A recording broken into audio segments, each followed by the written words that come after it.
can take my crown. About to be owned, use your bones from my throne. Landed back attack, got your track, boy you act rookie. When stealing the show, get down on the floor. Came in for action, so what is some more? Destined for war, all versus 4. When we begin, it gets thrilling. We're gonna win it now, watch us and we'll show you how. Runs around, getting loud, not too late to turn around. Running, gunning, ready, 'cause we want it all. No fear in our eyes, we will win it all. Glory is the prize, we are in the zone. Put us to the bone, we want it all. Legacy and soul, we are in the zone.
Treachery, betrayal is disgraceful. But to blindly follow, that's a recipe for true evil.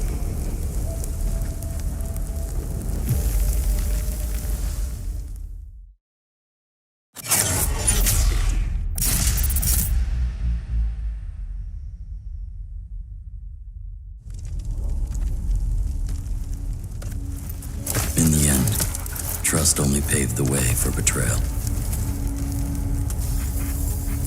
Blood can only be repaid in blood.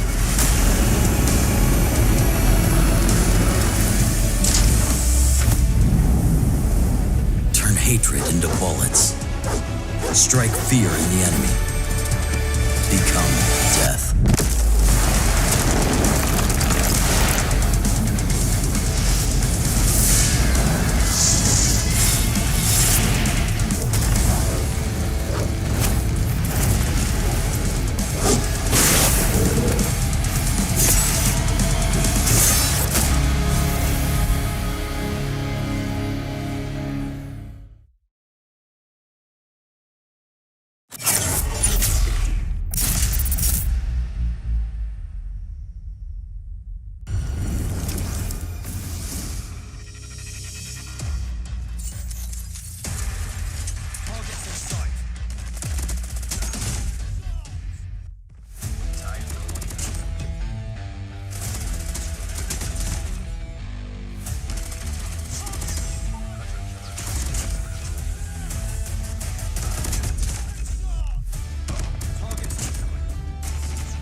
プレゼンいくぞ。はい、こちらが比較した結果です。2010年。あ、失礼。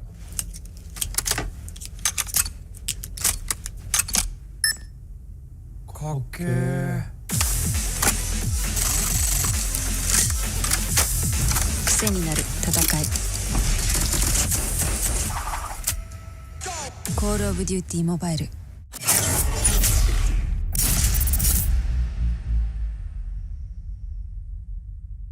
We gathered from all around Malaysia. This is COD M.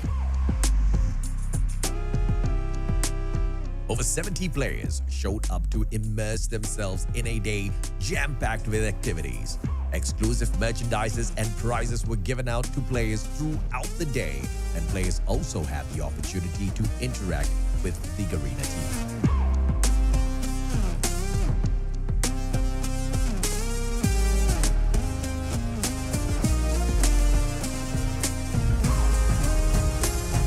Of course, we had to give everyone a chance to show off their 6 skills and battle it out for some COD points too.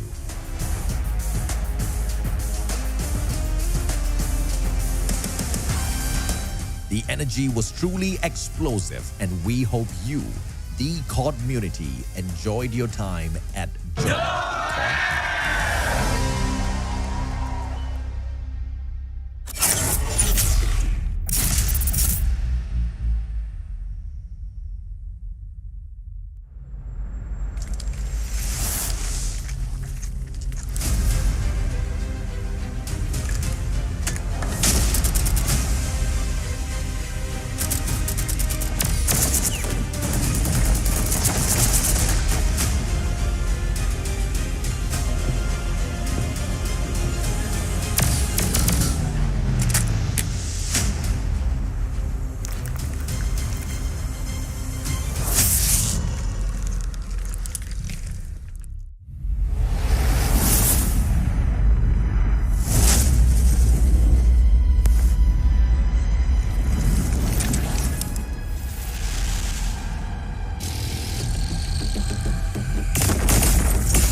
Mission live or die, watch a bullet flying by, go and play your life.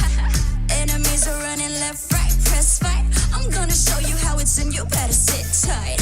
One down, 3 coming back at ya. Thinking that we're done, but I'm tougher than an armor. Dealing some damage, we hit it. Out of sight, out of mind, yeah, you know that I can win it. We're stealing the show, you're down on the floor. Came in for action, still wanting some more. Destined for war, all versus 4.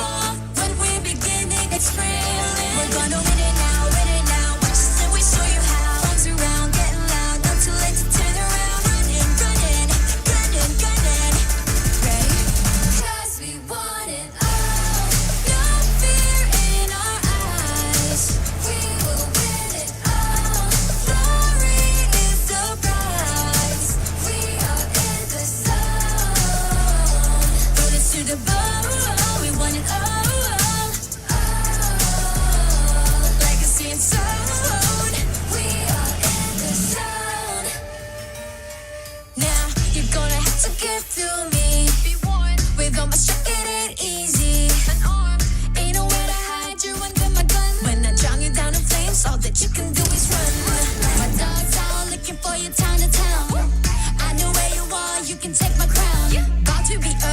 use your bones from my throne. Land the back attack, got your track, boy, you act rookie. When stealing the show, get down on the floor.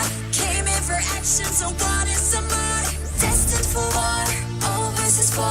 When we begin, it gets thrilling. We're gonna win it now, win it now. Watch us and we'll show you how. Runs around, getting loud, not too late to turn around. Running, running, gunning, gunning.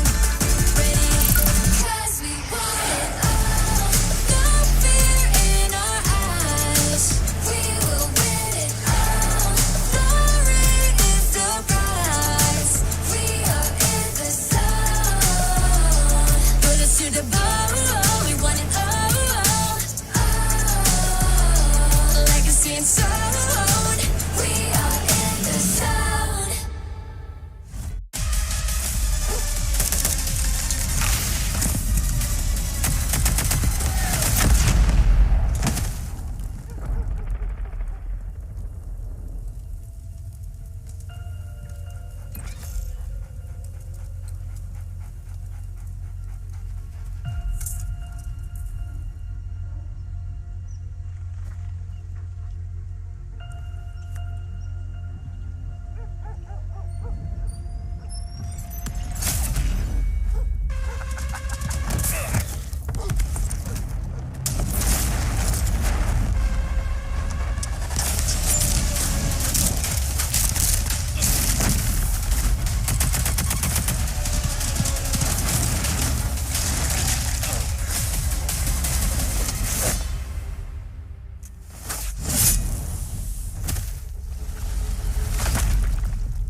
Treachery, betrayal is disgraceful.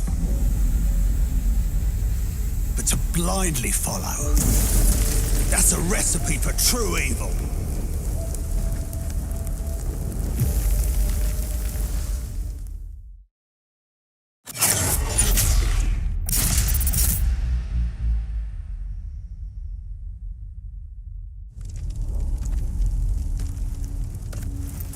In the end, trust only paved the way for betrayal. Blood can only be repaid in blood.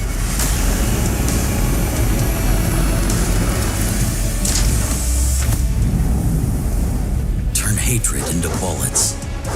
Strike fear in the enemy. Become death.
プレゼンいくぞ。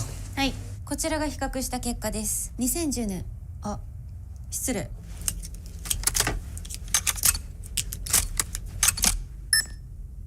かっけー。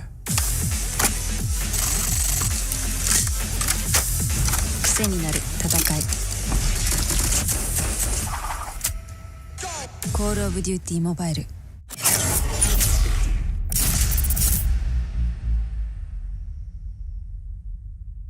We gathered from all around Malaysia. This is Jom COD M. Over 70 players showed up to immerse themselves in a day jam-packed with activities. Exclusive merchandises and prizes were given out to players throughout the day, and players also had the opportunity to interact with the Garena team.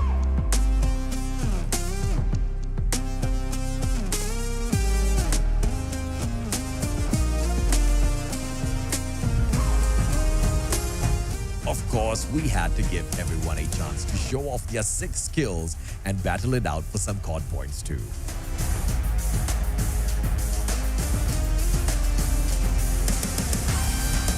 The energy was truly explosive, and we hope you, the COD community, enjoyed your time at Jom COD.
Mission live or die, watch a bullet flying by, going for your life. Enemies are running left, right, press fight. I'm gonna show you how it's in, you better sit tight. One down, three coming back at ya. Thinking that we're done, but I'm tougher than an armor. Dealing some damage, we hit it. Out of sight, out of mind, yeah, you know that I keep winning. We're stealing the show, you're down on the floor. Gaming for action, still wanting some more. Destined for war, all versus small. When we're beginning, it's thrilling. We're gonna win it now,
Treachery, betrayal is disgraceful.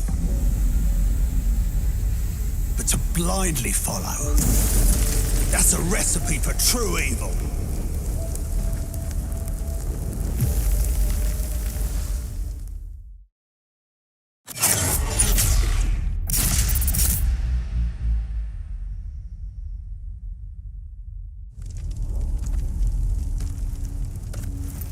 In the end, trust only paved the way for betrayal. Blood can only be repaid in blood.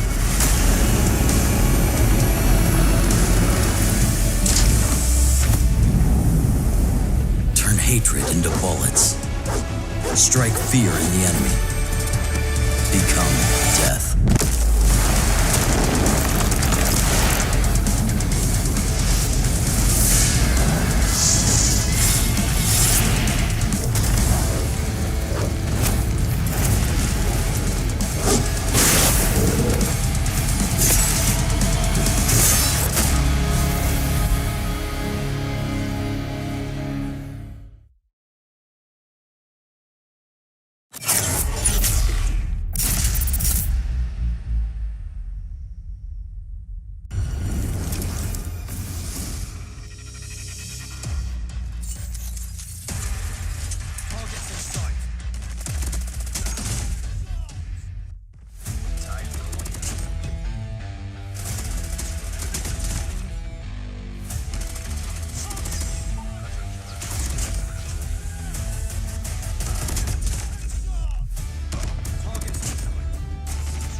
プレゼン行くぞ。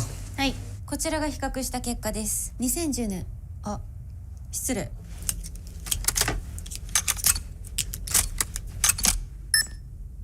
かっけー。癖になる戦い。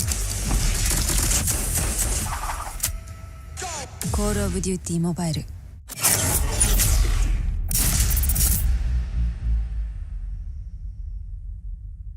We gathered from all around Malaysia. This is COD N. Over 70 players showed up to immerse themselves in a day jam-packed with activities. Exclusive merchandises and prizes were given out to players throughout the day, and players also had the opportunity to interact with the Garena team.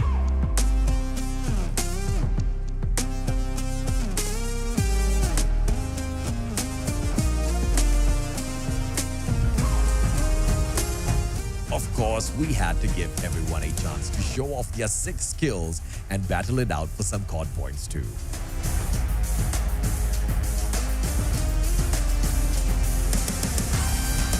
The energy was truly explosive, and we hope you, the COD community, enjoyed your time at COD.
mission, live or die. Watch a bullet flying by, go run for your life. Enemies are running left, right, press fight. I'm gonna show you how it's in, you better sit tight. One down, three coming back at ya. Thinking that we're done, but I'm tougher than an armor. Dealing some damage, we hit it. Out of sight, out of mind. Yeah, you know that I keep winning. We're stealing the show, you're down on the floor.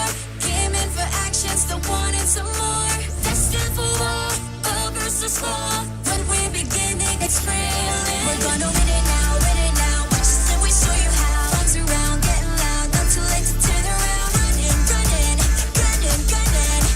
Ready? 'Cause we want it all. No fear in our eyes. We will win it all. Glory is the prize. We are in the zone. Bullets to the bone. We want it all. Legacy and soul. We are in the zone. Now you're gonna have to get through me. Be one with all my shit, it ain't easy. An arm ain't nowhere to hide. You're under my gun. When I drown you down in flames, all that you can do is run. My dogs out looking for you town to town. I know where you are.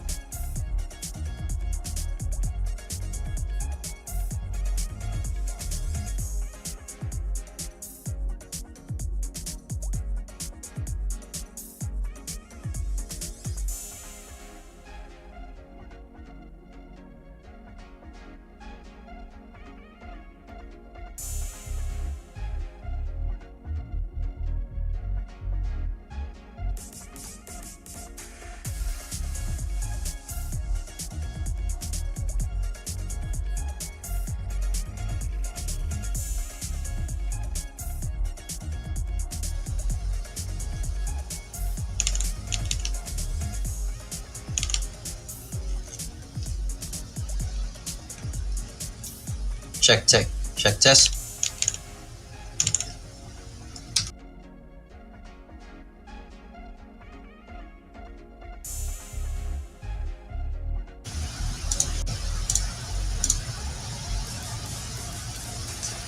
Check, guys. Do you hear me? I cannot hear. Okay. Oh, I think we're live. Hi, everyone.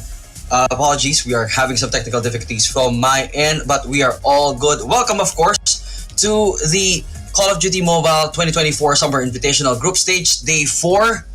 It is, of course, the final day of the group stage. I am going solo for now, but of course, it is still the last day for all the teams to get back into action. And so far, this is our current standing for both Group A and Group B, with Extract leading for Group A. Meanwhile, of course, the Emperor with his team leads up Group B. Vitality and STE just inches away. Same thing with Wolves and SPG. However, it has been difficult for DVS and Kagendra to get into that final spot. But of course, they still have an opportunity to topple down Elevate and Godlike if they can pull it off for today. It has been insane, just like probably what's happening as the start of this afternoon's event. But nevertheless, you know, it was also unbelievable that we had probably one of the most shocking moments in Call of Duty CDSI history yesterday. But nevertheless, you know, this is still the last day for anything to change for basically any of these teams. As we of course look at our schedule for this afternoon, we're going to start off with SPG versus Elevate for our game number 1. And of course, for SPG, unfortunately, they lost all matches against Q9, won SND, and Control against DVS.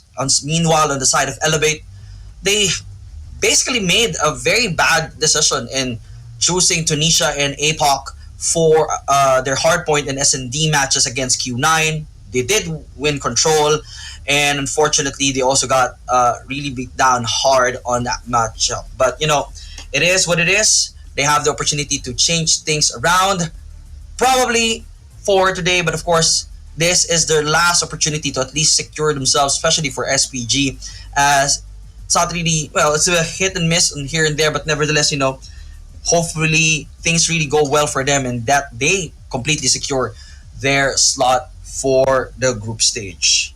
Alright, so we are just waiting for things to come in. And as mentioned, first matchup here for this afternoon will be SPG, of course. Pushing Sumiwan, Nan, Carl, and Bird will be the one leading for SPG. They actually did a great performance yesterday, especially Carl. Comeback Carl, as Callie actually called this guy during day 2, when they had an amazing and insane S&D matchup, and hopefully they can bring the game one more time. However, the Red Rebellion was quelled yesterday by Q9. Hopefully Yopi, PJ, Kendi, Susano, and KL gets their work cut out for them, and hopefully they do something better for today, and make sure that at least probably push themselves to at least top 3 for the group stage. There's still a chance that DVS can pull something off from their bag, but it's best for you guys to make sure that you have this right in the bag, as we are, of course, very critical with this one. And in just a few minutes, we're gonna start off with our map bans and picks for SPG against Elevate. For one thing is for sure, it is, well, it's a good thing for Elevate that we are not gonna be doing Apocalypse for sure. We are also out in Hackney Yard, as well as Hacienda is also out for the picking, courtesy of SPG right there for Elevate. They are definitely taking off standoff, which means we are headed for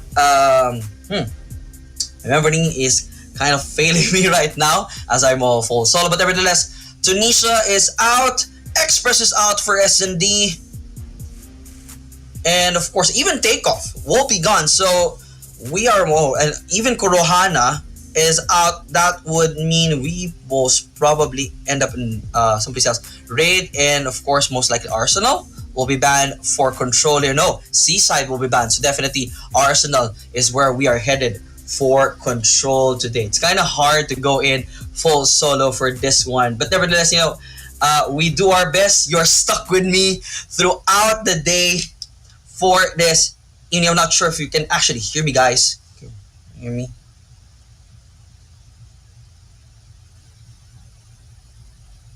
Hey, I'm trying my best to just a couple of things off right now here. So I just want to make sure that everyone can actually hear me with today's broadcast. But okay, cool. It's kind of hard because I'm not seeing myself as well for the visuals. But we're trying our best to just do things here. Unfortunately, my co-casters had a bit of a critical emergency that they need to abandon ship, so to speak. But it is what it is. We're okay. We're good. You're gonna be stuck with me throughout the day, I guess. Not unless some hopeful soul will join us for this broadcast as we do our day 4. But that's alright. We are headed. There you go. Summit.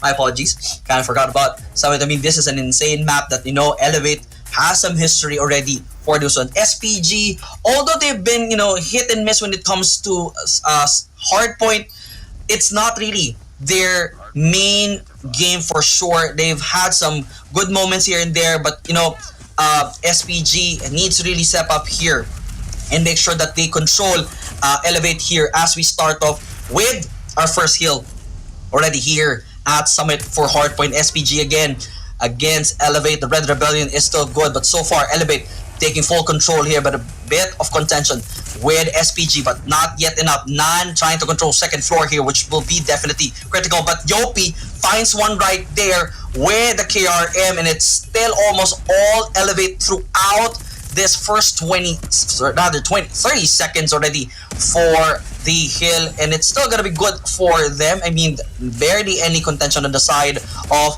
SPG. They're trying to take this one, finally manages to do so, but of course it's still gonna be the first 30 seconds of the match right now. It's still gonna be fine. I mean, they could still have an opportunity to take this on second hill or third, but here's the thing with Elevate, they will always have that clutch power, and if push comes to shove, when those KRMs and those SGs land where they need to land, it is just absolutely intense. Nan definitely has some good ideas here, trying to control already hill number 2 here, but of course Elevate will definitely want to take over at least the second floor right there and try to make sure to lock this one in once it goes live. And there they go. Carl, come back, Carl. Hopefully he steps up right now, but unfortunately gets taken out once again with Yopi. Yopi landing insane numbers right now.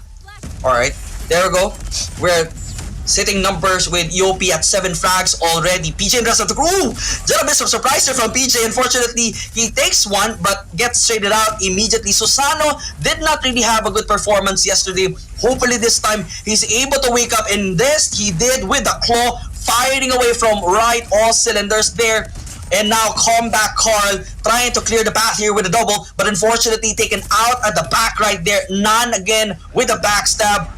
It is just basically Nan and comeback Carl trying to go for the push here. 63-20 is our score, but it's alright for SPG. They still have an opportunity to take this if Elevate bails out on hill number 3, or at least their SPG is able to take hill 3 as their money hill. If not, this is going to be an interesting setup for them. Now, of course, a few of the scrap points coming into SPG there, but again, Kilo and the rest of the team from Elevate, the Red Rebellion, is there. Kendi welcoming everyone already with that war machine. He's just finding where to bomb that right there, popping it right in the entrance of Dummy A. And PJ burning everyone straight right there for the purifier. No weird skin for this one. It's just all flames right there for Elevate. This is alright.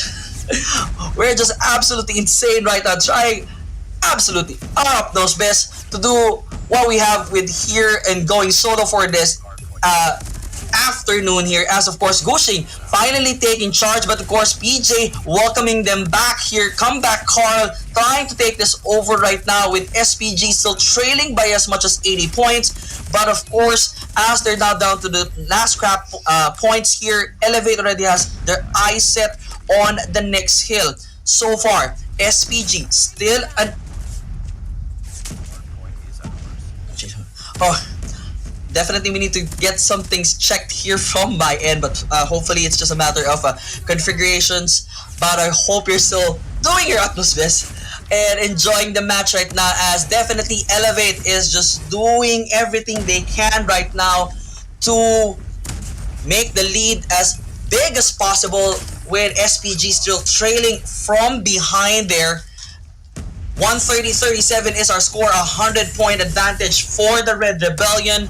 And now finally Gushing trying to lock this one in, trying to make sure that they have this hill for themselves, and hopefully this one is all good. But PJ has plans otherwise, but nope, the takeover is still not good. 130-55 is our score so far. This hill has become their good one, but PJ has already taken out some of the members of SPG with that KRM, just landing everything perfectly. The reset is here, and now of course SPG trying to use the control room there as their money hill, and hopefully this one is their good to go. But no, Yopi just landing there, all shots perfectly now.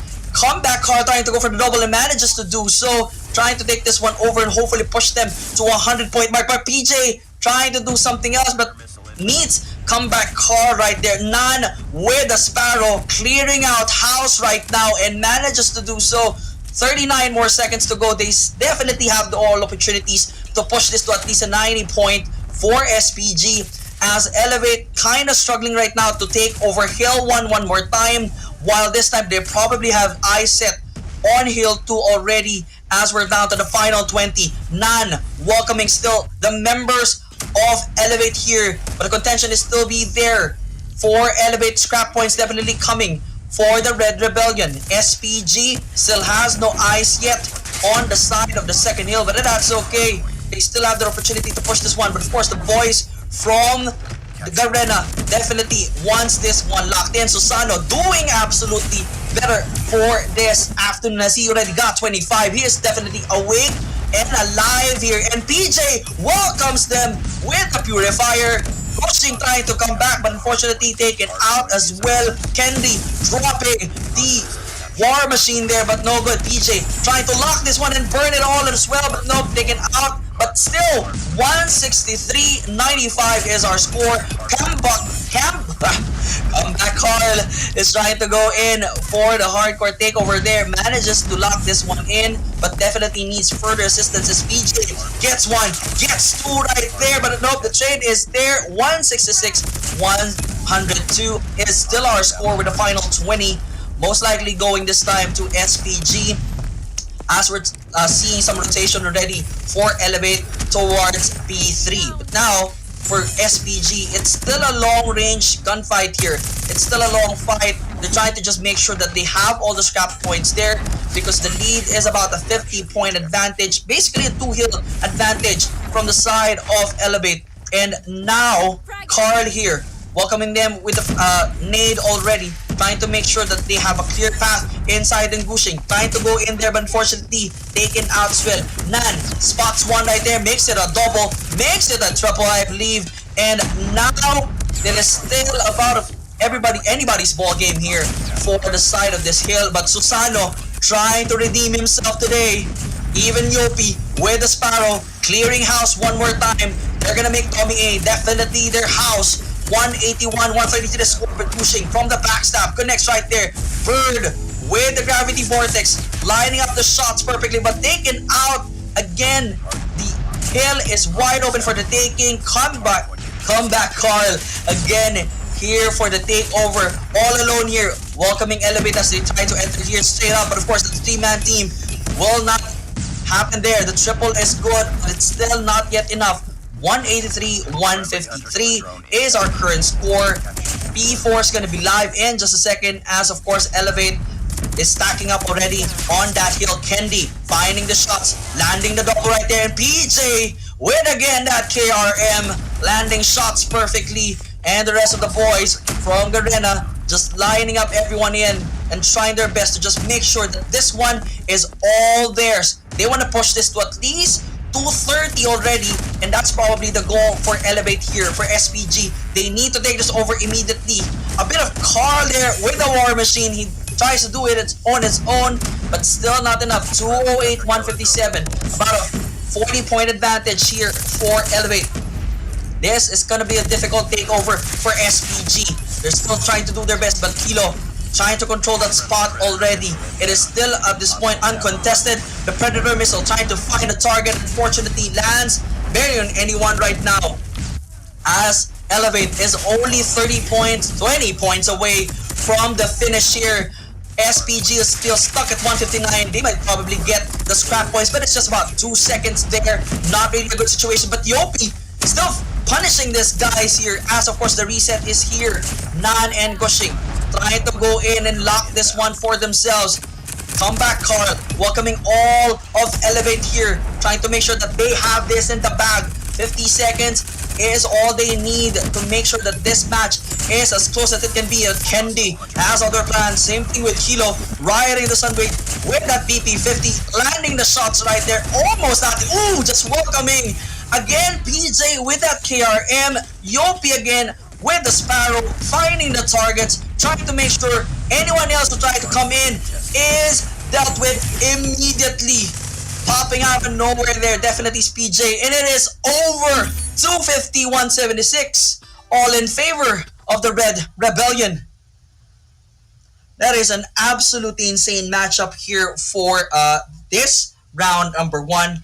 Our hardpoint matchup against, of course, SPG. Elevate definitely doing their best right now for that game. It is all, basically, that entire match is all Elevate from beginning to the end. There were some moments that SPG managed to secure a hill, but of course it was just one against all the hills that came out live here, and it was all Elevate throughout. There was some solid contention, especially from Comeback Carl, but it was still not yet enough to secure the victory for SPG. Unfortunately, they dropped one here. Elevate gets one up already on them.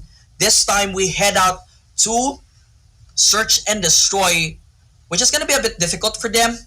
I mean, although Elevate had definitely some bad experience against Q9 yesterday, this is still a game that they can handle for sure.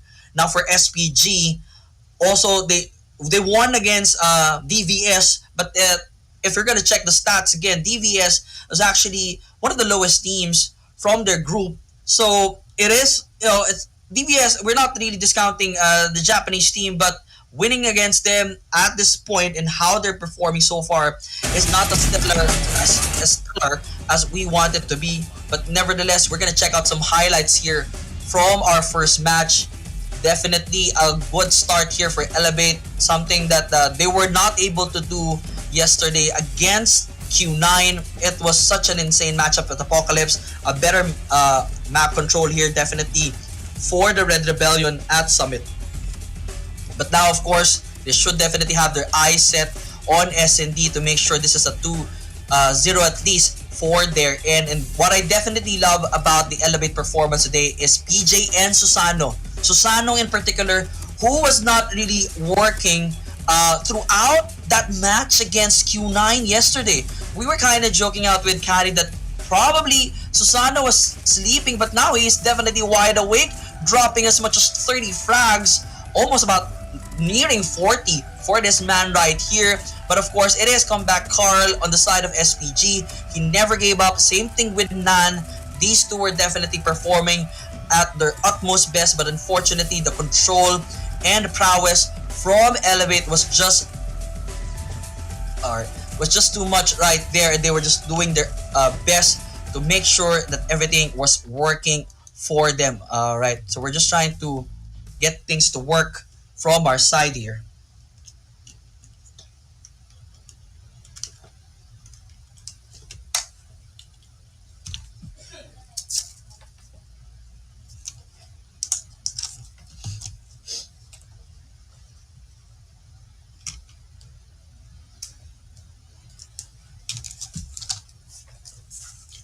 Check. I hope everyone can hear me again. Hopefully this time is all good. Yeah, we were having some technical difficulties from my end. I just need to switch out my microphone. Oh, I think I know what's happening. I was using insane setups here from my end. My apologies, everyone. I hope you are all good and patient with me as I am, for now, riding solo because I don't have my partners with me for today. But that's okay. I hope you will be patient with me as we try to work things out here at our day 4 for the group stage here at CDSI. But for now, it's a 250, 176, all in the advantage of Elevate with that 186, 164 kill count there, 72 versus 75 the side of SPG. But of course, we're just waiting for the player stats, and for sure, it was all PJ definitely leading the charge there with 44 frags, 1.33 KD, and 1.28 rating on the other side of SPG. It was definitely comeback Carl with that 1.16 KD rating and a rating for 123. Unfortunately, the full efforts of SPG was just not enough to handle everything from there. And meanwhile, on the side of Elevate, everyone was definitely contributing. Although Kendi is still not stepping up solid, so to speak, compared to the rest of the squad, but that's okay. But Susano there finally, working something up within himself, and now really registering good numbers for this game. And hopefully, we get to see more of that for game number 2. Of course, our SND.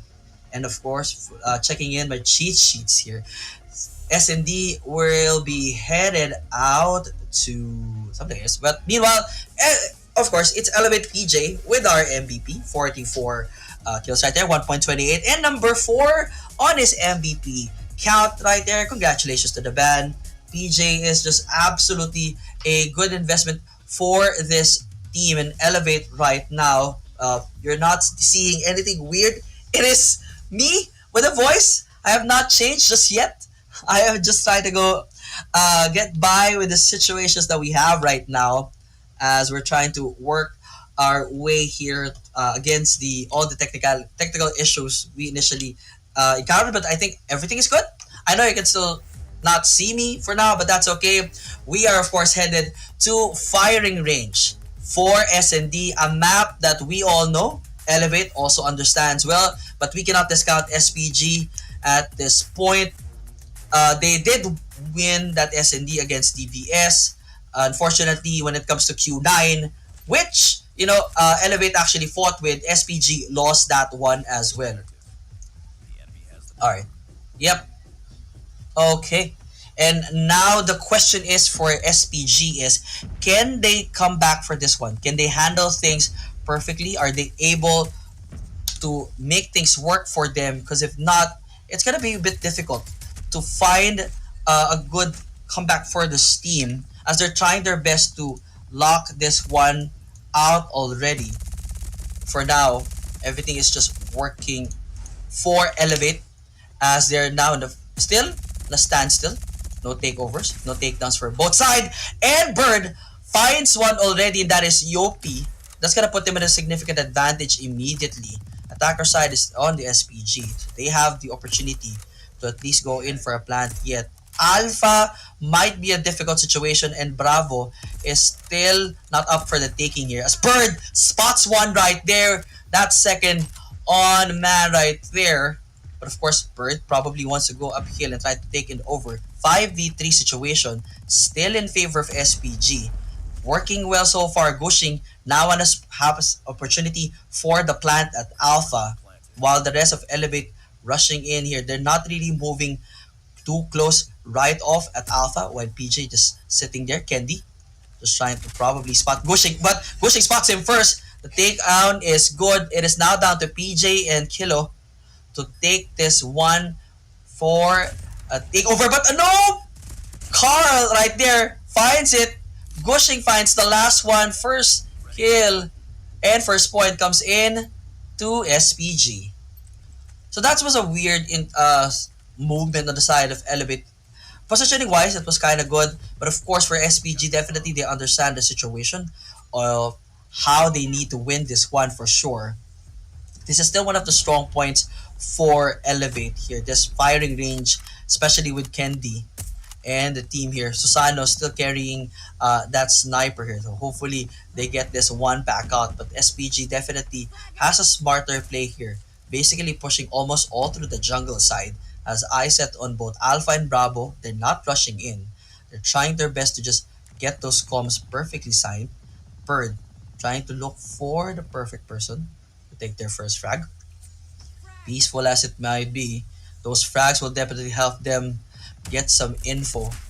And now Susano spots one right there, but it will be traded out by Nan. The second one for Nan is good. Number 3, he is looking for it, but PJ will welcome one right there. And PJ tried to go in for the second shot, but the R9 landing perfectly. And now Nan punishes him right there. 2v3 situation.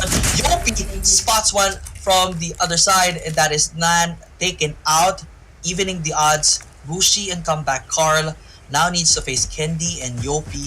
Must-win situation definitely for the Red Rebellion. Carl and Gushing. Smart move right now that they're trying to come together, but Candy spots it. Trigger discipline perhaps. Just need to make sure that their move will be good, but Gushing welcomes it out there, and now it's all down to Candy, but there will be no backup for him. It is now down to a 2-0 situation. Elevate trailing by 2. Right now, nothing is kind of working for the Red Rebellion, and SPG just landing everything correctly on their end. Case in point here, it's Suiwan still not doing anything yet, but that's okay. This is just round number 2, but Karl definitely landing his shots perfectly. So far, it's been Nan and Gushing for SPG here. But on the side of Elevate, the key here definitely is get control and eye set on both Alpha and Bravo and take at least probably Gushing and Karl out.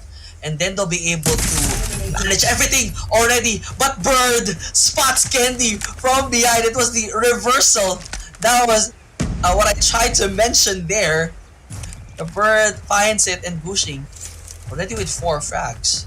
We now have definitely a challenge here to make sure that we probably can put this to a 3-0 run. Nades flying in from the warehouse there. 3-man stack on the side of A-Long, and gets one. PJ goes down, Yopi goes down as well. And now down to Susano and Kilo. 4-man squad pushing Alpha. Definitely going for the plant right now. Susano Ooh, almost spots Carl there. Now they're just trying to make sure the Susano going through right there and gets one. Ooh, Suwan punishes another there. That's Kilo, and now it's not Susano. It's not gonna be a good situation for him as SPG now has the 0. Is this gonna be another situation where Elevate loses SND, much like how they ended up with Q9? The enemy has the bomb. This is almost similar to how things started. I mean, this is kind of you know this well, but ooh, Yopi lands the anti-frag. But Gushing also takes one there with the frag. But now everyone trailing at each other. 2v2 situation. Susano and Kendi against Gushing and Suwan. They're trying to make sure SPG wants his bag, but Susano might spot it from behind. The backstab is good with a one shot. And now it will be a push.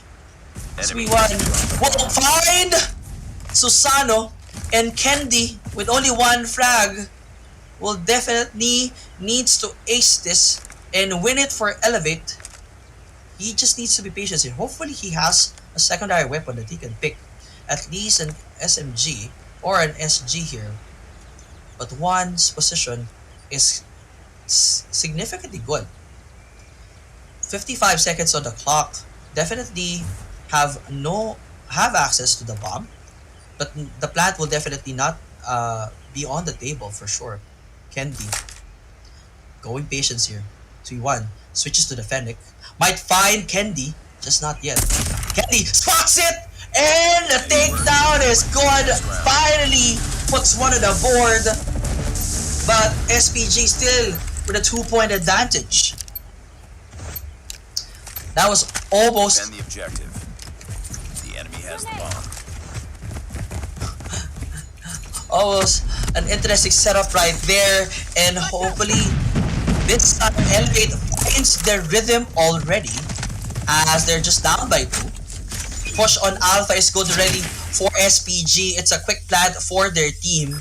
Elevate positioning themselves on a 3-2 situation with one mid. 3-1 rather, going almost everyone coming in on mid side. Susano definitely has opportunity to take out Bird if he goes for the wall bang. Bird is just waiting right there, patient and quiet. Kendi, ooh, spots it through the box. And now Bird spots one from behind. Gushing punishes those that are on the trailer. Trying to go in for double and a finish once again. This time on the side of SPG 4-1. It is still not a good situation for the Red Rebellion. Destroy the objective. We got the bomb. And now Elevate still struggling to find their rhythm here to make sure to push this to at least a 4-2 scenario. Bird up top here at Wooden, trying to spot there, probably going for a wall bang as well. Alpha is definitely stacked here with 4 members of SPG coming in hot. Bravo is kind of guarded from the side of Elevate, but they're gonna abandon their post already. Pushing again for the plant. 45 seconds on the clock. PJ on the trailer. He just needs to be patient and find this takedown. Not been really well here. Susano finally takes one there, but Bird punishes it from behind. Gushing again, takes another double. Carl with a long shot. Carl misses that one. The third not connecting. Yopi going in for the MG, and it connects. It is a 1v1 situation with Bird. Yopi definitely needs to go for a defuse, but needs to worry about Bird as well, as he has the Tundra, and he spots it. Unfortunately, Elevate again, down and out. 5-1, all in favor of SPG. What a day it has been for Elevate. I mean, nothing is just working, unfortunately. They were trying a little bit of a different approach here, but of course, they're still on the defender side. SPG still on the attack. A little bit of a split setup here. Almost like a 1-2 situation with 1 on Bravo, 2 on mid, 2 on Alpha. Unfortunately, Kilo going down already. SPG's all alive and kicking. No one really there. Just exposing himself that he is definitely at wooden. Bird has... This man has just been nailing everything with ready 7 frags. All courtesy of that Tundra. And now, we're just waiting patiently for things to come. Elevate can definitely just take things slow here. Probably force SPG to make a mistake, but unfortunately, it was Elevate who made that mistake. Nan spots it, and it's now down to Kendi. Kendi gets 1, but it's a 1v4 situation. Flash is good. Kendi trying to take one another. Ooh, but Bird again spots his spray. Ready up. It takes him out. 6-1. And Elevate still struggling against SPG. SPG has so far played the perfect game here. And this is the SPG that I'm sure CDN would definitely love to witness and take over as we go into the CTSI playoffs for sure. JD, I think you need a little bit of saving, bro. How are you doing, buddy? The man, the myth, the legend himself, AJ Mustachio, on the microphone this afternoon. Brother, thank you very much for coming in clutch. Yeah, What? dude, you were heavy carrying the whole squad, all right? Now, apologies for that, ladies and gentlemen, boys and girls. We are back in here for the action, baby, and SPG seems to be having a little bit too much of fun. Elevate, JD, get me up to speed, buddy. What in the world's going on? I think what's happening with Elevate right now is they're still basically carrying the curse that they made against Q9 yesterday. They made a huge mistake against Q9 on SMD, and they're still making the same mistake here, this time against SPG. Basically, they are getting absolutely whooped, ladies and gentlemen, boys and girls. That's exactly what it means. And if this is going to be the preview for the World Championships, let's go, baby, because China looks like they are going to be absolutely dominant. But Susato, of course, wants to say no. Mustachio, we're still alive. It's a target to 9. We're not done and dusted just yet. We've got that Filipino blood running through our veins. So let's see exactly what they can pull off here. The numbers advantage to Elevate. But the attack is SPG with an almost drop onto Bird, but Susano finds another, and it looks like they found a brand new life in this time. Life indeed is back. Still a 4-point advantage against SPG. The flip is good. Now it's going to be Elevate's turn to be an attacker's side. Hopefully this one is where they shine completely. But so far, SPG defense and offense here in their patience has been absolutely good. Hopefully this time for Elevate, they're able to do this right as they're going in for a high push. Bravo. And hoping to find one right there with PJ with the takedown already. Let's see, AJ, if this one works this time for the Red Rebellion. It's worked too many times.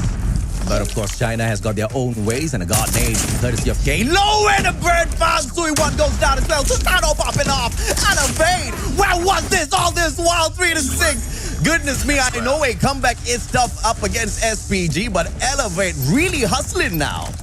I think they're finally awake. I think they were just waiting for you. Nah, for all it's worth. I hope.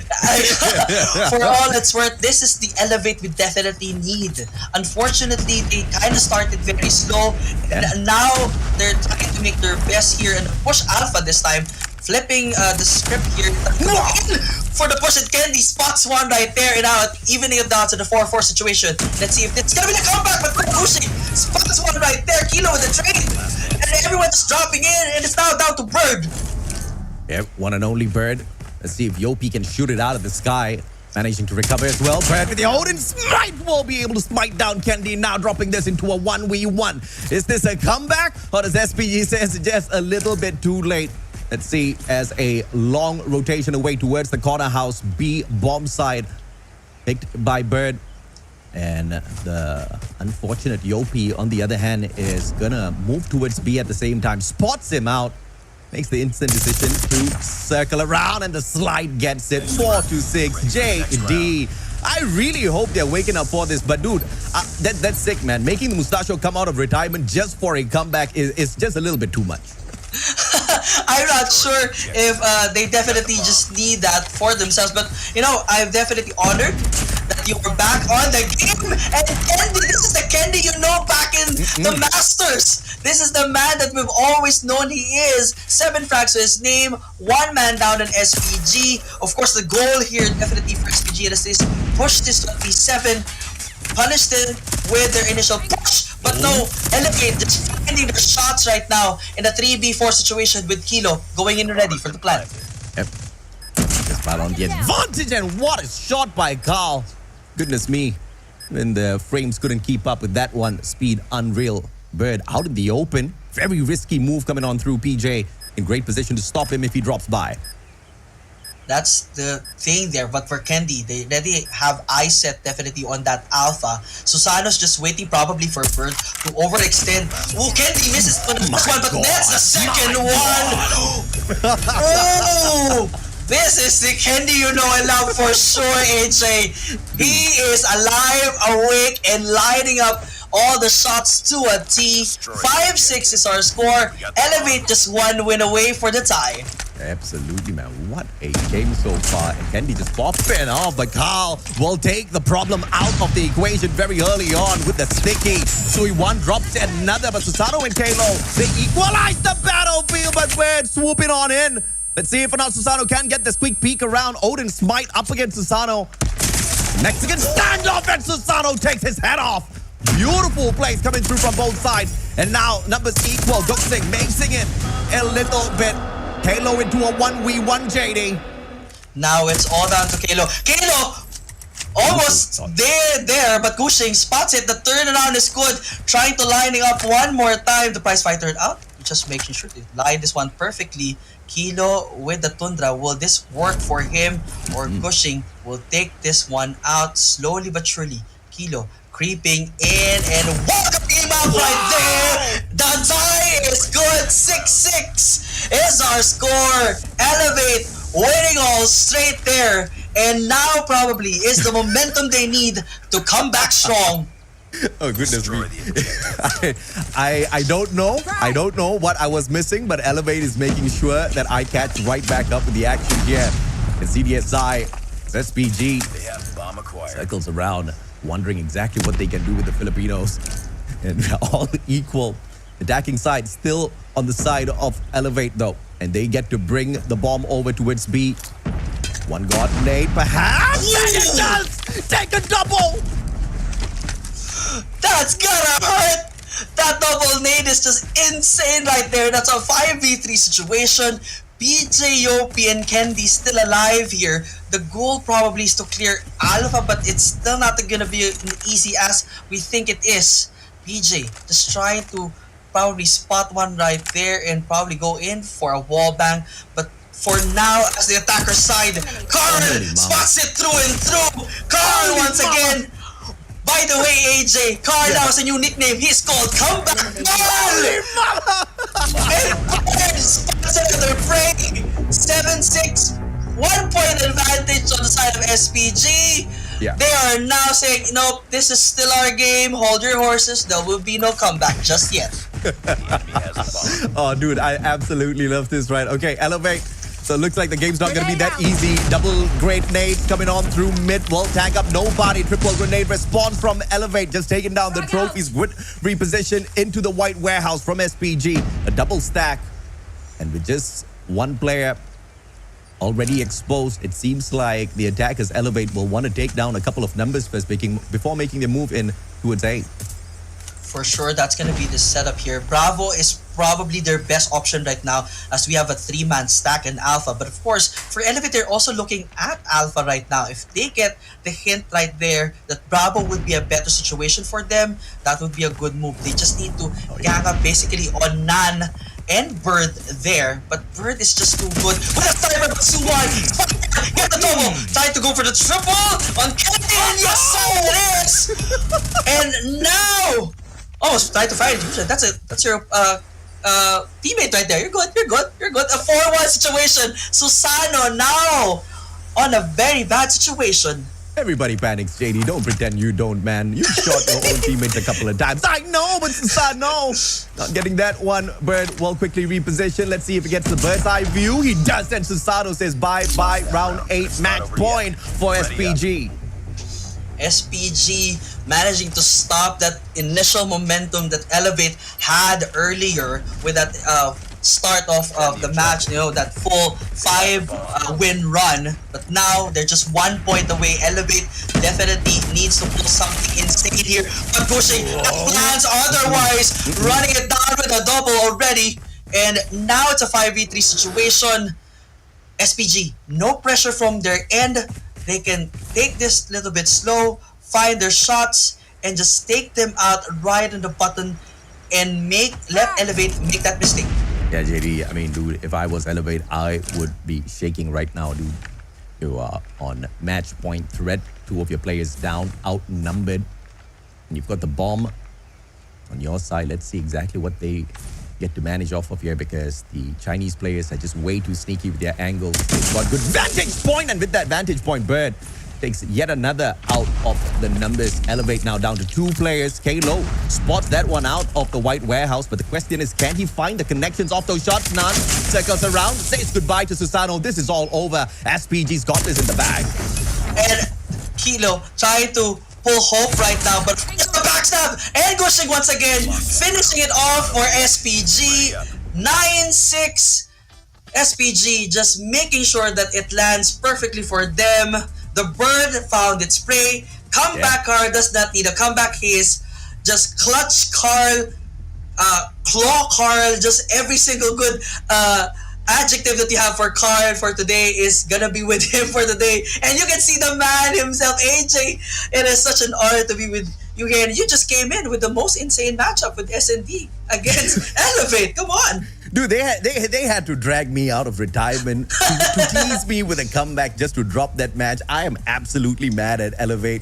But, you really got to respect SPG. They had such clear dominance at the start of the game. They had a great lead, 6-1. Obviously, getting that equalized was the proof that Elevate still has got the fight in them. But you've just given way too many points away to the Chinese squad already, right? And there's just no way SPG is not going to finish the job. And yeah, you guys are excited to see the Mustachio back, but I am absolutely nervous. You can tell, JD, from my voice itself. I have not done this the whole year, and I come back just to shoutcast with you, my friend.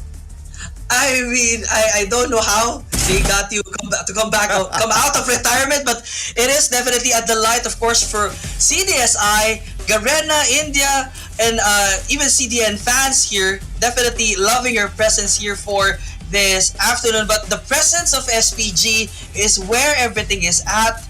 Basically starting off the match with that high advantage with that 6-1 lead almost, and then Elevate woke up, found their mojo, took down, of course, SPG quickly for an initial 5-1 run, and then it was, of course, still SPG's power. Comeback Carl and the bird himself finding all prey and just ending it for Elevate's chance to win this one. And it's now, of course, a 2-0 situation, all in favor of SPG. I mean, yeah, absolutely. They just had too much on the line, and it's that home ground advantage as well. Elevate tried to rip it away from the Chinese squad in itself. And at the end of the day, this is to just prove exactly who is the Titan before we get on to our World Championship. This is to just test exactly what the opponents have before we get to the World Championships as well. I'm not gonna bring up the age-old statement of hide and strats, but you know, and when you just know, JD. Oh, for sure. I mean, it works because it's known to everyone because it works. Yeah. So I cannot definitely You've got the element of that surprise. one. I mean, For everybody's sure. underestimating you. The matches have already concluded already. Yeah, we've seen what happened at CDSI. This team's weak at this map. This team's good at this map. All you need is just 1 second for them to drop their guard. Because, in a good game of Call of Duty Mobile, I can tell you for sure, as a player, playing it for so many years so far, I mean, there are days where you've got some really solid games. You're the MVP, game after game after game. And then there are some losing streaks as well. I know who you are, and you've definitely had it as well, right? So it's all about which is the team that goes out there on that stage and does their very best at that very moment, right? It's a split-second decision kind of thing in a mobile game. For sure, that split-second decision definitely pulls the chances of winning or losing. And we have seen it throughout, especially yesterday when we had insane moments here and there throughout the group stage. But for now, of course, we see the stats here for our team results between SPG and Elevate. Unfortunately, again, Elevate dropping the ball one more time against SPG, of course, with that 60-45 stats from their end. And I definitely would probably assume that it's going to be either Bird or Carl as our MVPs for this afternoon with their insane performance here at firing range. Yeah, clear difference. Oh! It's actually Goksing with a 1.45 rating. Beautiful stats coming out of the guy, right? 2 MVP overall, as well as, just making sure his team remains at the very top. But I truly understand exactly why you've got the MVPs of that matchup confused, because every single player from the side of SPG, they were putting in their heart and soul, bro, especially after you saw that phenomenal comeback from Elevate and the threat of defeat. Goksing knew that he had to shut the opponents down, and he did exactly that. Some crazy plays from him too. For sure. I mean, this man, Gushing, was basically shutting down almost like doubles or triples. And even, I kind of almost forgot, that double nade came from this Gushing, actually. So, that's going to put you on a solid highlight for you. And as well, a good number for you. But now, as we head to control, can SPG do it one more time and lock in a 3-0 against Elevate? Or finally, Elevate wins one for their team? Yeah, absolutely right. Because we saw in a good game of SND where decision making kind of came into place. Clearly, Elevate can go in, terms of head-to-head with the SPG squad when it comes to those rotations, kind of holding back which angles to play from. But when it comes to the engagements, just pure, raw, skills out there on the battlefield with those fingers, it is absolutely SPG's games. The KDs speak for themselves. I mean, a 0.73 overall KD average from Elevate. Those are stats. Those are numbers I never thought I would ever see. I mean, and you're talking about the champions of Garena Masters SMP. So this is a solid, crazy performance coming on through from the Chinese squad once again. For sure. I mean, they actually nailed this to the ground. This is where everyone gets that idea that SND is always going to be for CDN. They were always own this game. It's just so happened in certain situations, sometimes they might sell it. Yeah. But it's, you have to be very, very smart about it, especially when it comes to your map picks. And unfortunately, that map pick for firing range did not work for Elevate. It ended up in SPG's favor. And now, of course, as we head to Control Arsenal, it's kind of a 50-50 situation. Most of the time, a lot of the CDN players are not really performing well here at Control. There are moments that they shine. But as for Elevate, this is actually, aside normally from Hardpoint, this is their game. So now, hopefully, they lock this one in. But you never really know what SPG can bring to the table here, AJ. I mean, they can bring some absolute solid games as long as you've got that Snapdragon processor running on your phone, especially you're going to get those smooth frames.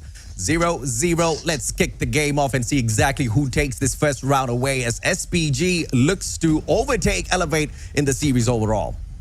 And now here we go. Alpha is the takeover setup here for Elevate to try to go in for the tick already. So basically what we've seen so far for at least Elevate and SPG, they have that idea of going in for both objective and kill count. And right now SPG almost locking in Bravo already with that first tick coming in. 26-22 is our kill count. Disadvantage on the side of SPG when it comes to the deaths. But of course, that objective is still in the hands of SPG as PJ spots one right there to put it at a 25-20 count. This is a close game still. Elevate, although they do have the numbers advantage here, it is a defensive side, so the advantage is naturally in their hands. SPG trying to turn things around. The positions just played beautifully this time around, and 2 players from the side of SPG trying their best to cap that A, but the number's going to be overwhelming. Look at player number 5, Kendi, with that backstab.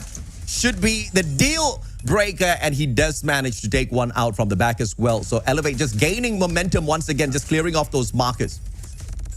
For sure, and now of course, as we're down to 18-13 situation, both Alpha, well actually first thing on Alpha is good. Bravo has been taken over again.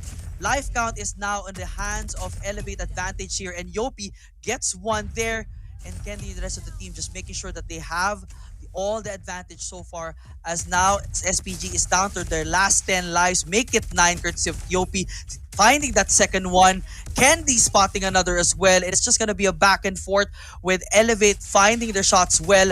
Nan has other ideas here, but of course we're now down to our final 6 for SPG. Let's see if or not The numbers can turn around here. It seems like a uphill task, 3 more lives, and Yopi single-handedly hitting the triple. Finally, when Yopi does get taken down, time runs out. Elevate takes the first round. Perhaps they want to run away with the series as well. SPG may have been at a disadvantage, but now with them on the defensive side, let's see how they play this out. Now, normally when it comes to the defensive side, this is where things kind of shine on the side of SPG here. But, you know, it is always going to be challenging if you have a team like Elevate here coming in hot, but Bird has plans otherwise, firing that first shot right there. And now a takeover is kind of happening on the side of Alpha with a bit of control from the side of Elevate here. So now, of course, some investments will be coming in. The Predator missile just trying to find a target and manages to do so. 28-25, Yopi will be welcoming everyone initially with that Sparrow, but will not hit just yet.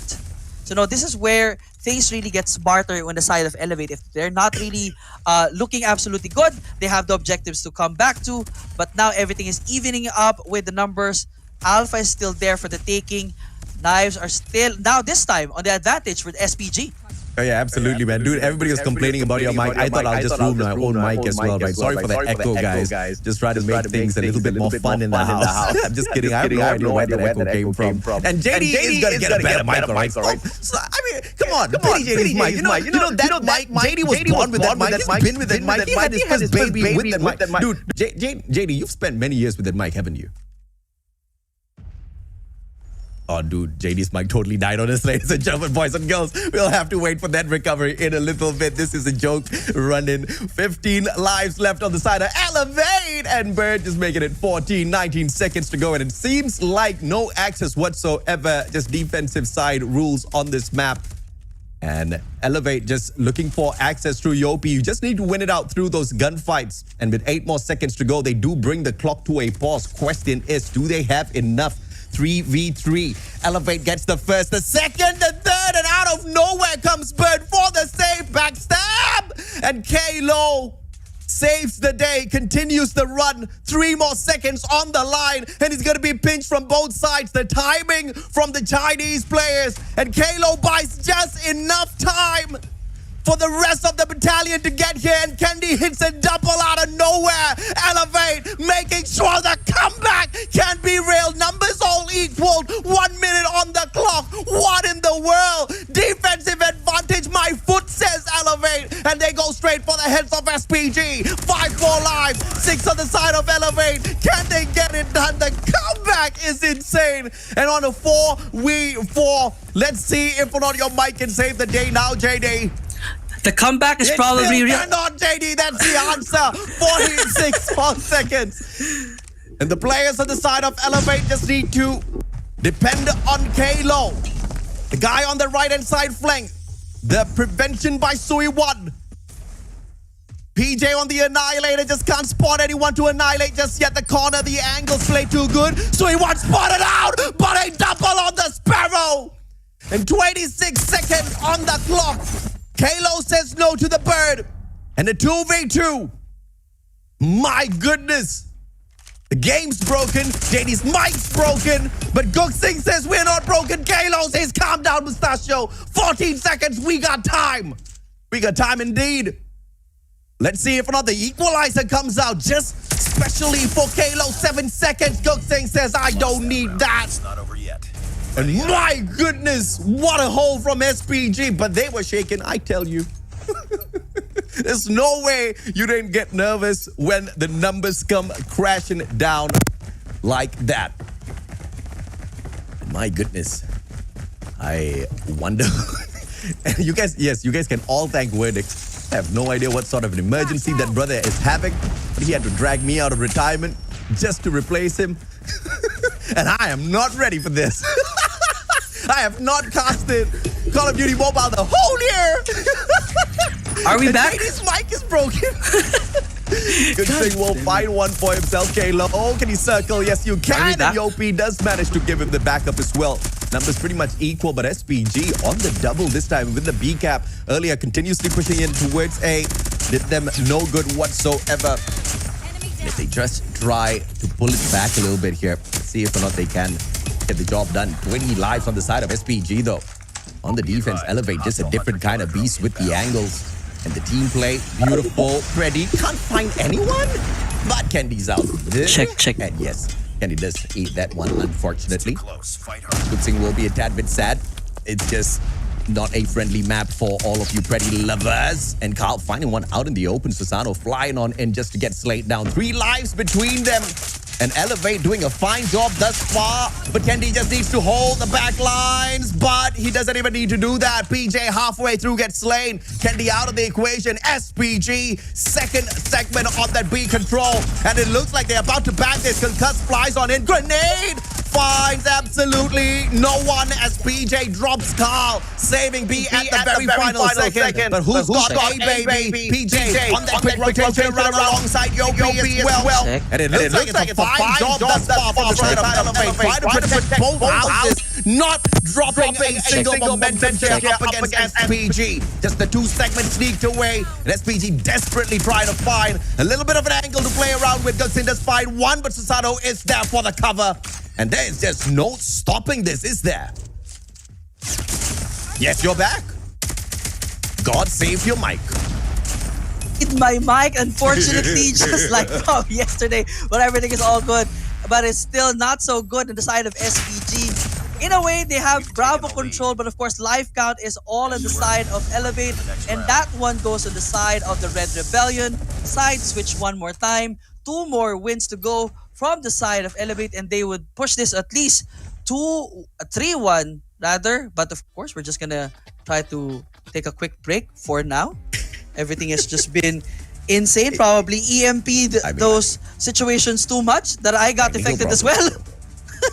Technical problems, bro. You can't avoid technical problems, ladies and gentlemen, boys and girls. We'll just have to tank it for the time being. Today is a very interesting day. Things just seem to be throwing me in a mess. And quite honestly, I've been having a super busy day, JD. This just was not on the schedule. All right, I was cleaning up my house. I've been jet spraying my house for the last 3 days. All right, I was not supposed to be on the casting desk, but here we are. So we just gotta get the job done whilst we wait for Verdict to probably wake up or resolve his emergency and get back so that he can end up saving the mustachio. Just like how I had to grab the mic from you. I mean, see, this is good, okay? This entry was good because imagine if I wasn't here, JD, and your mic had died. We would have just had a moment of silence for Elevate.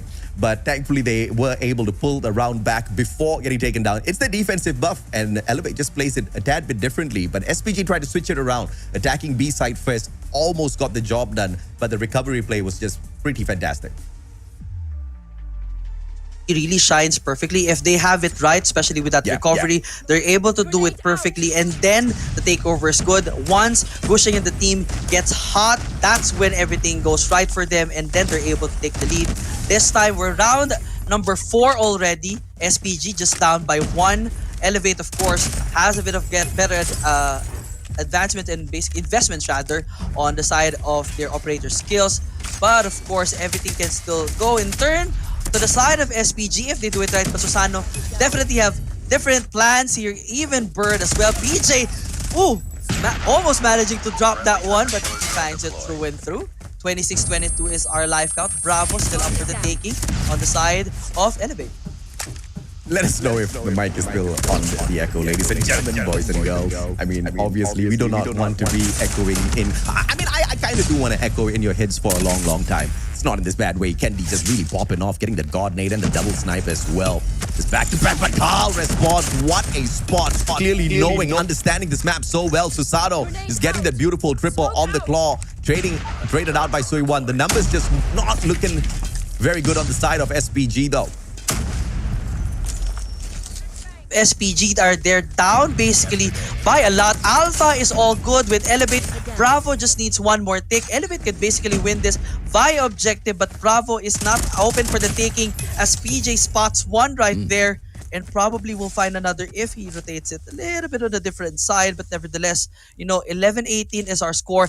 Non-white probably find one and a double, pushing that numbers a little bit closer to a 16-11 count. But Bravo still with the advantage for Elevate. See, if or not, the numbers can be pulled back here. SPG not looking like they're gonna get a good hold on to the B side. With just 9 more life, they really have to make sure PJ does not continue his onslaught. And Bird and Gunsing Wall step it up, and then out of nowhere, is absolutely cranking up the heat here. And a long way rotation, but just forcing Elevate to spawn from the opposite side of the map. Ready. At the same time, other side is also ready, and PJ welcomes that initial takedown, but Suhan with the Sparrow, but unfortunately goes down as well, takes himself out from that one.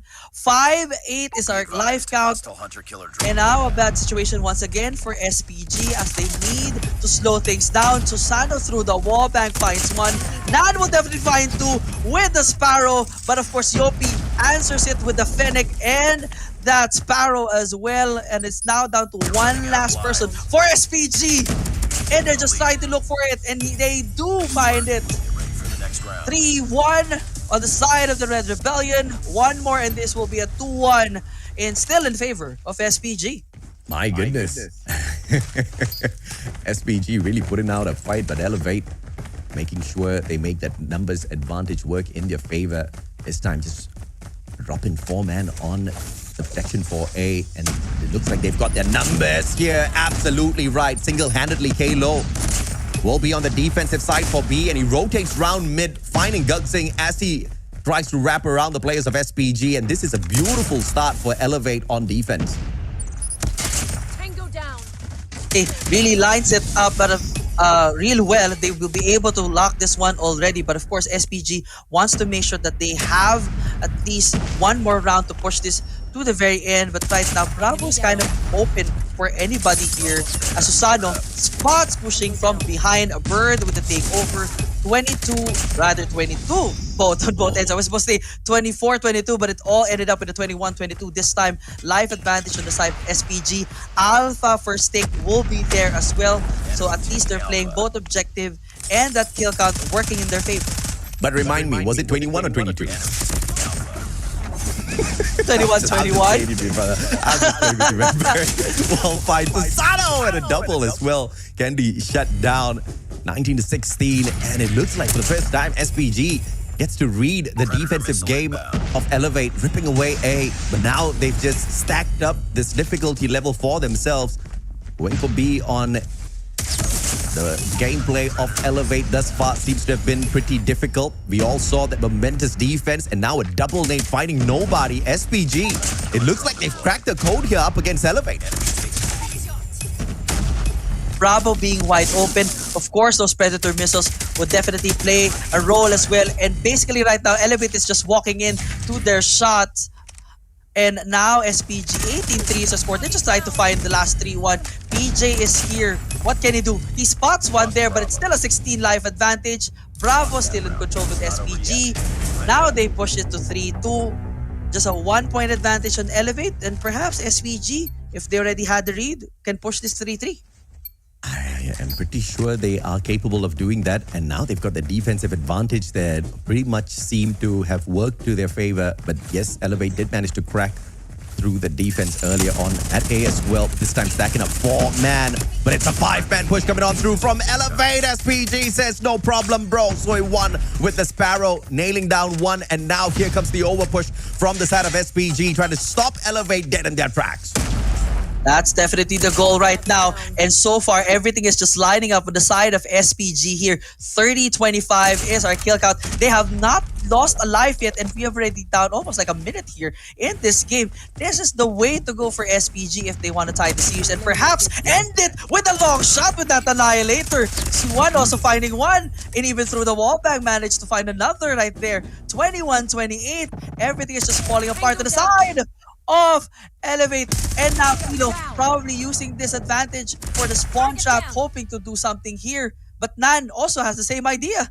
Oh yeah, absolutely. The dog is making its work. PJ will find one on the slide. Beautiful play coming through from PJ. And unfortunately will not be able to run away from the equalizer, and the spawn in on Kalo finally taking him out of the equation as well. Freddy will find a double for Nan. And thus far, the numbers just overwhelmingly supportive for the side of SPG to make a solid comeback. The race to 4 seems to be the bane for Elevate. Would they perhaps drop the ball here? Pretty tough to assume so, as they take the defense right after this. For sure, right now, it might end up on the side of SPG. or they already know the read, they know the tempo when it comes to Elevate. They'll be able to take this one over, and this would be an insane upset, as I initially did not really predict that Elevate would have a struggle against SPG here at Arsenal Control, but look at the odds right now.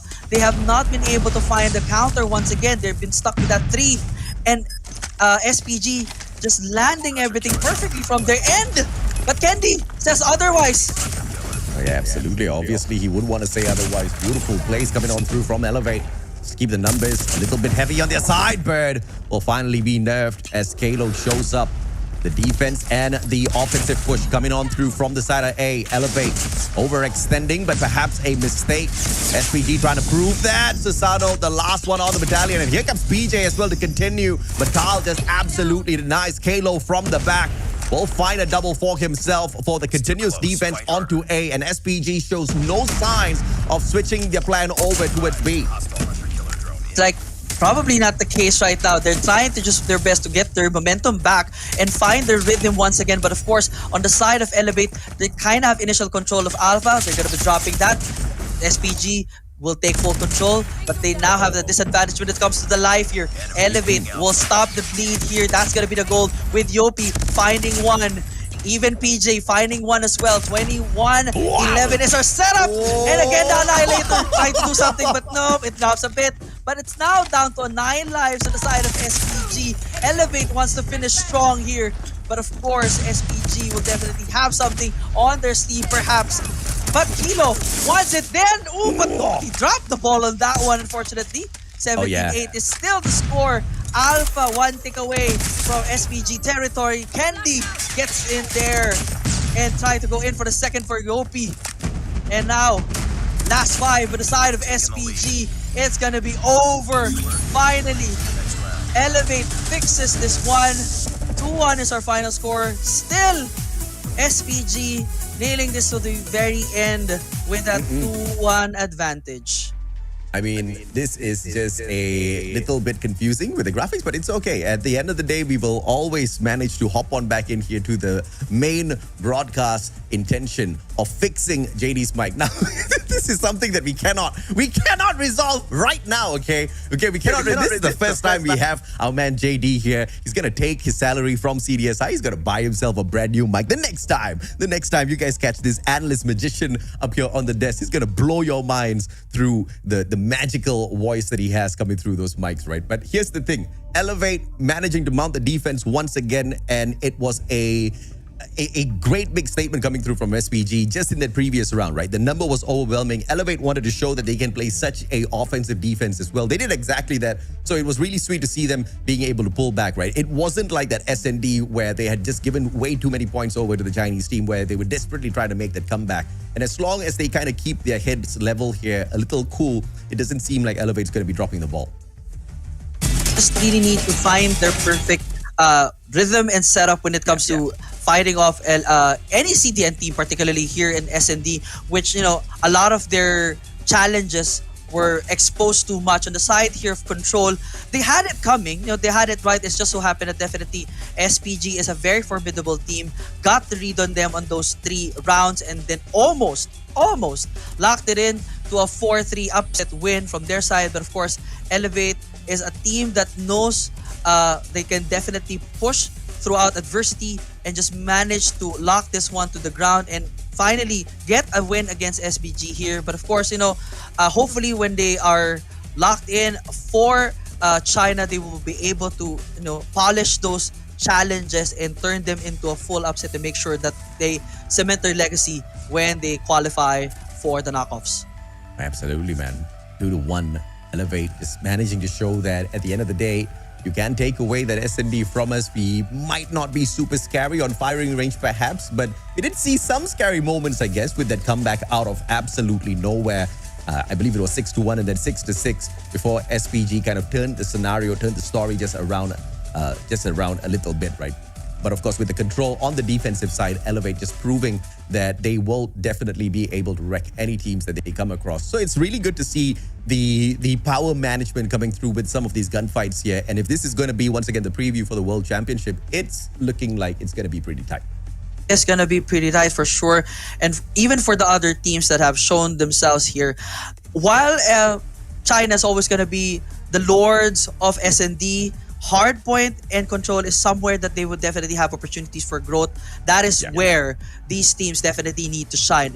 If they drop the ball on these two matches, you know that CDN teams will definitely take this over and make this their own playground. So now we are done with, of course, SPG and Elevate after this match. And once I probably unnerf my things here, it's going to be Stalwart Esports against Godlike, which is going to be an insane match because Godlike went in God mode yesterday.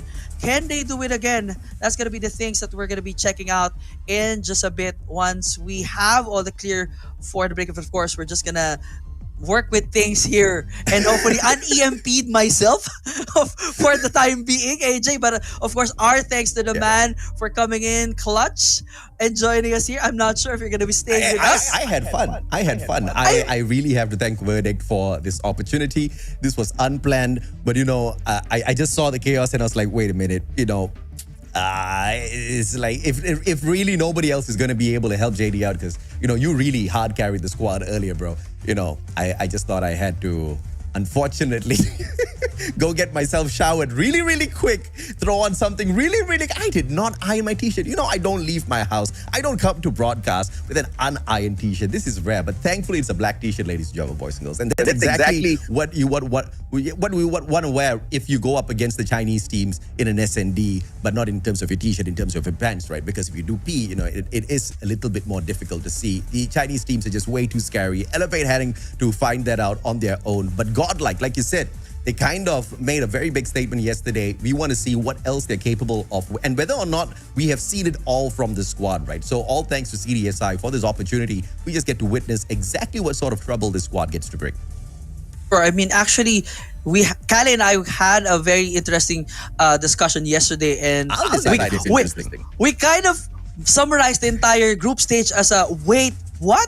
Why? Because we've always had those moments that we kind of predicted that one team will definitely dominate the situation, but everything just gets turned. Everything just got turned around 360. I mean, even for certain decisions that were made, comeback moments, clutch finishes, there were so many amazing setups here throughout CDSI, and I'm sure everyone in the chat watching the final day of the group stage is definitely enjoying everything that has transpired throughout those 4 days, I'm sure. But now, of course, we're just waiting for the stats to come in for the side of Elevate versus SPG here for the final rundown and, of course, our numbers. But for sure, if you're going to stay throughout the broadcast, AJ, I am sure... Hey, you're asking for too much. I don't know. I'm just hoping, it's not like... I cannot have wishful thinking. I mean, I don't even know when it's gonna be the next time that I'll have the opportunity to, shoutcast with the man, the myth, and the legend himself. When you change your mind, when I change your you change your mind. I tell you, next season you get a new mic, I'll cast with you, brother. I mean, See, I'm doing you guys a solid, all right? You've been asking for it, and I am just relaying your message. But let's take a look at the breakdown of the numbers here. 3 to 4, obviously, Elevate just crushing the hearts of SPG. That's not the result a lot of teams or a lot of supporters want to see out there on the battlefield. And as they are out here watching this broadcast, they don't want to see that Elevate has managed to dominate this, because there's a lot of fan base behind SPG, a lot of people expecting the Chinese teams to really find a way to dominate out there.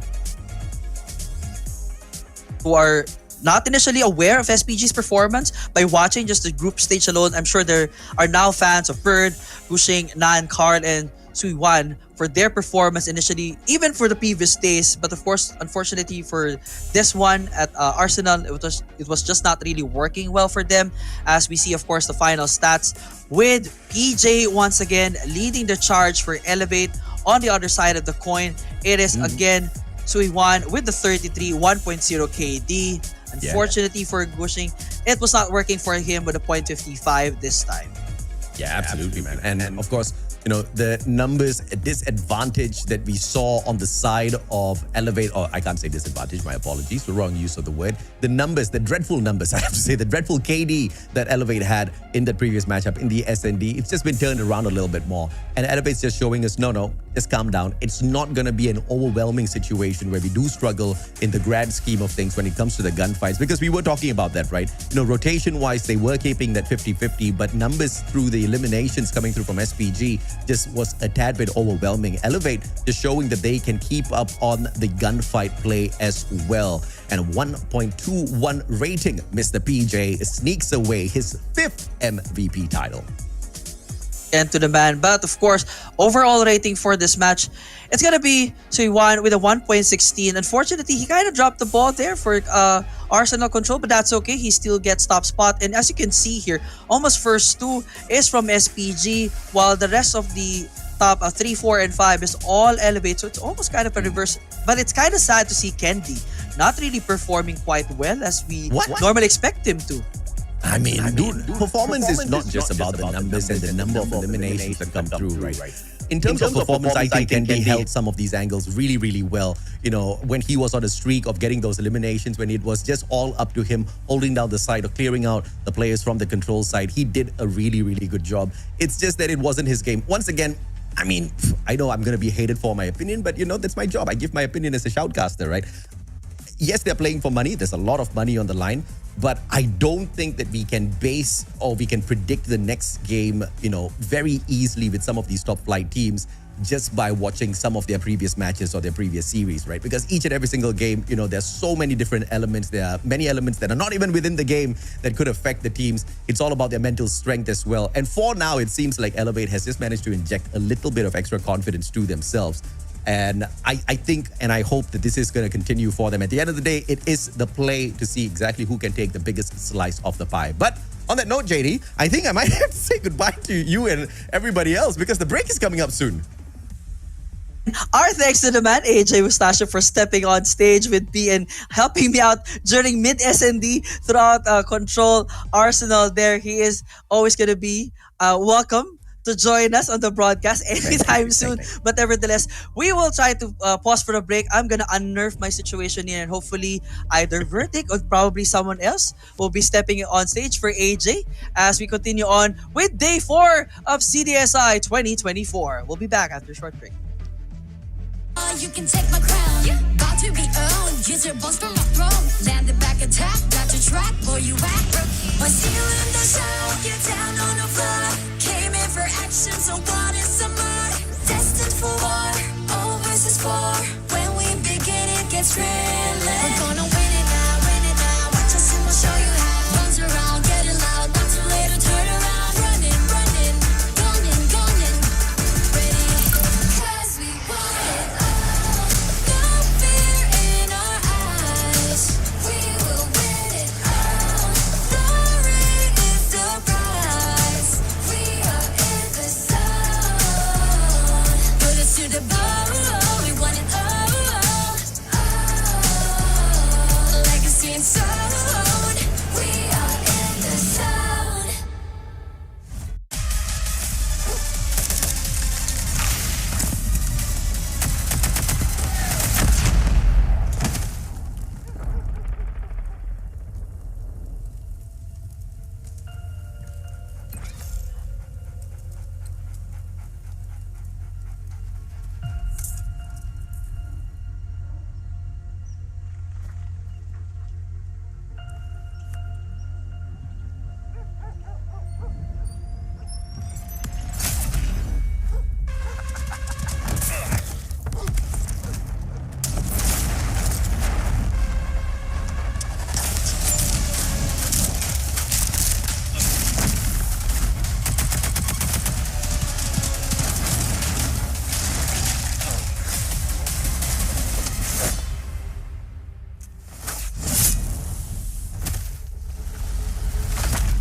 Treachery, betrayal. is disgraceful. But to blindly follow, that's a recipe for true evil.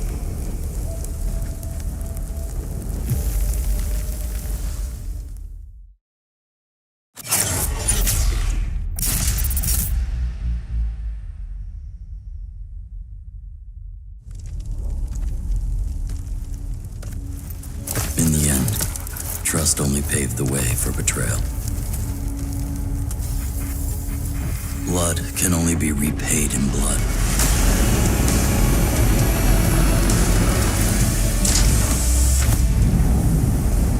Turn hatred into bullets.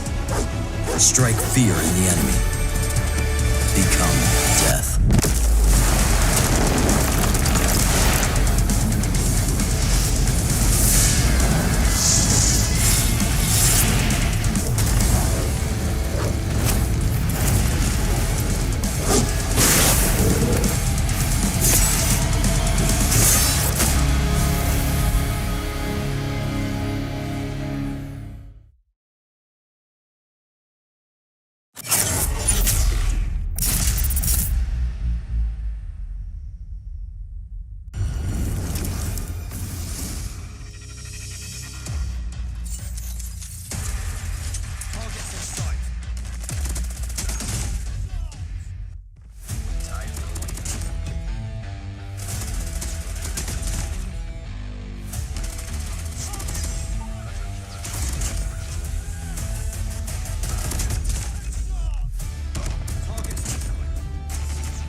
それでいくぞ。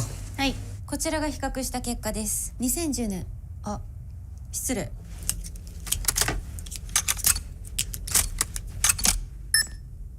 かっけー。癖になる戦い。コールオブデューティーモバイル。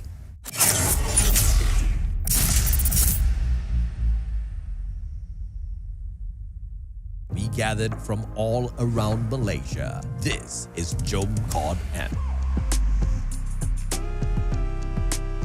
Over 70 players showed up to immerse themselves in a day jam-packed with activities. Exclusive merchandises and prizes were given out to players throughout the day, and players also had the opportunity to interact with the Garena team.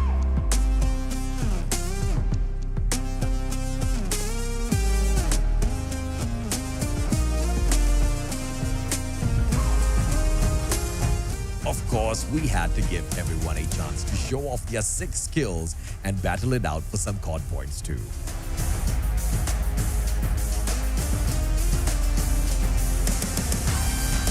The energy was truly explosive, and we hope you, the COD community, enjoyed your time at COD.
mission, live or die. Watch a bullet flying by, go run for your life.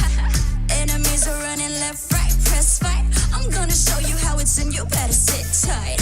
One down, three coming back at ya. Thinking that we're done, but I'm tougher than an armor. Dealing some damage, we hit it. Out of sight, out of mind. Yeah, you know that I can win it. We're stealing the show, you're down on the floor. Came in for action, still wanting some more.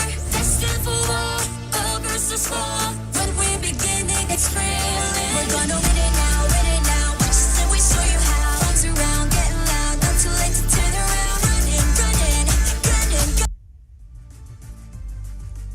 The chaos continues, but we have more things in store for you. Welcome, of course, to day 4 of the Call of Duty Mobile Summer Invitational 2024, the group stage. This time, we have another guest. We have, of course, one of the spiciest caster live. We have our good friend here, Wasabi. Hello, Hi. it's great to be on the desk with you here in Garena. You know, we've been casting together in the smaller scenes around the Call of Duty mobile community, but finally we are together here on the big stages.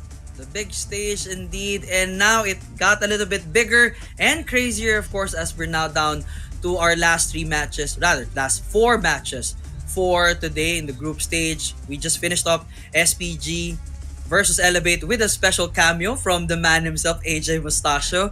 But of course, we're now headed down to Stalwart Esports against Godlike. Now, just to let you catch up on things, Sabi, for Stalwart Esports, they had a very close match at Hardpoint versus Wolves, but lost that one to X-Rock, and kind of had a good effort on S&D as well. A win against X-Rock, a loss against Wolves, but both instances, they won control.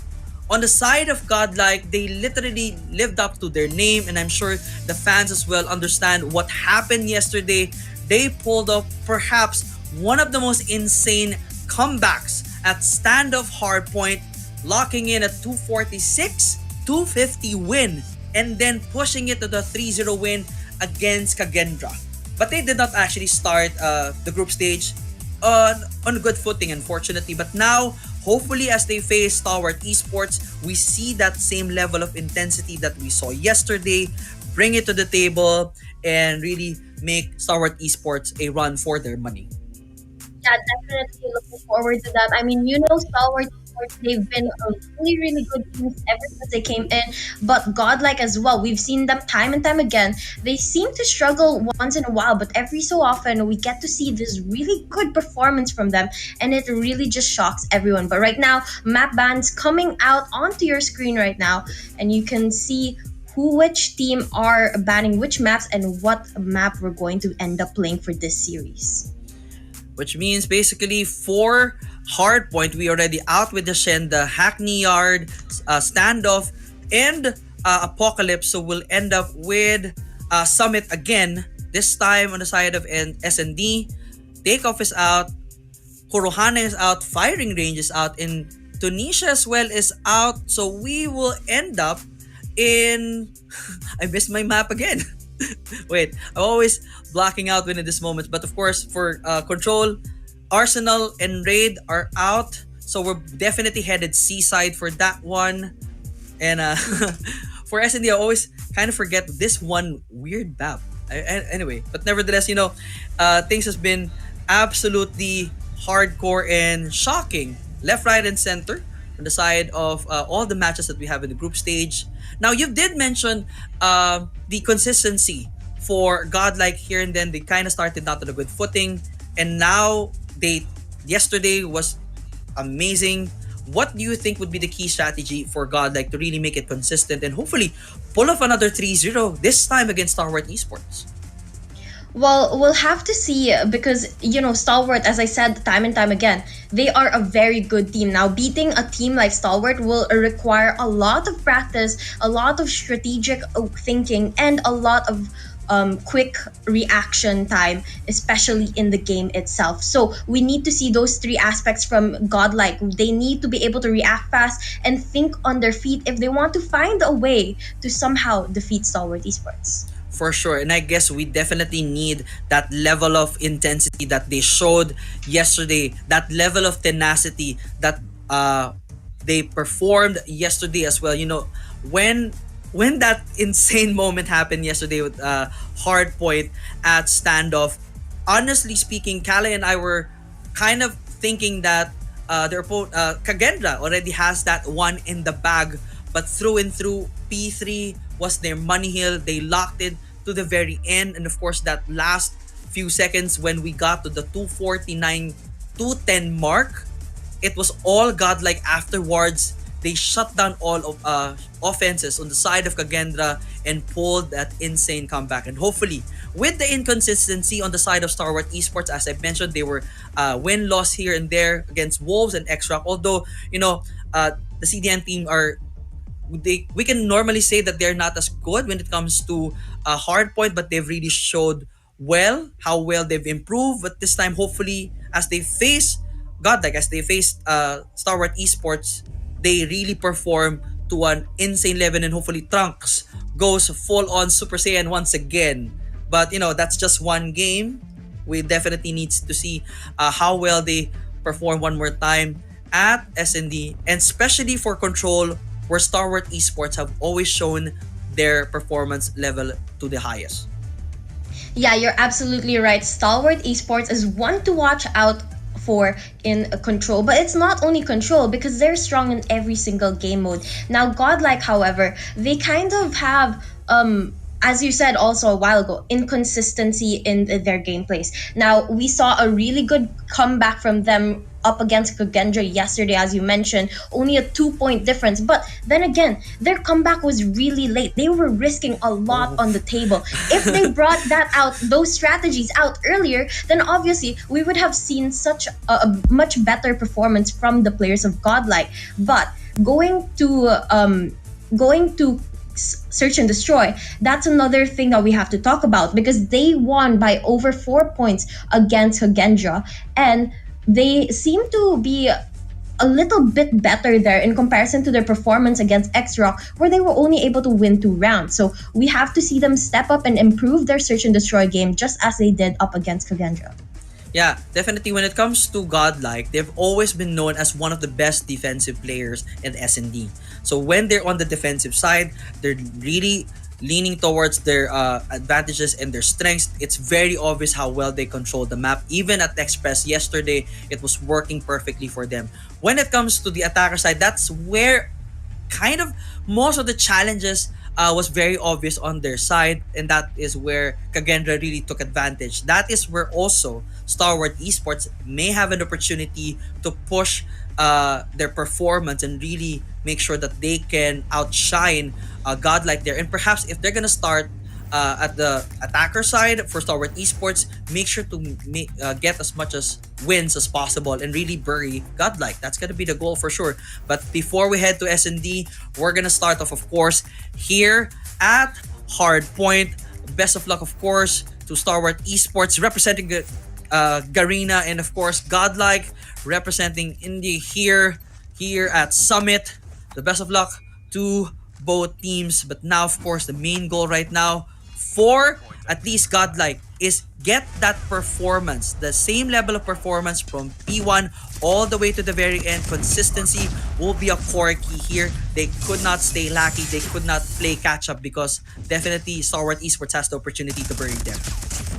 Yep, but look at this right now. Stalwart Esports, just as the game opens up, they go straight for the point and for the control on the second floor. Now, this is going to be vital for them to be able to win this match. If they're able to hold it down, get a good footing in the start of the game, they're going to be able to continue this all the way to the end. Stalwart, they're one to take advantage of the momentum, and that's exactly what they're trying to do right now. But Godlike's not going to make it easy. They're going to try and come for the comeback here. They're catching up, only 2 points away. 2 points indeed, and now Godlike has full control this time of the hill with still about 15 more seconds to go. Second hill will be up and running in a while, but of course, Trunks again going in Super Saiyan mode with a double here with the R9, but AG has something to say as well for that one. Second hill gonna be live here, and of course Star Wars Esports already has eyes set there already, trying to make sure that they have full control once this goes live. AG spotting right there with the number 4 right there, but Prevail locking it one, welcoming him back here, and this time Star Wars Esports still full control, this time with a 25 to make that a 27 point advantage here, and now it's almost a back and forth, but so far Star Wars Esports really making sure that they have this one, at least for now. And now, Stalwart, as they take the lead back, now trying to play it a little bit more strategic. They go hide into the corners, trying to keep the players of Godlike outside. They kill them from secret angles, hiding around and playing with a Godlike. But Godlike will gets the break into the hill, and Abyss with a backup, going to be a big play there as they take the hill from Stalwart Esports. And now they try to earn up points, but the stop is placed to that by Stalwart Esports as they take the hill back. And now we're almost just a few scrap points away.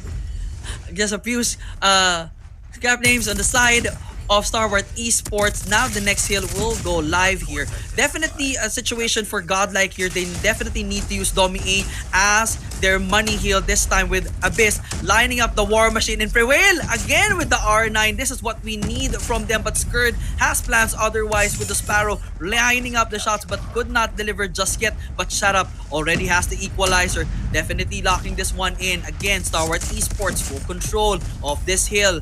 Godlike again struggling to make sure that they have this one in the bag. They're just trying to push this one through, but unfortunately Shut Up just making sure that they're out there in the open, taking all the hits on their faces. But Scotchy spawning way out of there from inside control. But now the goal here for Godlike is to make sure that they really need full setup here, but so far it's all been Star Wars Esports. You're absolutely right. Godlike needs a better setup right now because Stalwart Esports is pulling away. But Learn, he's gonna break into the hill with the Sparrow at hand. He's gonna clear off the area. 5 kills to his name, and they take the hill for just a couple of seconds. But Shut Up puts an end to that, taking the scrap time on the hill before their team starts for the rotation. But they have to watch out because as soon as they hit number 4, they're going to be met by the players of Godlike who have already taken control of not only the hill but the spawns as well. For sure, probably they were not able to take P3 as their winning one. P4 might be the thing for Godlike here, but again, that 40-point advantage is going to be a tall order for them as Shut Up and the rest of the team coming in hot already. But again, contention is good. Learn fires away. It's Skull Guy going in for the taking as well. Skull Guy just trying to make sure that it is not taken over by Star Wars Esports here. Even with Prevail, it is all looking good so far for Godlike. They have the opportunity to push at least an 80-109 number here, but AJ, of course, and the rest of the team have the opportunity to push this one and go for the takeover, and that's might be the one that they're trying to do right now, but not yet. It's still Godlike. Yep, still a Godlike controlling it and miraculously, slowly able to catch up to the players of Stalwart Esports. But the question is, will it be enough and will they be able to carry this momentum over to be number 1 as we have the reset of hills? Now, 5 seconds left till it opens up. This was a money hill of Stalwart Esports a while ago. Let's see if it's gonna turn towards the tides of Godlike or will it stay in the hands of Stalwart Esports. Just as the hill opens up, it's gonna be Stalwart Esports in there first. And now, of course, AG and the rest of the team just making sure that this is all theirs right there for the double. But again, Godlike coming in hot. But the contention is still going to be there with FDX, the X-Man himself, shutting it down with a double right there. Clove doing his thing as well. This is the Star Wars Esports that we definitely know. Unfortunately, again, Godlike showing off how problematic their initial takeover is. It is not looking well, but of course potential is there. But again, the War Machine from AG lining it up perfectly there. Again, it's all Star Wars Esports 131-93. Godlike definitely needs a solid comeback. Yep, they need a comeback, but it looks like Stalwart Esports is not going to give them the chance to do so because they want to close up the game as soon as possible. Scrap time going to go to the hands of Godlike, but that just gives Stalwart Esports the opportunity to set up for P number 2, and that's exactly what they do. They clear off the area, get control of second floor, which is vital to be able to get the points in this next hill. And as it opens up, it looks like Stalwart Esports plan is going to work well. and they're going to be able to gain control. But shot up here with the equalizer, gonna clear out the area once again, opening it up for their team. Stalwart Esports very close to that 150 point mark. They are definitely closing in. 146-104 is our score. Still doable for the side of Godlike, but unfortunately, it has just so happened that they're not able to lock this one in. But Trunks has plans. Otherwise, unfortunately, eats that Predator missile. But of course, he has already done the necessary damage right there. 24 more seconds to go for Godlike to take full control. But again, the takeover is here. But Prevail, trying to prevail against Stalwart Esports. But Clove makes him pay. But again, he's back in the running right now. 150 is our score. Next hill gonna be up in just a few seconds. The key here definitely for Godlike is to control this one. This became kind of their downfall earlier. They were trying to go in for the push initially for Godlike. Stalwart Esports locked this one in and they were not able to take this one over. They have to do the reverse right now. Yep, you're absolutely right. Godlike has brought themselves back into this competition, closing up the gap with Stalwart Esports. Now, all they have to do is continue doing what they're doing and continue earning those points. And so far, they've done it. They have control of the hill, and Stalwart Esports are too far to go in for the contest. Now, Stalwart, they finally make the rotations and they try to get control of the spawn, but it's not working in their favor here. Skullgy with the Annihilator is going to be able to pick off a couple people, and Trunks going around, making sure that they have control of the center of the map.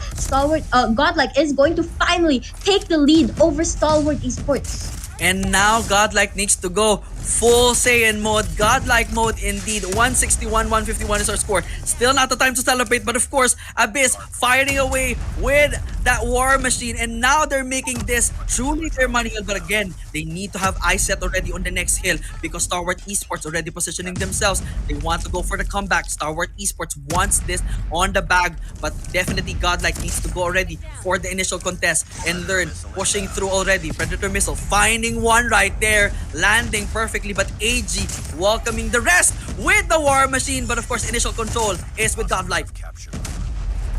And now, this is where we find out which of these teams are going to hit to that 200 point mark first. Because you know that 200 points is really hard to get to, and once you're there, you are close to ending up the game. It makes it so much easier. So far, Godlike has the lead here, but Stalwart Esports with the control of P number 4, they might just be the one pulling away. So far, so good for them. AG going to pull out a Predator missile here. Unfortunately, not able to get that kill, but the point stays in their hands. Koji going to go for the rotation, trying to get the spawns in their hands and the hill too, but it does not work. Skurd goes around with a shotgun, shooting everyone down, and this might look like the end of Godlike as Stalwart Esports takes the lead once again.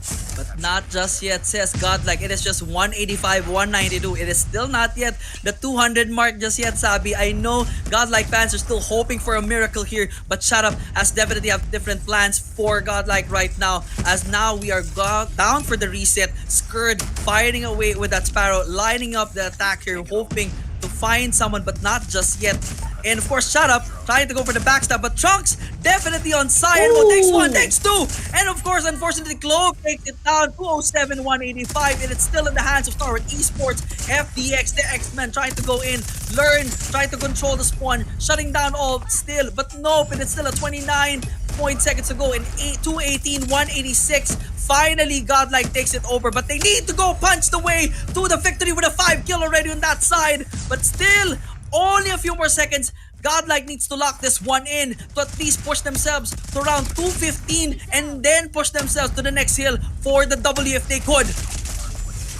It's going down to the line here, JD, and it looks like we're going to have to wait on the edge of our seats to find out who's going to take this home. But so far, Stalwart Esports, they are in the lead, only 30 points away from closing up the game, but the tides can change at any moment if Godlike steps up. And so far, with Skullgy and his Annihilator, they are causing a lot of damage here. 4 kills already to their name, and they continue to go up. They are at 250 points, and they control the hill right now, which is going to be very helpful to catch up to Stalwart Esports. And as I say that, Stalwart breaks into the hill and takes it away from Godlike. And now Skullgy and the rest of the team definitely needs to push through the maximum. Come on right there. But FTX has planned otherwise. The Clove, the X-Man himself, trying to go in. AG lining up with the war machines here, but God learned trying to go in back. 219, 220, 234. It's so close. It's just a 10-point advantage. Somebody needs to step up, and step up are they doing it. Unfortunately, it is again back to the side of Star Wars Esports. It is almost heavily contested right now. The scrap points most likely coming in to Star Wars Esports, but they're just 3 points away for the finish here. But of course, Godlike still has an opportunity to push this to the next hill. They are saved by the bell and they take the hill right now. This is the most vital moment for them right now, because if they're able to hold down the hill, they'll be able to take home the win. And Stalwart Esports, they need to take the hill back as soon as possible, and that's exactly what AG tries to do. But pushing alone won't work. Shut Up comes from behind, and now they have the hill in their control. Only 4 points away from taking home the win. 2 more and they are able to claim the win in hardpoint. Close, but not so close there. Unfortunately, Godlike could not handle the pressure that Stalwart Esports put up on their shoulders. This time, Stalwart Esports managing to survive by the skin of their teeth.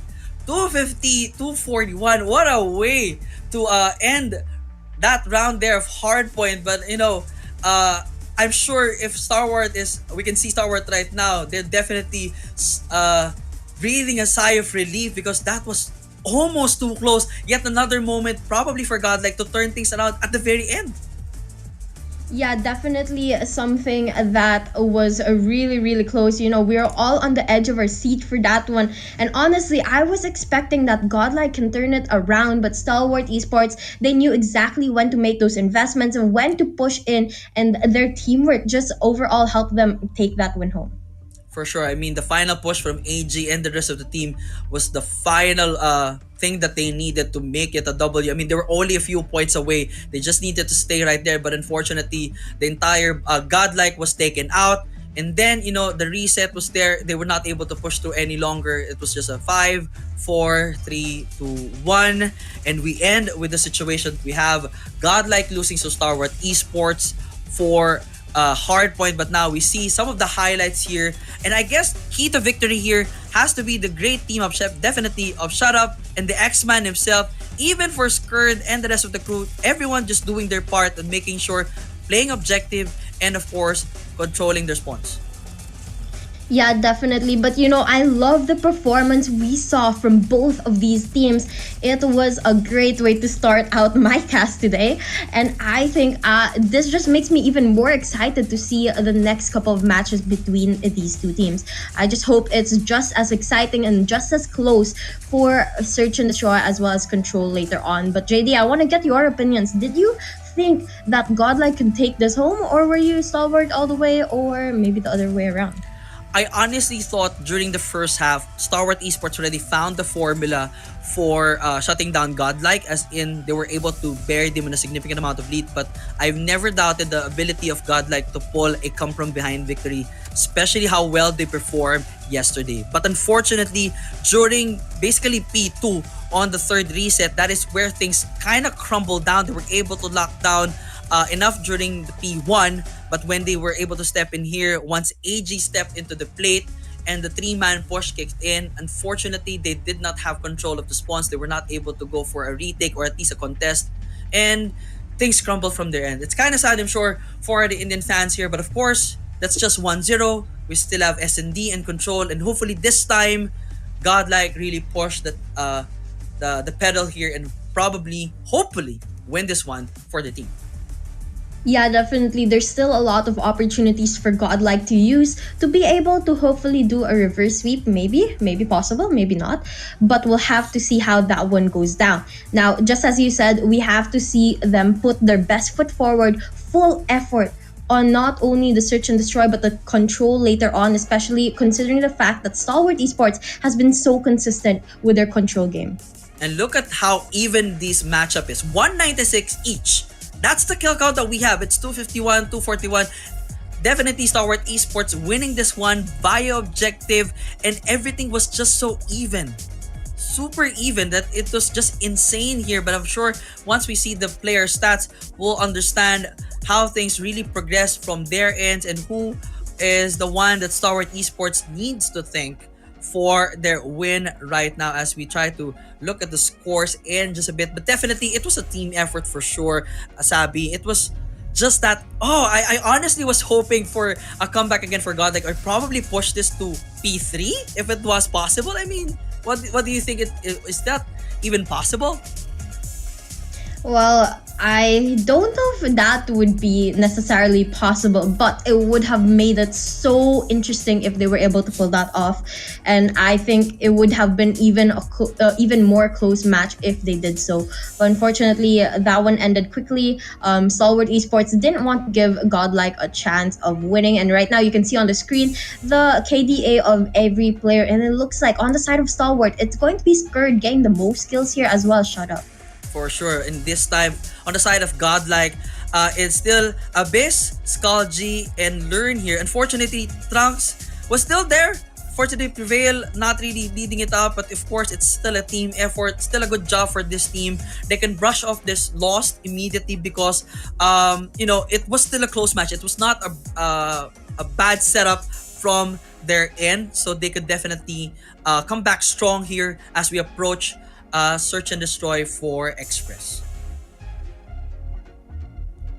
Yeah, definitely. So let's see how the next couple of matches go down. Right now we have our MVP. Shut Up is going to be the MVP of Stalwart Esports with a rating of 1.4, KD of kills of 46, and average score of 5,479. That is, of course, his 5th MVP for the season. This man has always been reliable and consistent throughout CDSI, and we definitely expect him to perform a little bit better this time at Search and Destroy. But this is, of course, an interesting map as we're headed to Express. Now, one thing that we did discuss earlier is that for Express, this is where Godlike really did best, and on the defensive side. On the attacker side, they were kind of struggling, but they still managed to pull a win against Kagendra. Now for Stalwart Esports, it was more of a hit and miss from their ends, fighting off against the Chinese team from X-Shock and Wolves. They did lose the Wolves, but they were able to pull a win against we did it with Kali, number 1 team, X-Shock. So hopefully, if they're able to do something insane as that, Stalwart Esports can definitely have the opportunity to push this to a 2-0. Perhaps, stop the momentum for Godlike. But for them, I will not dismiss Godlike once they have the defender side. And unfortunately, the case is reversed. Godlike will be on the attacker side, Stalwart Esports on the defense. So hopefully this time, Trunks and the rest of the team have already patched their issues when it comes to the attacker side, and they will be able to pull something good as we start off SND. Yeah, definitely. Hopefully they've been able to regroup after that bad performance. But let's see if they've been able to learn from their mistakes here. And will they be able to bring out a better gameplay? Now the game slows down as we wait for these teams to come into contact with one another. It looks like Stalwart Esports, they're going to be holding down that B side and giving that A side to the players on the side of Godlike. That's gonna probably be the case here as they're now going in for an alpha push, but of course I set still on that bomb side. They could not rush this immediately. They don't want to push this too insane, but of course you can see now the smart sense of Godlike because they're not rushing this completely. Before they were doing insane stuff, but FDX almost missed that one and manages to pull it in, and now they're down. Godlike down by 2 players. FDX making sure to lock this one to the ground, but of course Stalwart Esports loses 1 there, and that is of course FDX himself. Skurd finds another. It's a 2v4 situation, makes that a 2v3 when it's just back and forth we go. Skurd definitely make sure that this one ends in their favor. It's just Trunks and Abyss for this one. Can they pull off their first win? 2v3 situation here, but it's all about that position, and Trunks going to be able to knock Shut Up. and he is going to be down to a 2v2 situation. But information given to the players of Stalwart Esports. Abyss with the backup takes down AG, but Skurd pushes in, trying to get a hit on the players on Godlike, but unfortunately not going to be able to find them yet. Timer goes down, 30 seconds left on the clock for that defuse, but he needs to look for the kill before he's able to get that. But Trunks comes from behind, gets the kill, and Godlike gets the first round of the game. Almost a clutch win there for Skurd, but of course the two-man advantage, good positioning there on the side of Godlike. This clearly shows that they have learned from their initial mistakes from yesterday here at Express. They know this map a little bit better. They know also how Stalwart Esports move. But again, of course, they just need to make sure that certain situations do not happen, particularly ending up in a 2-1 situation from their end. And this time, again, Alpha push is good. They're very comfortable definitely on the Alpha side. Meanwhile, Stalwart Esports has 2-1 setup here, one in the mid here, especially in the tracks. And hopefully, this time, Stalwart Esports makes it work for them. Yep, definitely. And right now, we are again seeing a similar strategy as a while ago. Stalwart Esports gonna hold that B side down. Godlike heading towards A, but playing things slow. Finally, they go in for the plant right now, but it looks like Stalwart Esports has heard the commotion happening over at that A side. They start the rotation, and it's just a matter of them taking it back right now. And now, of course, FDX may spot one, but the wallbang is not really connecting just yet. FDX could not go in for the defuse just yet. They are not too clear, but they definitely have the opportunity to go in already, and they can overwhelm the situation. Prevail spots it with the R9, gets a second, trying to go to the third. Ooh, and it's a wipe. And then Godlike takes 2-0 right there. A good start definitely for Godlike. Yep, a very, very good start. First 2 rounds to their name. Now, I'm expecting that Stalwart Esports is not very happy about what's been going on so far. So let's see what changes they make. But FDX with a huge double kill there. A collateral. And they're going to go in for more right now. Trunks trying to take them down, but Abyss gets a kill on AG. And Skurd, another one on Trunks. It's going to all be down to Abyss here. But he's not giving up. 3 kills to his name, and it's all left. Kill, Shut Up, and Clove. Abyss in a 1v2 situation, not looking very good, but gets shot from multiple angles and taken down by Clove. There you have it. Stalwart Esports taking a round to themselves after losing to the Godlike. The switch from Godlike from A side to B side was kind of a bad decision, unfortunately, because Stalwart Esports also had the same idea. They stacked B all the way, and then when the gunfights kicked in, unfortunately, Godlike was not ready for the takeover, and they lost significantly on that one. But nope! FDX, again, the X-Men finding Scotchy with that entry nade. Too nasty right there. But now, of course, again, the disadvantage on the side of Godlike. Stalwart Esports definitely has opportunity to lock this one in. Spots one, FDX, the X-Men one more time there, dropping Godlike into 3-5 on a disadvantage there for the Indian team. FDX just trying to find number 3 here. So probably will find Abyss, and he does! Ooh, that is absolutely nasty. And Clove welcomes 2 straight to the face! Oh my god! Oh, that is a great way to come back from 2 bad rounds, is by dealing 2 good rounds to the deck. But right now, Stalwart Esports and Godlike at a tie of 2 points. But looking at the side of Stalwart Esports, look at this. AG and Shut Up have no kills on the board. They're all being carried by FDX. What is happening? well, so far, kind of a bad situation for these two for sure. We don't want to welcome them to the 007 club, perhaps. But, you know, if they're doing their job of relying the comms to the team, that's okay. But right now, it's a 4v3 situation in favor again of Stalwart Esports. This could be the chance for them to take the lead. But now, push on the side of almost like Bravo, but not really a solid there because Bomb is not with Godlike right now. Stalwart Esports splits it up. Prevail shuts down AG. And now evening up the numbers here. Skull Guy just trying to find one there. Skurd way far back. Glow with that R9 hurts so bad earlier in the previous round. And I think right now Godlike kind of going in for a move, but FDX, the X-Man spots there. And it's now 3-2 situation. Trunks with a backstab. Wolf finds Kurt, shuts it down right there. And it's now down to Clove. Can Clove finish this one off? 1v2 situation, Clove all alone, and yes, you're absolutely right. Can Clove finish this off? He's gonna be able to get one, but that's information given to Trunks on exactly where Clove might be hiding. Now Trunks gonna turn it around. It's gonna be timing here that he's going to be able to spot Clove, but the kill not confirmed. Clove able to get away with a slim of life left in him, and he runs, trying to buy himself more time. He gets the bomb, heads, and it looks like it's going to be Trunks heading towards a B side to get away from him. Oh, but the grenade For the next round. takes him down. 3 points to the side of Stalwart Esports. That was nasty. I mean, it was perfectly timed. Super. Clove just locks that one in, throws the nade straight into the bomb site. Unfortunately, the plant attempt was there, and they just ate it right in the body, and it hurts so bad right now. 3-2 is a score still. Of course, Godlike has the opportunity to take this one, but unfortunately, that's not going to be the case as they're now down 2 players out. And Abyss trying to go for the trade here, trying to even out the odds here. But FDX says otherwise. Again, the X-Man making sure to turn things around and in their favor.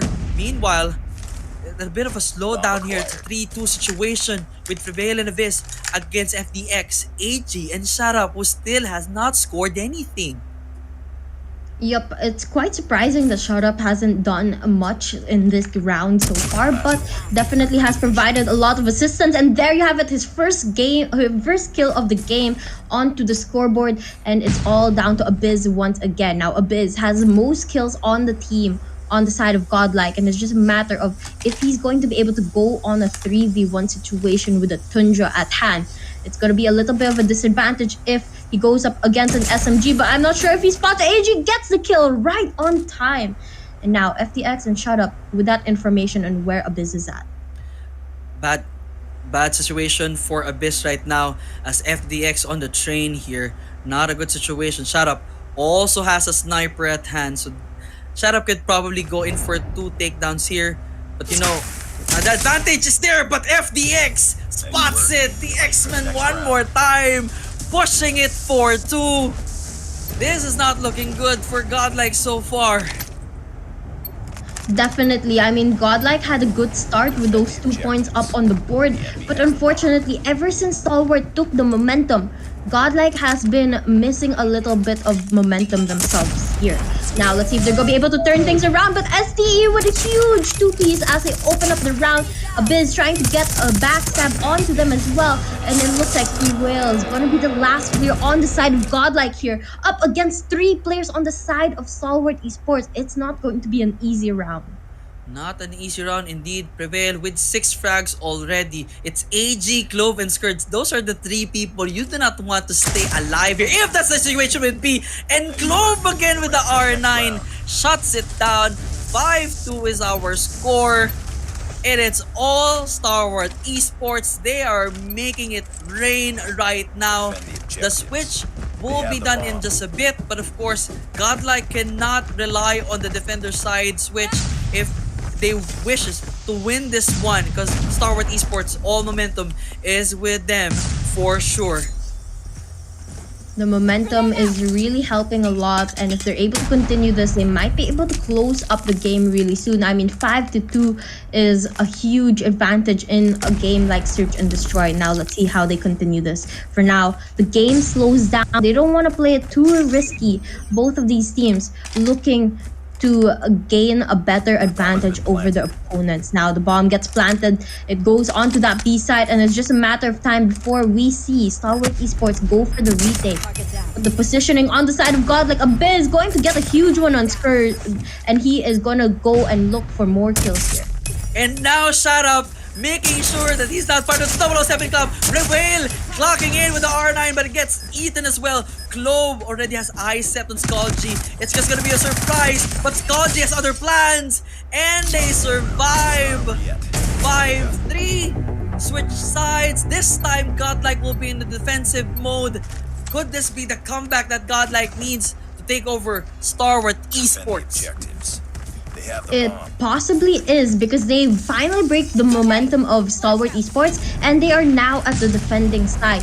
Now let's see if they're going to be able to take this into their advantage, but it looks like STE is gonna meet them with a gun straight to their face, taking them down. 2 players left on the side of Godlike, but 3 on the side of Stalwart Esports. All of the players stacked up on that B side. The Biz gonna get one on Clove, and it's all down to Abyss here on the side of Godlike. FDX Got the bomb. spotting one more right there. The X-Men just too good. Goes for the plant already. He has Bomb has been AG has his backup. Abyss now stacked with all the odds, but AG finishes this one off. 6-3, 3 more to go. And this match again goes to the side of Starward Esports. Godlike needs to step up really good right now, because if they do not win this one, all hope would probably be lost on the side. FDX again, the hitman, the X-Men finding it all right there, and Trunks nerve, no Super Saiyan mode for the guy. Unfortunately, it is just absolutely nasty. The nade does not find anything. Clove again with the R9. Scourge spots another one, and it's just all down to learn. Can he be smart enough to end a 5-1 situation here, Sabi? That's a good question. Let's see, because he's been struggling with his kill so far. Look at this. He only has 1 kill on the scoreboard. So if he's able to go up against 5 players, that's definitely going to make up for the bad performance in the last couple of rounds. But then again, that's a very tall order to ask for. He spots one, going to be able to get that kill, but that's information given to S2E, and Skurd takes him down.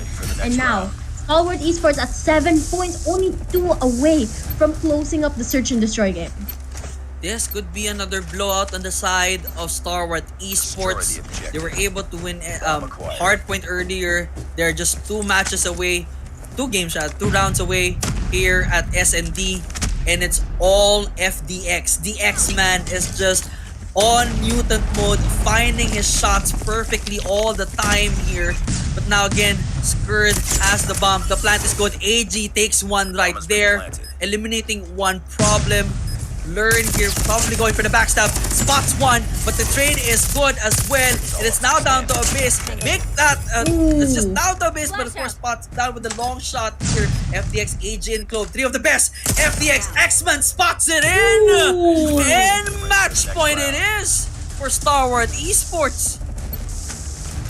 You know, honestly, I'm quite disappointed with the performance of Godlike here, because after those first 2 rounds, I really thought they had the momentum to bring this to a close game. But right now, it looks like they're missing in action, not really able to put up a good fight here. And Stalwart Esports, they're closing up the game. If they don't step up now, this is their last opportunity to do so.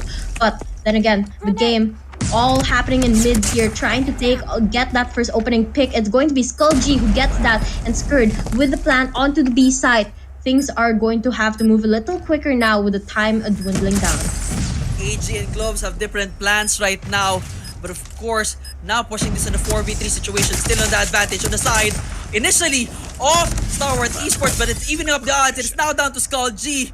2v1 situation. FDX, hard scope and all, spots it! Not yet. Skull G probably has the opportunity to take down the X-Men from the side. Vanishing Pistol does the job, just needs to go for the defuse, and finally, Godlike stops the bleeding right there, pushing this to 8-4. But still, Stalwart Esports just 1 more win away.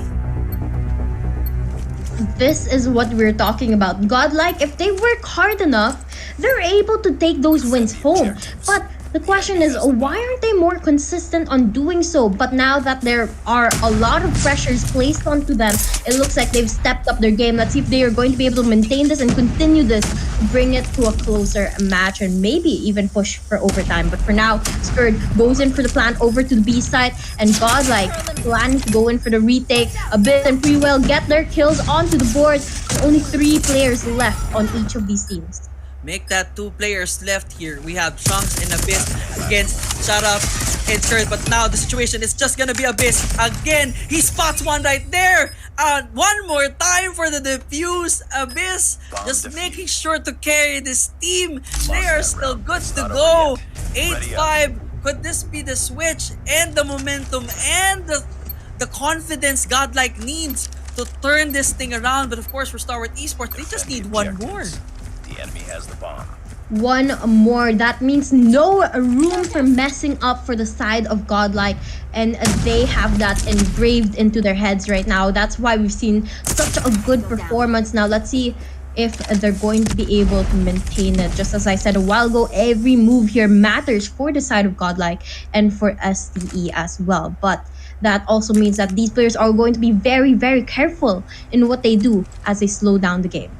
Careful was not the situation with Trunks as he fell down in the hands of FDX earlier, and now it's a 5-war situation. Godlike definitely understands the assignment. They heard you, Sabi, for sure. They're gonna make this a little bit more careful. Same thing with Star Wars Esports. They're moving 3 here to Bravo very carefully, just making sure that they are not gonna move into any trap for Godlike. But Skullgy spots one already, but Trigger Discipline is there. Will not fire just yet. Skurd going in for the plant already. Now pushes this clock. 2:45. Some nades throwing in for the information. Skullgy and the rest of the crew needs to pull this one off, but they only have 35 seconds left. AG and the rest of the team, eyes set on all entrances. They have this one locked in. Things slow down right now, and it's just a matter of time. But Skullgy gets one on AG, and it's all down to a 3v4. STE still with the advantage, and Clove tries to make it a bigger advantage for their side. They want to end the game here, and that's exactly what they do as they take down the players of Godlike and take the search and destroy match. What a way to end that one as well. Again, Star Wars Esports definitely showing the momentum and their prowess when it comes to search and destroy. Unfortunately for Godlike, that moves that they were able to show earlier with Kagendra yesterday was not really seen that much here, even an Express on the same map against Star Wars Esports. Unfortunate for them, but of course for Star Wars Esports, this is really a good momentum booster for them. They have really done so far so good against the formidable force and that pressure that Godlike really brought to them. Sorry, I am just standing out in certain situations. This is still shocking to me because I was still honestly hoping that Godlike can turn things around. But you know, Star Wars Esports, you cannot really deny the power and the intelligence of the X-Man himself. FDX is just too good here at S&D. Yeah, definitely FDX was at the top of his game, really helping out the team a lot. And the team, of course, carrying their own weight as well, backing him up in every rotation they decide to do, every strategy they decided to try and pull off against Godlike. But we did see a very, very good run for Godlike. There are a lot of potential for this team, and hopefully they continue to show us the same thing going into Control. But as we said, same thing in the hardpoint match. We need to see more action from the start and consistency all the way through to the end. That is almost the room for improvement definitely for the side of Godlike. They were able to start things right for the first 2, drop the ball almost immediately afterwards. When the defender side came in, they were not really okay at first. They got some few matches in, but of course, Star Wars Esports was just too good already. They were hot and ready to go, and they were lining up everything right there. Even though Abyss was able to do those double defused in the initial matchup, but you know, the pressure against Star Wars Esports was just too much, unfortunately for Godlike. And of course for the team, I mean, even though Sharup was not really performing well, and this one, it was Clove and FDX, AJ and Skard really doing their utmost best for this one. Initially, Sharup kind of started slow. He was able to, you know, get that momentum afterwards. But of course, all is well. STE still working well right now and definitely advances for a 2-0 lead as we head out to Control. Now, this Control has been basically the game that Star Wars Esports really thrives. I mean, both situations they beat X-Rock and Wolves. Although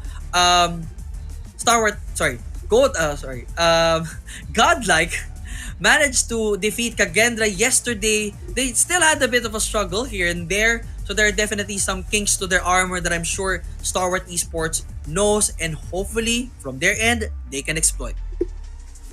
Yep, we'll see how this one goes. It's really, a questionable game mode here. Stalwart Esports has a lot of advantages, but we don't know exactly what Godlike has up their sleeve. And of course, the map is going to play a big factor in this game as well, depending if it is favorable towards the players on the side of Stalwart Esports or towards the players on the side of Godlike. Now, this map right now would be on Seaside. So it's a 50-50-ish, I would say, for both teams. Now, as we look at the score, this was not 50-50. This was a 9-5, all in favor of Stalwart Esports. 61-44 is our kill count right there. Look at the huge disparity when it comes to the gunfights. Unfortunately, Godlike was not up to the challenge against the man, the X-Man himself, FDX, dropping a 2.38 KD and a 1.82 rating right there. But for Abyss, he did an absolute best with that 1.45, that's 16 frags. But Learn was, I guess, had a lot of things to learn from his side because he was not really doing well. Even for AG. I mean, 0.33, 3 kills only from his side. But of course, FTX, second MVP for this matchup right here, or for the entire season rather. So definitely, we can definitely rely on the X-Man throughout the day, and especially here as we head out to Control. Yeah, definitely. We need to see AG step up. That performance that we saw in Search and Destroy was just not it. He has to improve. He has to be able to carry his own weight. And the same thing with the rest of the players on the side of Godlike. You can't be relying on only Abyss, only one player to do all the dirty work for you. You have to carry your own weight, and you have to be able to get those skills, play those strategies perfectly to win up against Stalwart Esports. So let's see which of these two teams are going to be able to take the Control match. And I'm really, really excited to see that it's actually going to be over at Seaside, just as you mentioned, because yesterday we did see Godlike go up against Kagendra in Seaside, and they won that really dominantly. So let's see if they'll be able to pull it off against Stalwart Esports. That is the goal right now, definitely for Godlike. But again, with the momentum and the style that Stalwart Esports is showing up against Godlike, it's hard to say that they could definitely push this to at least a 4-0 situation for Godlike. So we would probably expect this to at least go down 4-2 at the most. But I will not be surprised if Stalwart Esports lock this in to the ground for a 3-0 throughout the day. But that is what we'll see in just a bit, as we are now, of course, headed this time for Control. Again, 30 lives for both squads, Alpha and Bravo for the taking. And what I do like about Godlike here is they definitely know how to play objective here, as Prevail shutting this one down, trying to go in on Alpha side, but AG has other plans. But nevertheless, it's almost heavily contested. 28-26 for the initial life count here, and Skullg finds another one right there, and they might have the opportunity this time to take Bravo. A very good start for the side of Godlike, but then again, we can't really make any conclusions just yet because we saw the same thing in Control and it didn't end as we expected. But let's see how Stalwart Esports decides to turn this around, because Prewell is gonna take AG down and Learn takes FDX. Now, the numbers on the side of Stalwart Esports is not something you want to see, while Godlike still has 26 lives to their name. But Stalwart Esports, they're gonna try and go for the capture right now, focusing on that B side and keeping the players of Godlike out. They're gonna gain a couple kills while doing so. That's gonna put also Stalwart Esports in a good advantage, as they're now 2 clicks away on the Bravo side, still uncontested here, and FDX just spotting one right there. Bravo definitely coming in to the side of Stalwart Esports, gonna put Godlike in a disadvantage, and Stalwart Esports managing to even up the kill counts already. They just need to find it, and Clove finds one right there. Alpha for the taking on the side of Stalwart Esports. Again, both objective and kill counts just working for Garena here right now, and Godlike trying to storm the front here. Learn managing to do so. Again, the reset this time on the Alpha side. But is this enough? Can at least Godlike maintain the life lead here against Stalwart Esports? That is a very good question. The lives right now, they're pretty even here, but it's a matter of who's able to get those kills and win those gunfights, because that's one of the most important things here in Control match. And considering that we're in Seaside, they have to do that as well, because if they lose a lot of their gunfights, they are in a in a situation where they can potentially be placed in the spawn trap. But so far, it looks like Stalwart Esports is going to try and go in for the contest at A side, trying to capture that area. But Godlike clears them off, takes them out of that A side, and wants to hold it down. And now the situation kind of reversing here. Godlike still has life control here and Prevail just lining it up, but FDX says otherwise here. 10-7 is our life count here. Learn finally spots one from the back here. Skirt welcomes one right there. Probably will find the second one or third in just a bit. But now Stalwart Esports down to their last 5 lives. Godlike has the opportunity to win this one, but AG lines it up with a Warma. But Abyss has also the same plan. Now down to the final 3 on the side of Stalwart Esports. Shut up, trying to go in for the finish, but unfortunately could not handle it. AG again with the War Machine, welcoming it out right there, but will not find it. He is all alone against 4 lives in the sense of Godlike. 18 more seconds to go. He is just holding on here for Alpha, perhaps finding where to go, who to pick. He's trying to go in all the way, but Skullg and the rest of the crew finds it in. Skullg with the finish and a first win for Godlike. AG wanted to go down with the fight, and that's exactly what he did. But that does also mean that Godlike gets their first win of the game here. And now they are going to be placed as an attacking team. Stalwart Esports as the defending. Will it be a change of tide here, or will Godlike get a second win onto the board? But it looks like so far Godlike's gonna get a lot of those eliminations up onto the board, and they are on the lead. Now, of course, they're also somehow in the lead when it's on the side of Alpha, as they're able to lock this one as well. First click is all good already. First, and almost gonna be on the second one as well, uncontested on the side of Alpha here. Skullg just locking this one in. Skurd spots one, and now I think on the Skurd side, he is now already on the zone to make sure that they're on the spawn trap here. Trying to go in everywhere, unfortunately, on the side of Godlike, but he's taken out finally. But the damage has been done yet. But of course, Stalwart Esports still lacking on the life count here. Godlike 24-19, Alpha on the side of Godlike. And things is not looking good for the side of Stalwart Esports. You're absolutely right. Godlike here, they have a very good strategy. I mean, Prevail with a huge 2-piece there, just waiting in the stairwell and waiting for kills to come his way. Now, Stalwart Esports, on the other hand, down to 14 lives left and only the B side left to defend, while Godlike continues to go in for the segment captures. It is not looking good. Now, Godlike about to secure that second segment and going for the third one right now. Stalwart Esports, I'm at a loss for words. What are you going to do here? What are they going to do? They're just gonna hope on for dear life, but Trunks says otherwise. Both objective and life count all in the advantage of Godlike. 2-0 is the score. This is the game that we initially predicted that Godlike will probably have a bit of a struggle against Stalwart Esports since STE won both against the CDM teams. But you know, it is what it is. Things are just going in reverse. Things happen and it's different here and there right now.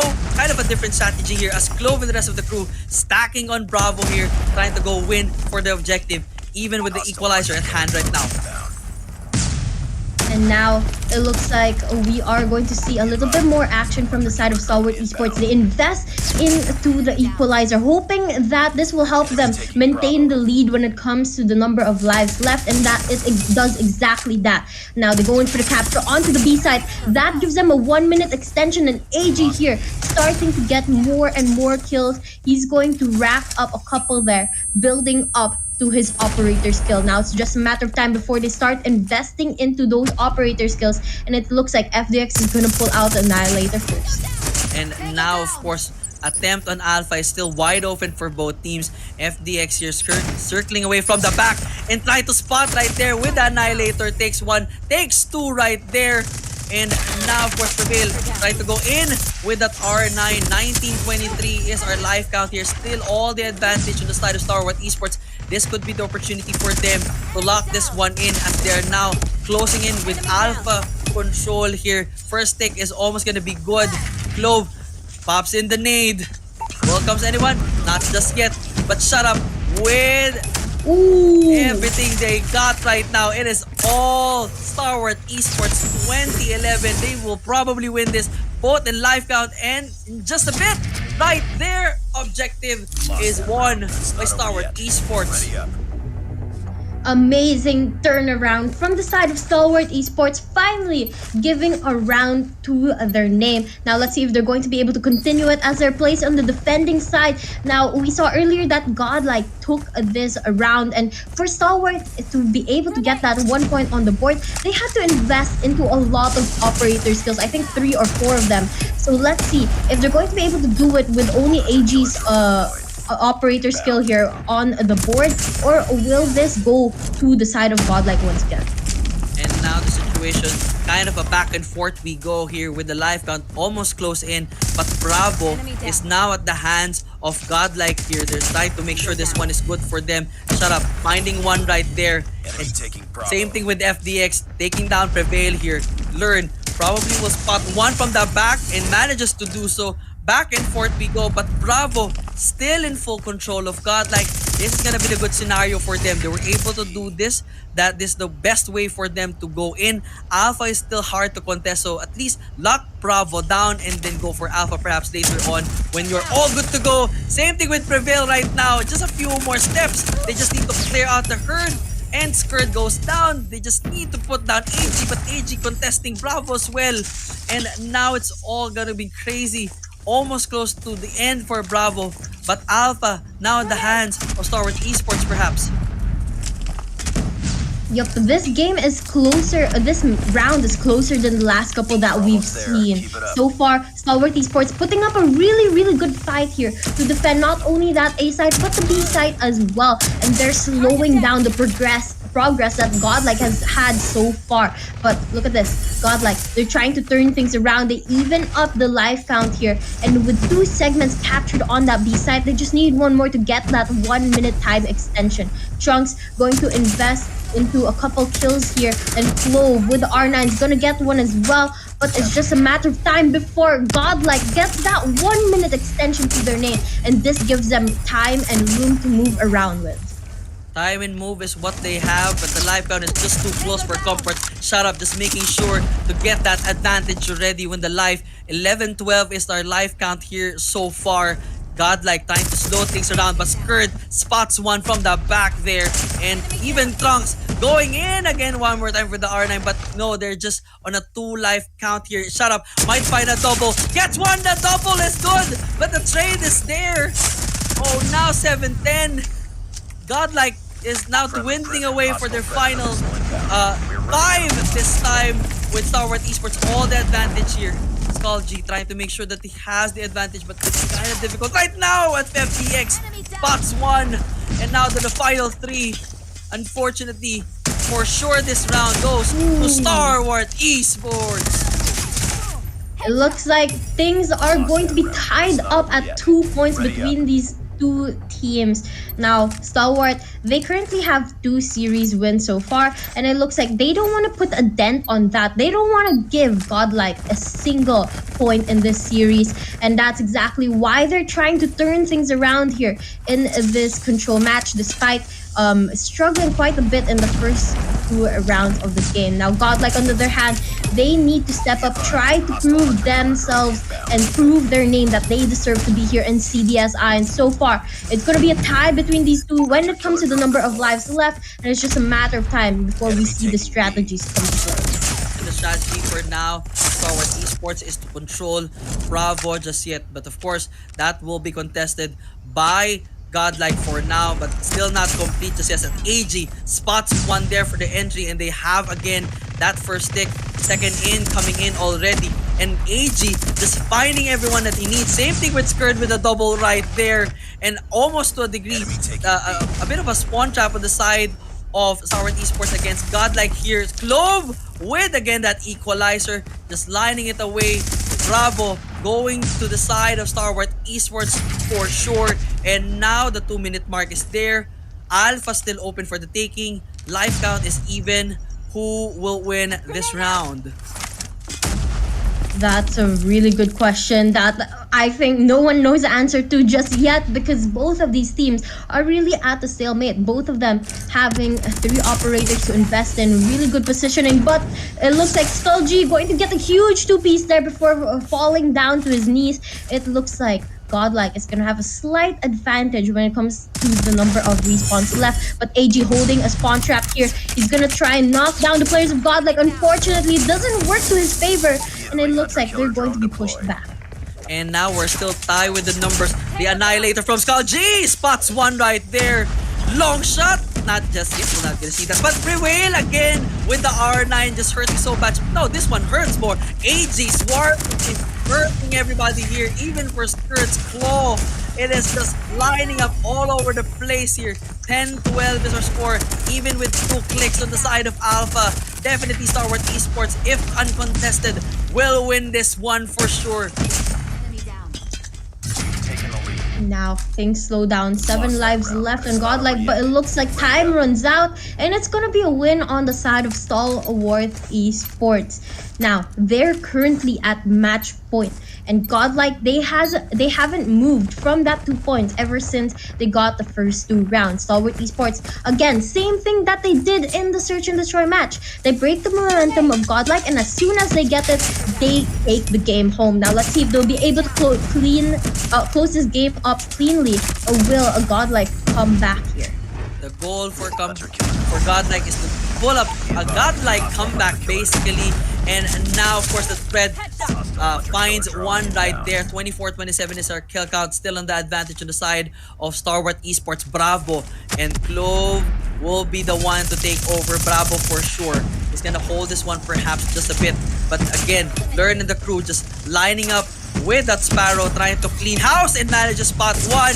Even for there you go. The clean house is good. Alpha now going to the side of Godlike, but they have to sit this one in and hold it to the very end. Bravo is also for the taking on the side of Godlike, and skirting the rest of the crew. Goal is to push it out, clear house there, and end it right at the beginning. But Prevail has other plans right there as he spots one.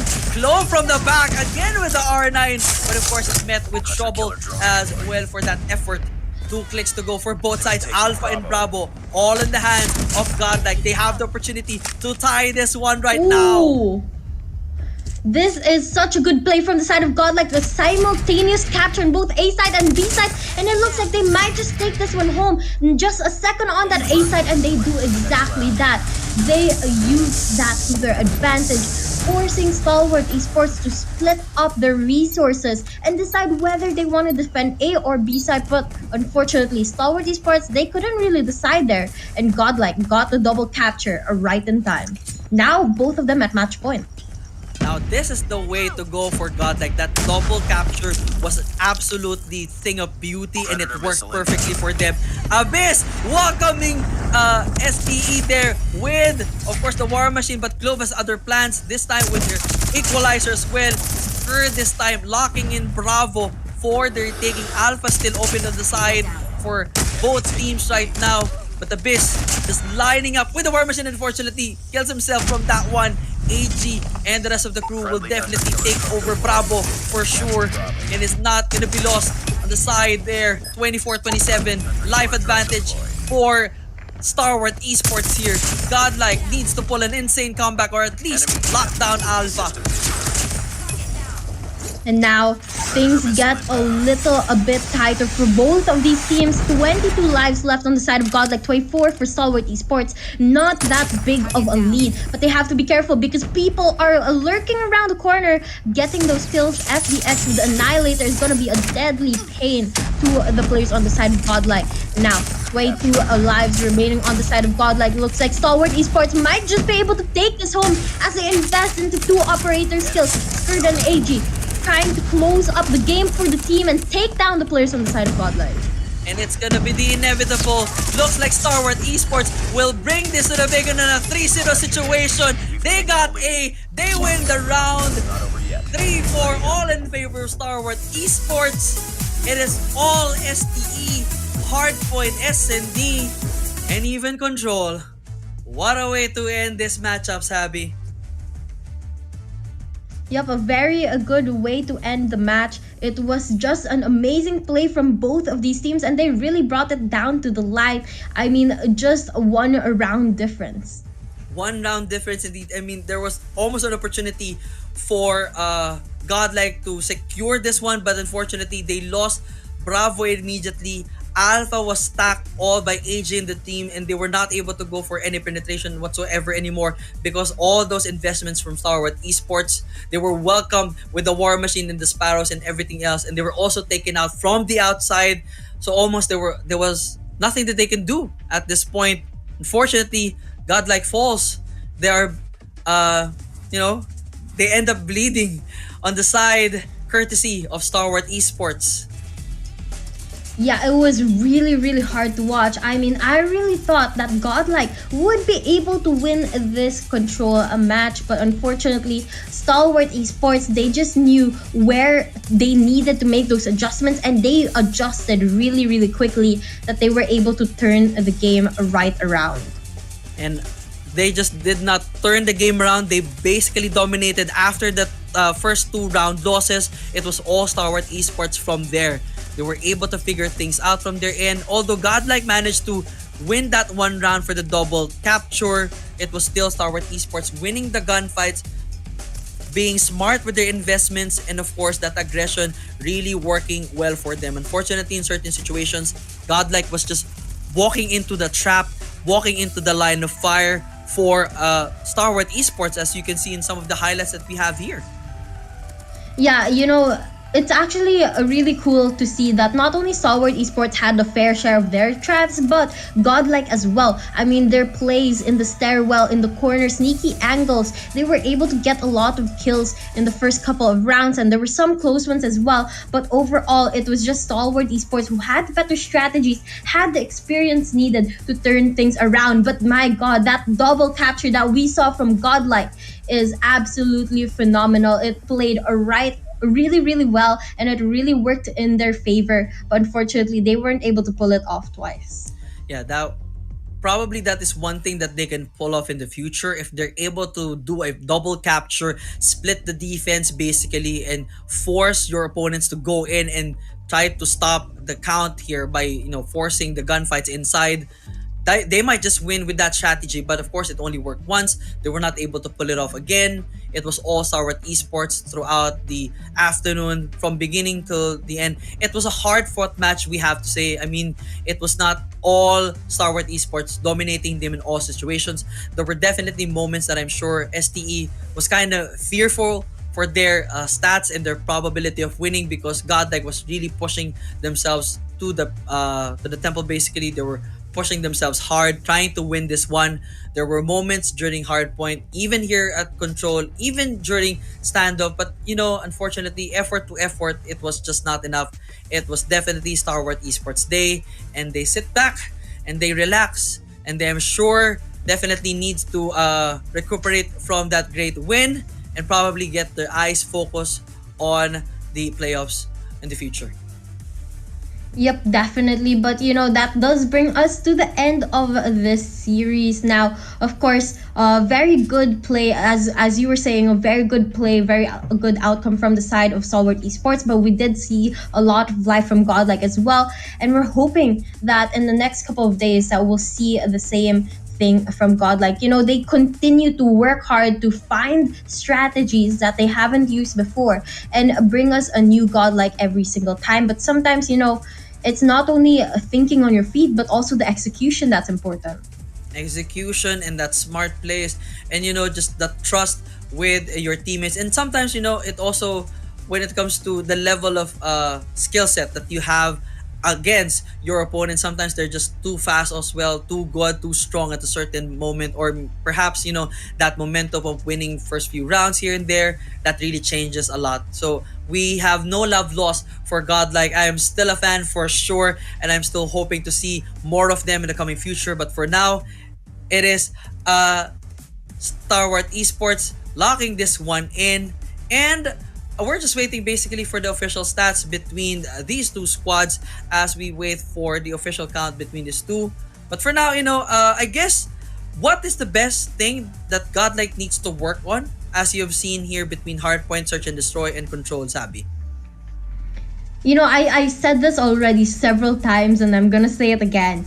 They have a lot of potential. They have a really good adjustments, but it's that execution and consistency that they have to work on, because we know that they're going to be able to play well up against a stalwart esports, but sometimes, you know, there are some questionable gameplay, some questionable decision making on the side of Godlike that you just need them to figure out and work out before they go on to the big stages like this one. But right now on the score on the screen is going to be the team results, and you can see here it was definitely a very close game, 4-3. Close game indeed. I mean, 141, 131 is our kill count. We went down to the wire with a 3-3 with Godlike locking this one in, but unfortunately it was Stalwart Esports pushing this to the very end. As we can see, AG finally waking up. He was not performing well earlier, but he is now good at the 1.52, leading the entire team. On the other side of the coin, Godlike, of course, we still have Prevail locking this one in, and Skull-G, the man himself, with that 0.85 and 1.11 KD. But of course, for now, AG finally lands his first MVP with a 1.1 rating, 32 frags. Congratulations to the man. We're sorry about your performance earlier at S&D, but you know, good comeback here at Control. Yep, and definitely a very, very good recovery. I mean, we needed to see that from AG. After, as you said, bad performance on the side of Search and Destroy, we needed him to step up for the team. And right now, the ratings of all the players, FDX followed by Abyss and then Skurd, Abyss doing a lot of the heavy carrying for the side of Godlike. It is just unfortunate again seeing here AG with that 0.87. He's the only one who is not in the top 5 here. All top, basically the first, aside from Abyss, it's all STE. So definitely the entire team playing well here. But you know, I'm sure AG will definitely get just dust himself off for that one. You know, just relax probably, and hopefully get his mind focused on their next games in the future. And I'm sure he will come back stronger for this one. And we'll definitely see more of them as they head off to the playoffs for sure. But after that, it is now a little bit crazier. From one crazy moment to another, the Emperor meets the Enforcer.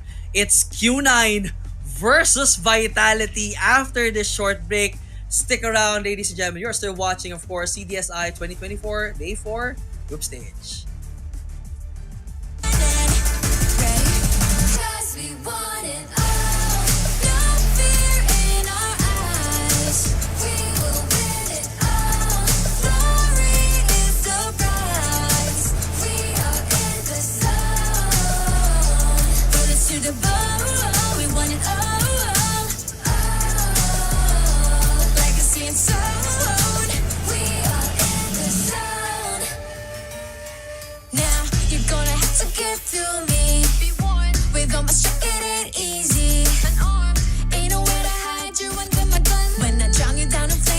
You can do is run.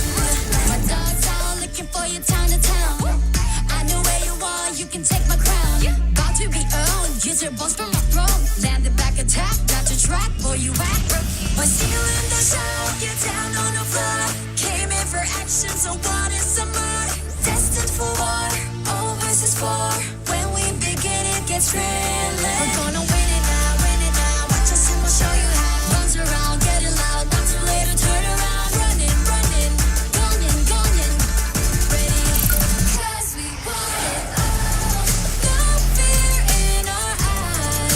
We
Treachery, betrayal is disgraceful. But to blindly follow, that's a recipe for true evil.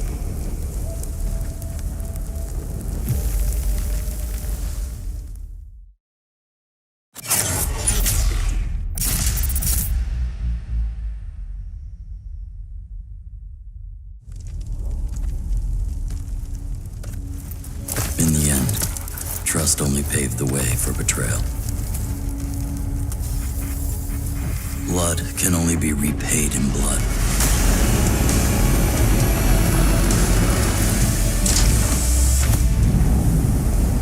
Turn hatred into bullets. Strike fear in the enemy. Become death.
それでいくぞ。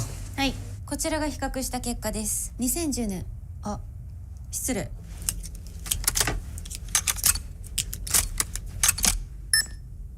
かっけー。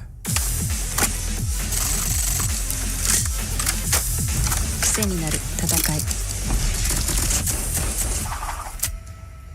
コールオブデューティーモバイル。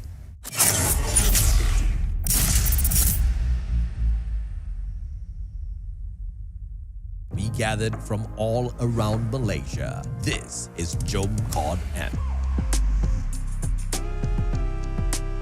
Over 70 players showed up to immerse themselves in a day jam-packed with activities.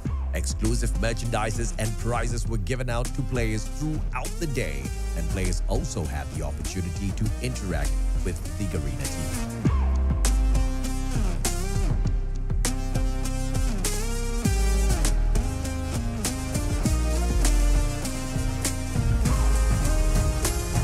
Of course, we had to give everyone a chance to show off their sick skills and battle it out for some COD points too.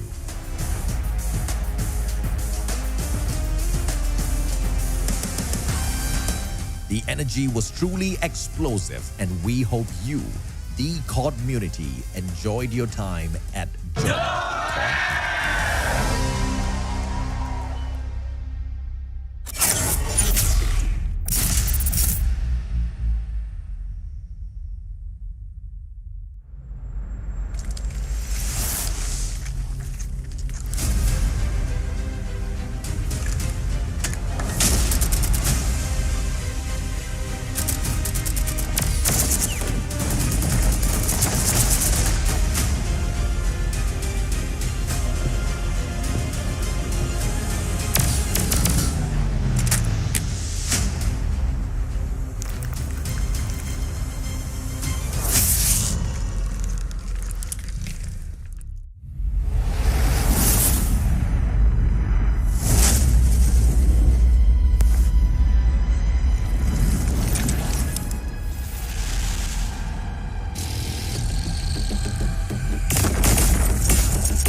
Welcome back to Call of Duty Mobile's Summer Invitational 2024 Group Stage, Day 4. You're still here, of course, with me, JD, Takashudad, together with Wasabi, and we are now down to our third matchup for this evening. It is gonna be even crazier because now we have the Emperor and his royal army against Vitality. It's Q9 versus Vitality, and it's sure to be insane as well, Sabi. Yep, it's definitely going to be a very, very interesting matchup because, yesterday we saw Q9 get 2 points over Elevate, and the play of Q9 was just on a whole other level, and Vitality also getting 3 points over DVS, and it's just a matter of time before we see which among these two teams are going to come out victorious. But again, Q9, a lot of things that are going so well for them in this tournament so far, so it's going to be very, very hard for Vitality to compete with them. One of the key things that Vitality has to learn against Q9 is, one, they should not make the mistake that Elevate did yesterday by choosing Tunisia for Search and Destroy. They did win against Elevate, but it's not a good situation for sure. This is their domain. This is the Emperor's kingdom. This is Q9's playground. They have to be smart here. As much as possible, push it to take off. Push it anywhere else except firing range in Tunisia. That is the goal right now. For Vitality, they had, of course, a good rundown throughout the series so far. There were some moments that they were dropping the ball a bit, but nevertheless, especially during hard point against Elevate, but no, nevertheless, we are still trusting that Vitality will definitely give Q9 a run for their money. But of course, it is Q9 that we're talking about. I mean, Kali and I gave these people nicknames yesterday. We now have the General, we now have the Sun King, we now have, of course, the Prince, and of course, the Emperor himself. And now we're starting off with our map bans. Apocalypse definitely out of the question. Hacienda is out as well. Summit is out. And Hackney Yard is down, which means we're gonna go standoff for Hardpoint. And this time, smart play here. Tunisia is interestingly banned. Firing range banned by Vitality. So we're going elsewhere for sure. Korahana is out as well.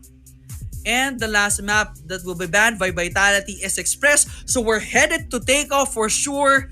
And now for Control, Raid is out. And one more on the side of Q9. It is going to be Arsenal. So therefore, we are headed to Seaside. At least now, good picks on the side of Vitality. But interesting here is that Q9 themselves banned firing range. So, I'm not. It's just an interesting choice for sure. I mean, I would have banned something else, but perhaps Q9 definitely wants to prove themselves that they can take any team on any map at any time for Search and Destroy. Yeah, we'll see how that goes, if it really plays to their favor or not. But then again, as you said, it's Q9. They are a really, really good team, and probably one of the best here on CDSI. And up against Vitality, we have to see if they're going to really be able to take down a Vitality in a map like Firing Range or not. Now, JD, I want to get your opinions. Who do you think is going to win out the series? Honestly, this is a bit difficult because I know the power that Vitality has when it comes to hardpoint. But here at standoff, Q9 is someone that is not hard to root for sure when it comes to this matchup. But I guess there is an advantage for Vitality by a very, very short, by a small margin here for sure. It's gonna be a matter of how much control Vitality has on the first 3 kills. That's gonna be the key here. If they can lock this one in, they'll be able to do well here. But of course, right now, Q9 already has initial control. But again, the takeover is good this time with Vitality. So this is the key here. Control first 3 hills and make a run for it against Q9. Yep, you're absolutely right. They have to have a strong start here up against Q9 if they want to be able to stand a chance up against the Masters. But for now, it looks like they're doing really well controlling P number 1, but it's going to be about that execution as they move over to P number 2 in just a couple of seconds, because that's usually where teams struggle. That's usually where teams lose their footing. But right now, Q9 going to get the scrap time on P number 1, which gives the opportunity of Vitality to move on to P number 2. P2 will be live in just a bit. So far, there was a back and forth here by Q9 and Vitality. A bit of an advantage still on the side of, this time, Q9 already is they locked in those cap points, and they now have iSet perhaps coming in to P2. But of course, Tectonic already sitting there at the second hill. He wants this live and kicking, but Mauchi coming in hot as well. Oling, the Emperor, coming in, knocking in the doors, trying to take out members of Vitality, all for the taking already. This hardpoint will be contested hard, and the Emperor, number 4 right there. And now Marvel holding on for dear life, trying to make sure that this one will not go into the hands of Q9. 31 is our initial score. The Enforcer solo, again with the handgun. Marvel taking in, they still have full control, doing their utmost best. Early, the Prince locking in the double right there, and they're just raining it down. They have now control, and it's gonna be an even situation here against Vitality and Q9. A very, very close game between these two teams, and Vitality definitely putting up a fight despite being the underdog of this match. Now, Q9, they are trying to step up their game because they don't want this to be a close match for them, and they take the lead by just a bit here, and they start the rotation onto the next hill. But as soon as they get onto that house, they're met by the players on the side of Vitality, holding down the hill, trying to make that gap bigger between them and the players on the side of Q9. Now, it looks like Tech is going to hold down this window area with that operator still in hand. Solo as well with an equalizer. He's going to go and get the players on the back side of the map, and they are going to knock every single player of Q9 out. Tectonic still alive and kicking, holding on to that type. And the Prince trying to shut down the offense early with the equalizer, taking it all for the team Q9 right now. But Solo, the Enforcer, coming in hot right there. Double in. The takedown is good, but no, not just yet. But the assassin, the legendary killer, Viper takes it back. But Mauchi coming in as well. The takeover is still good, but of course, the damage done right there. 59-70 is a score. Marvel, the Captain Marvel himself, coming in hot as well. Mauchi taking it out, he manages to do so. 65-70, it's almost back and forth with Go. Sam's trying to sit there, trying to hold on this one. Of course, iSet already on P4. Rest of the crew there, 3-man stack already on the side of Vitality. Tech just lining it up here, trying to make sure that anyone comes in will be met. This is the War Machine God Tectonic right now. They want to make sure that they have this on the line, but Q9 definitely has something up their sleeve. Yup, let's see exactly what they do have up their sleeves, because right now they are holding the next hill down and they're not letting any of the players of Q9 into the hill. So far, really good at defending the entrances, but look at this. It looks like Sam's gonna get a huge two-piece there, but gets knocked right out of the wall bound. Mauchi trying to push in, unfortunately not going to be able to do that as he gets taken down. That's going to be an operator skill wasted, but allows Q9 going for the break. Sam's gonna be the last player on that hillside, and it looks like Q9 is not going to be able to spot him out just yet. And now for the scrap points, it's still in the hands of Vitality here. They're definitely not letting this one go. The reset is gonna come in hot in just a bit. But of course, so far, Vitality making sure the Emperor has been checked. This rebellion might be the one that they've been looking for. Marvel, the captain, riding it down. Even Tectonic coming in already to the hill. And the assassin, the legendary killer, is just there. DC Chen, the general, wants to make it otherwise. But of course, he's still not yet on the hill. He's trying to go in. Kills the Viper right there. Kills the second. That's number 3. And now they have full control. But it's still 80-123 here. Tectonic definitely coming in hot. They want to make sure that they control first spawn and then go for the takeover. But the Emperor coming into the aid. Takes time to take out Sam. Chen with the claw. They're running it down. They want to make sure that they make P1 their money hill. This is not what we were expecting. I mean, Vitality taking the lead right now is absolutely crazy. Q9 struggling to get the lead here. Now, they did for a couple of times, but they seem to always lose it to Vitality when Vitality has a good round. And right now, Olink's trying to clear out that area right outside P number 1, but as rotation starts towards P number 2, and they have to watch out because Vitality is looking to take it to their side. Now, D-Chen is going to be at the back of this factory. He's going to be able to knock down a couple players here, but Vitality is going to take that hill right back to their hands. And now Holy trying to go in for the push, but unfortunately would not go there just yet. Sam's sitting this one out. He's gonna welcome anybody who's coming into that team, but so far the push is still not working. The Emperor with the War Machine handing, and the Prince goes to the takeover, even with the Equalizer, shutting it down. They have this now back in control, but of course, it's not gonna be enough just yet. They need to hold this on solid, but of course, Vitality coming in already, but Curly, the Prince, just lining up everyone with that Equalizer. They have this solid 122, 146, 20-point advantage. This time on the side of Vitality, it is dwindling away. It's gonna be most likely only a 10-point advantage for Vitality, and Q9 making their presence felt. But of course, Vitality now has trying to control next hill right in the money.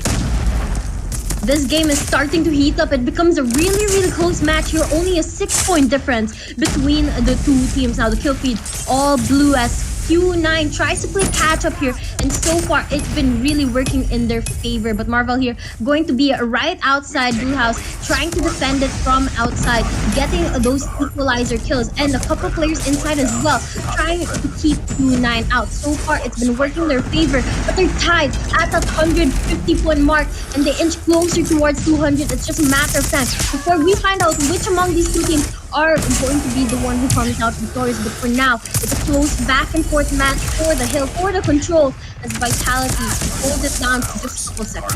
Unfortunately, Tectonic falls in the favor right there of Q9, and now the Emperor claiming his kingdom one more time. But Solo, the Enforcer, hits it right to the double with that shotgun right there. 176, 151 is our score. Scrap time definitely will be in the hands of Vitality as we now push for the next hill. Two-man stack there on the side, but of course Q9 also coming in hot. Mauchi coming in, Enforcer back here, Predator missile at hand, will definitely find one right there, and fortunately could not hit just yet. But the Emperor trying to go for the full control here. 155, 186, all in the hands.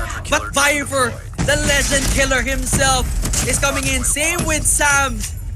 The honorary one is coming in, and it's all again Vitality in this hill. Unfortunately, the general and the team unable to do something. War Machine at hand by Tectonic. You know this man is that good. Of course, it's now the 200-point mark. He's just lining it up. Anybody who goes in will eat it up alive. Only a few more points before Vitality is able to close up the game. Only 40 points. And look at this Viper with the equalizer, and a couple players as well with their operator skills going to clear out the area. They try and get hold of it. Better hold, but 8 seconds remain on this hill. They have to start thinking of how they're going to do their rotations, because if they lose it to Q9 again, Q9 is going to take full advantage of this. But look at this. The lead, it's never been this big between the two teams, and it looks like Vitality definitely has a really good chance of winning and pulling away this hardpoint match.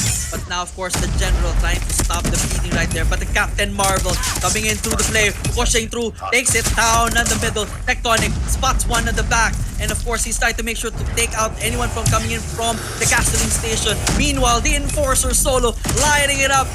Letting them eat from that KRM, make it a double. Yes, sir, but no, not good just yet. But it's still kind of contested. Still in the hands of Q9. Vitality needs to put a stop right there. Tectonic coming in hot, but Mauchi wants to make sure that they have full control as well. But the Purifier from Sam making it rain here. Sam will make sure that toast one, toast it two right there. You want to make it the three? The General falls as well. And now 250, 150, 177. Vitality draws first blood against the Kingdom and the Emperor. absolutely crazy match that we saw there. I mean, Solo was dropping a more than 40 kills in that single match, and the rest of the players on the side of Vitality as well on the top of their game, really not giving a chance to Q9. But then again, it begs the question, right? Is Q9 allowing Vitality to win, or is this just something that we haven't seen from Vitality and they decided to show us what they really got? For sure, they came in and they brought everything they got. I'm honestly say that Vitality had a difficult time there during the first two rounds, so to speak, when we had the first and second reset, because there was a back and forth for sure. But then when they were able to lock it down during P3, I believe, during the bakery, that was everything changed for sure. That was, sorry, I need to take a breath. That was when they were able to take the lead for sure, and that is where everything fell apart on the side of Q9. But of course, during the first few rounds, it was so much back and forth. They were taking every hill for themselves. Q9 was taking other hills. The contention was all over the place. It was kind of hard to predict for sure, but it was during almost to the very end where Vitality put the nail on the coffin and made sure that the rebellion will win and the Emperor falls this time at hardpoint, and they managed to do so. Yeah, definitely. But I'm just so excited after what we saw there. Q9, they were struggling quite a bit there. I mean, it wasn't even a close game. We saw that Vitality had a really huge lead in the last set of rotations there in this map. And hopefully we'll see the same thing as we go into Search and Destroy, as we saw Vitality take Search and Destroy over the players of Elevate last September 6th. Now, let's see if the map will be again favorable towards their side. Well, this is Takeoff. For one, this is not the normal playground that Q9 has. We've always known them at Tunisia and Firing Range, but of course, this is still S&D. But I guess with its side for Vitality, this is more of an even playground for both of them. The key thing here is definitely if Vitality wants to push this to a 2-0 advantage, they will have to shut down a lot of players, particularly at least in this case, the Sun King himself, the General D. Chen, and Curly, who were popping off yesterday. So long, whoever has that sniper will definitely needs to be taken out immediately. On the side of Vitality for Q9, honestly, there's no notes. They just have to be Q9 throughout this matchup. I mean, they were able to pull a 9-1 win against Elevate. And basically from the last iteration of Elevate versus Vitality, well, you know how that one ended. Vitality won, actually. But, it is kind of hard to say that they just have to be on a normal state for Q9, because everything is on the line here, despite being almost at the number one spot here, and they're definitely secured for the playoffs. Anything can still happen, and you want to make sure that you are going to end the day here, basically this entire season for the group stage, at a high point, and that is what Q9 definitely needs to deliver for sure. The General and of course the Emperor Sep Oling would definitely make sure to bring the game to them and remind Vitality that no matter what map it is, S&D is their playground.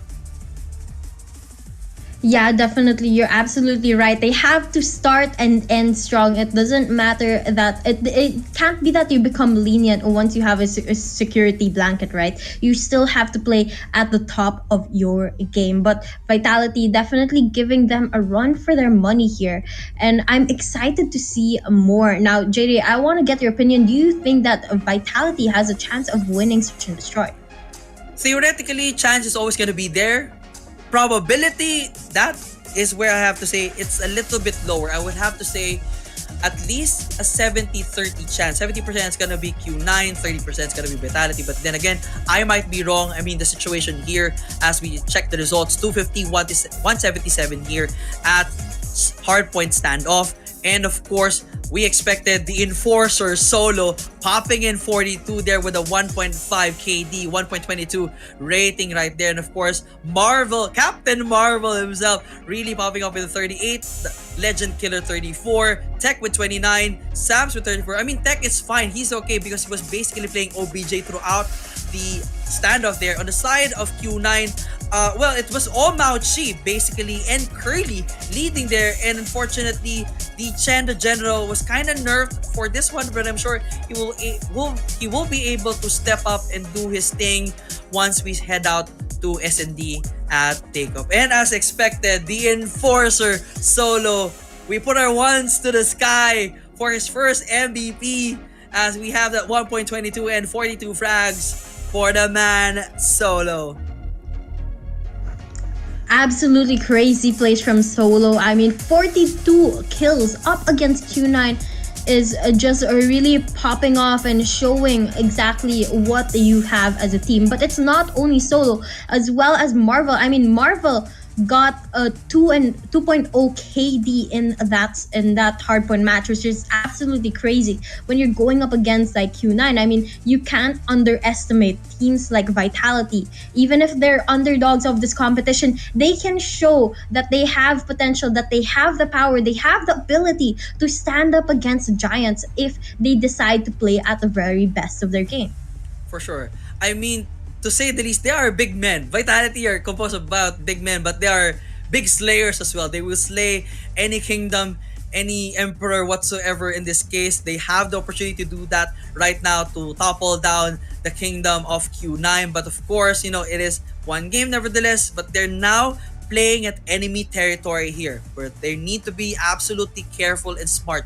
So whatever strategies they have in play, they will have to find a way to adjust it accordingly at every single opportunity that they need to. But when it comes to search and destroy here, takeoff for Q9, honestly speaking, I have to like go back to the previous days if they were able to play this one here already, because I've always known Q9 playing it at Tunisia and takeoff, and all the time on any of those moments it's always Q9 coming up top here. But definitely we expect the general, the Chen here, to step up as he has always have for S&D.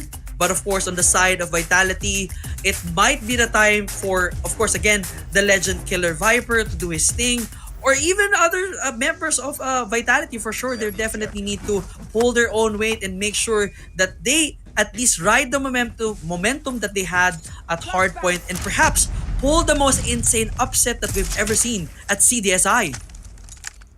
Well, we'll have to see and find out, but we're not waiting any longer because the match has already started. A few shots been dealt already, but no contact, no shots aligning just yet. It looks like Solo is going to be the first one knocked out by Curly, and it looks like Marvel is trying to get a kill of his own. He lines it up onto Curly, going for a second one on Oling, and third one right here on Sun, popping off in this round. Number 1 with a 4 kill. Might just be an ace here if he's able to find the last and final player going on for the hunt right now.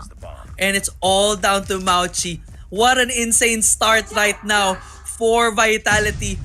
When we told them that they need to pop up, they're definitely popping up. And of course, the backstab coming in from Mao Chi right there. He's still alive. Now it's a 3v1 situation. All down to Sam's Viper and Tech to stop this momentum right there. And Mao Chi can pull up an insane here. Probably not. It's Sam's trying to go for the finish, and he's always done that all the time. Look at that. As we check the replay, takes the 1, takes 2. How about the number 3? Yes, sir. Yes, ma'am. How about the number 4? 4K? Yes, sir. Right there.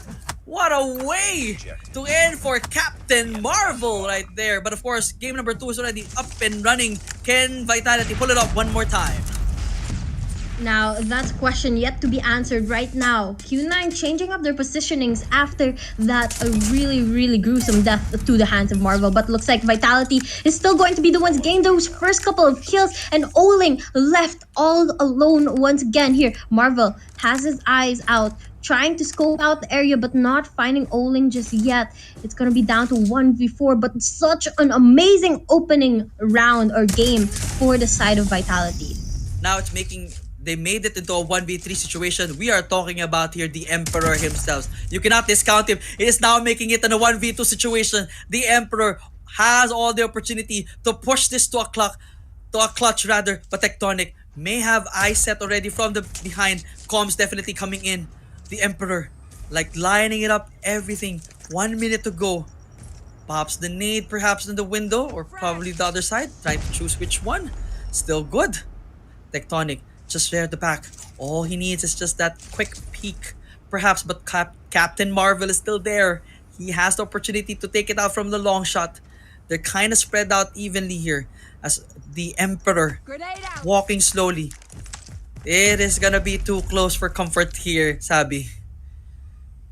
Definitely too close for comfort. I mean, Vitality had Oling as a last player since a while ago, and unfortunately, several players have fell down to their knees and they still haven't been able to get and secure that kill onto Oling. But now, the bomb gets planted onto that A site. That's information given to the players on the side of Vitality, and it's just a matter of time before they spot Oling out. But the question of the matter is now that who's gonna get the kill? Will it be the players on the side of Vitality, or will Oling be able to win this situation? Now, the rotation has started, and it looks like they're just about to come to contact with one another. The contact will be tight. The trade could be good. Gets one! And now 1v1 situation. Tectonic shuts it down! And of course, definitely have more time for the defuse. 2-0 is our score. Yes, you're reading it right. Q9 is down by 2. Courtesy of Vitality. I'm really happy that Vitality was able to close that up. I mean, it was really going down to the line there. Oling able to get 3 kills on them on a single round. That shouldn't be something that was happening, especially if they were playing as duos. But there's always mistakes to learn from. But right now, it looks like Q9 is gonna turn things around as they get the opening kill of the round. And now, of course, probably the opportunity for Q9 to remind Vitality that this is still their play. Of course, the Emperor spots one and takes out Captain Marvel himself. But of course, the rest of the crew still alive. It's a 5v3 situation. Sam's, Solo, and Tech still good here. No long shot for these 3. They have ARs at hand and SMGs. But the entire Q9 still up and running. There might be a weird situation here. But of course, the Emperor already goes for the plant. Now the clock is locked into 45. Pressure's on. Definitely for Vitality. But Solo spots one right there, making it a 4v3 situation. Can he make it a 3v3? Tectonic sitting this one out patiently. And Curly walks it in and makes it a 3v3 situation. Now it's evening up the odds. But definitely they need to go for the fuse. Ooh, there goes one down. It is Sun and the Emperor. The Prince! The Sun King falls. Oling takes out Sam. Tech again versus Oling. It's the Emperor one more time versus Tech. He will go for the defuse. Oling might need to finish it right from above. Unfortunately, Vitality forced to go for the defuse right there and gives one to Q9. That was a dirty round there. I mean, the trades that was going on, the kills, but the backstab and the round was absolutely amazing. The timing and lessening the chances for the player to go and scout the area was just absolutely perfect. But now, on to the next round we go. And it looks like Vitality, Marvel going to get another shot onto Curly. And with the smoke tech is going to be able to get one on Q9 as well. Make that 2 for Marvel because he continues to count down the players on the side of Q9. Sun left all alone here. Final player on the side of Q9. Solo right around the corner. Not going to be able to spot him. Turns around, spots him. Gets that kill and another round to the side of Vitality.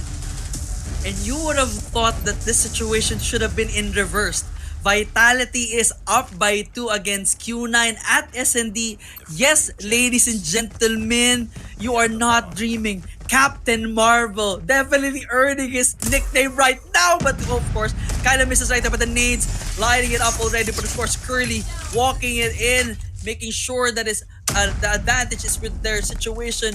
Now it's down to Tech, Marvel, and Viper against a 4-man team from Q9. Q9 definitely needs to win this one, but you've never seen Q9, the best SND team in CDN, kind of struggling here. Try to make sure that they have all it takes. Ooh, Viper. Ooh, the Legend Killer gets one. May spot DC Chen or not, but still alive there. 3v3 situation. Make it a 3v2. Now it's down to Tech against Curly, Oling, and the Chen. The plant will be good from the Emperor. A big tall order right now for Tech, but he gets it to 2v1 situation. Can he pull off the clutch right here? Definitely possible if he's able to pick them off one at a time. he might just be able to get the clutch play, but then again, you have to be very careful when dealing with the players on the side of Q9. Tech not checking the balcony. He's gonna get shot by Curly from behind. And that's another round going to the side of Q9, 2-3 standing. But Vitality maintains the lead here. They have to be able to step up because Q9 definitely is. I think for Tectonic, he has to definitely learn from that situation. That was twice in a row that he got caught from that upward shot, basically getting shot down from the second floor. Or first, it was from Oling. Next, it was from, again, a member from Q9. But of course, now, everything is on a slow pace. Vitality and Q9 on a standstill here. They want to make sure that they have full control of the situation first. Vitality, evenly spread out on the side. But unfortunately, Tectonic goes down. Solo spots Curly. And now, evening up the situation. Solo definitely has someone from behind trying to go in, but Com's already there. Viper spots one and gets it right in the money again. Now, of course, it's just the Sun King, Mauchi, and D Chen alive with a 4-man advantage on the side of Vitality. And now, we just wait and see who's going to be able to get that kill. Solo comes across one, goes in for the second one. That's a huge 2 kill for him. And he's going to be on the hunt for the last and final player on the side of Q9. It's Mauchi. And here he sees one player slide by but doesn't go in for the kill. Solo spots him from behind and clears that off for the side of Vitality, who again leads with a 2-point advantage over the players of Q9. And now, the Enforcer, already with 10 flags to his name, living up to his nickname. I mean, I'm not sure if he actually knows that we have given him the Enforcer nickname, but nevertheless, he just knows what's up. But the Legend Killer also doing his thing as well here. But so far, Curly goes down already. Solo, down and out. Viper down as well. It's now a 3v2 situation. Mauchi spotting one another there. The Sun King and Mauchi all alone against Vitality's Tech and Marvel. It's gonna be a gunfight here for sure. But the question is, who wins what? That is a question yet to be answered, but they lurk around here. Vitality Tech spots one. He's going to be able to get Mauchi out, but Sun gets that information too and takes him out for the trade. Marvel versus Sun. Last players alive on each of these teams, and it's just a matter of who's going to be able to spot each other out. Marvel with the Tundra has a long-range advantage here over Sun.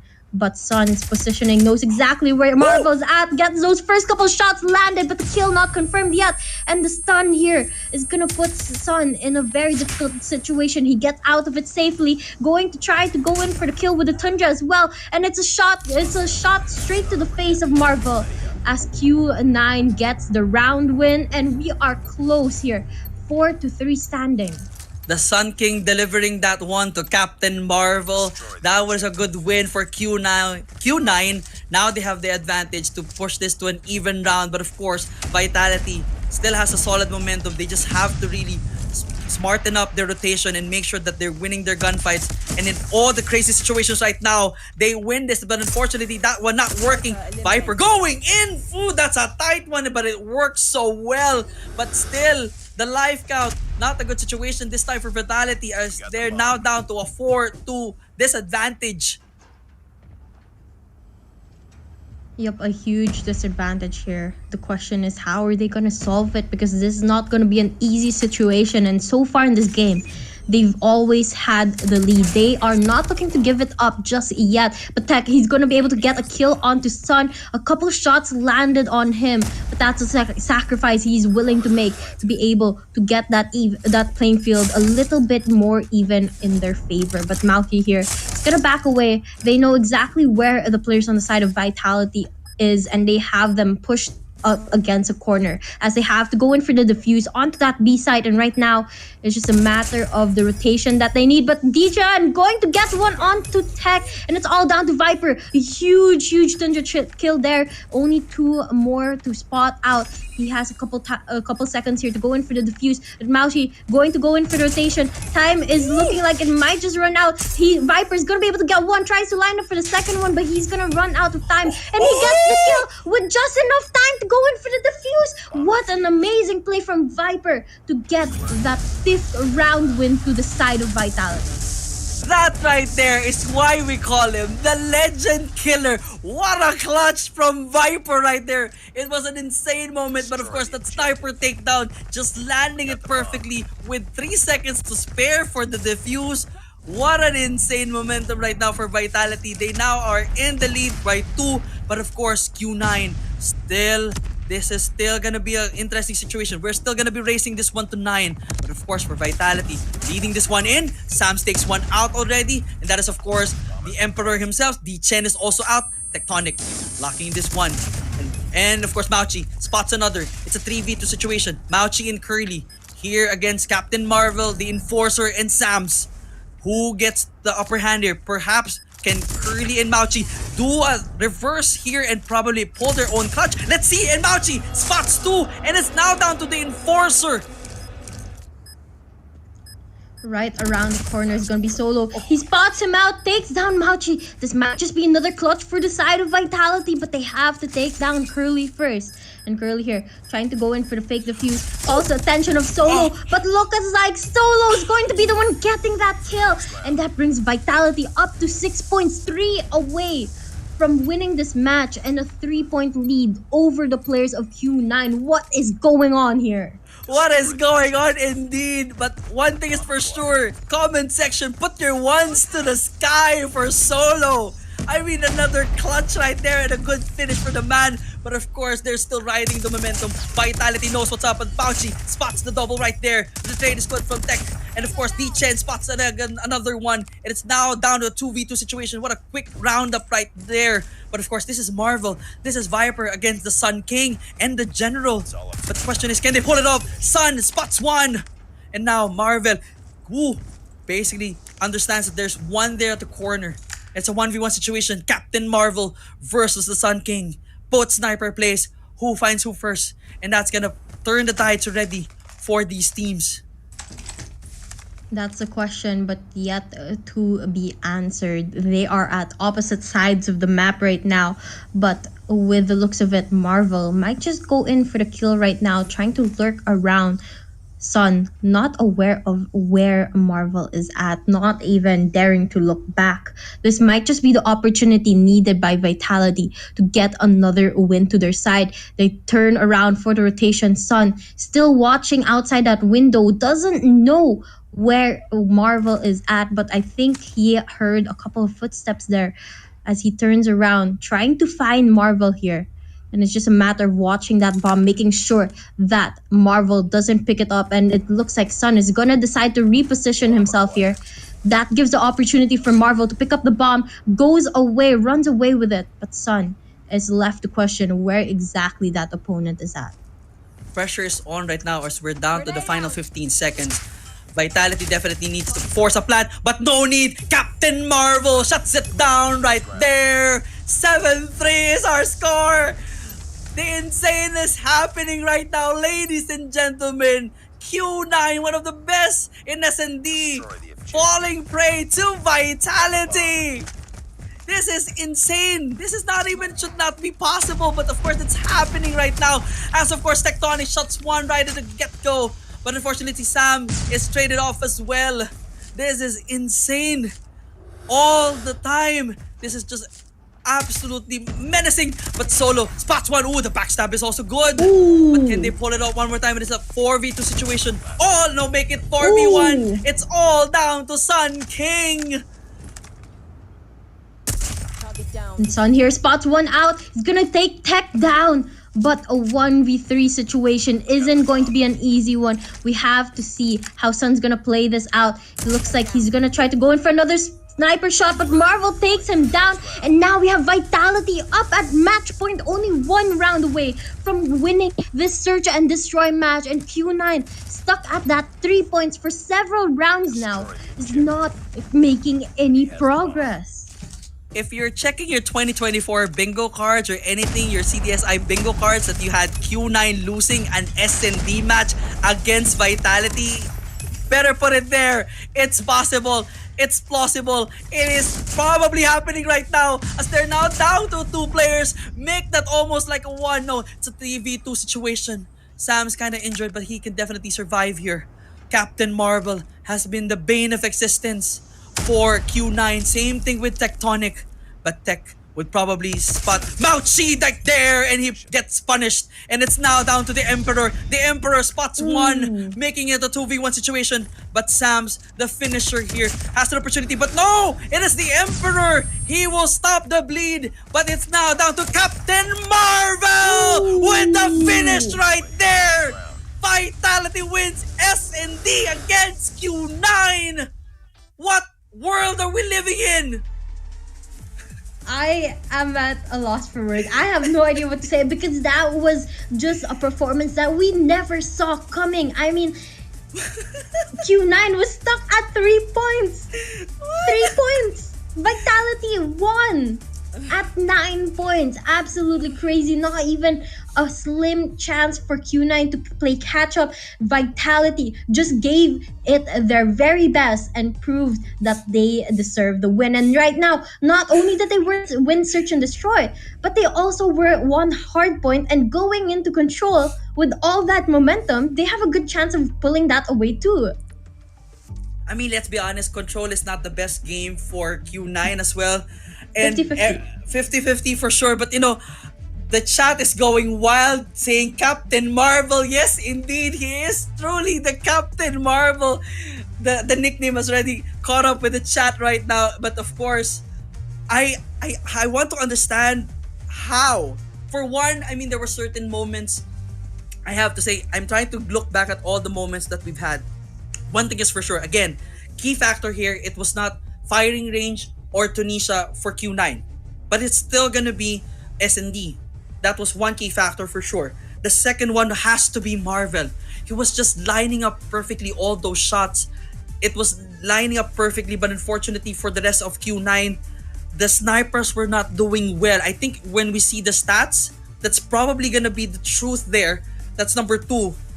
Number 3, in all 2 cases, that it was almost a winnable moment for Q9 where they were able to make it a 1v1 situation.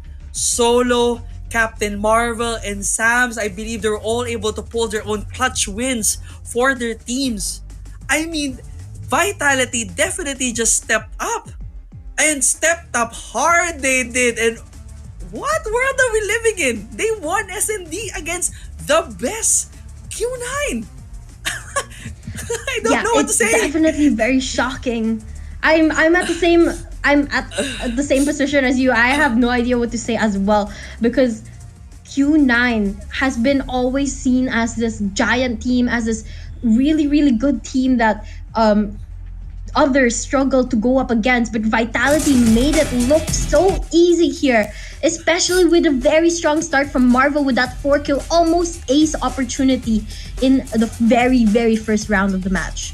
That I think was the start of the confidence level for Vitality going through the roof right there. That 4K from Marvel started everything. I mean, they were able to Q9 was able to win a few here and there, but of course, Tectonic was just lining it shot. The General was trying his utmost best, and even the Emperor himself doing his utmost best to really do some damage against Vitality, of course, especially with those 2 second floor kills right there.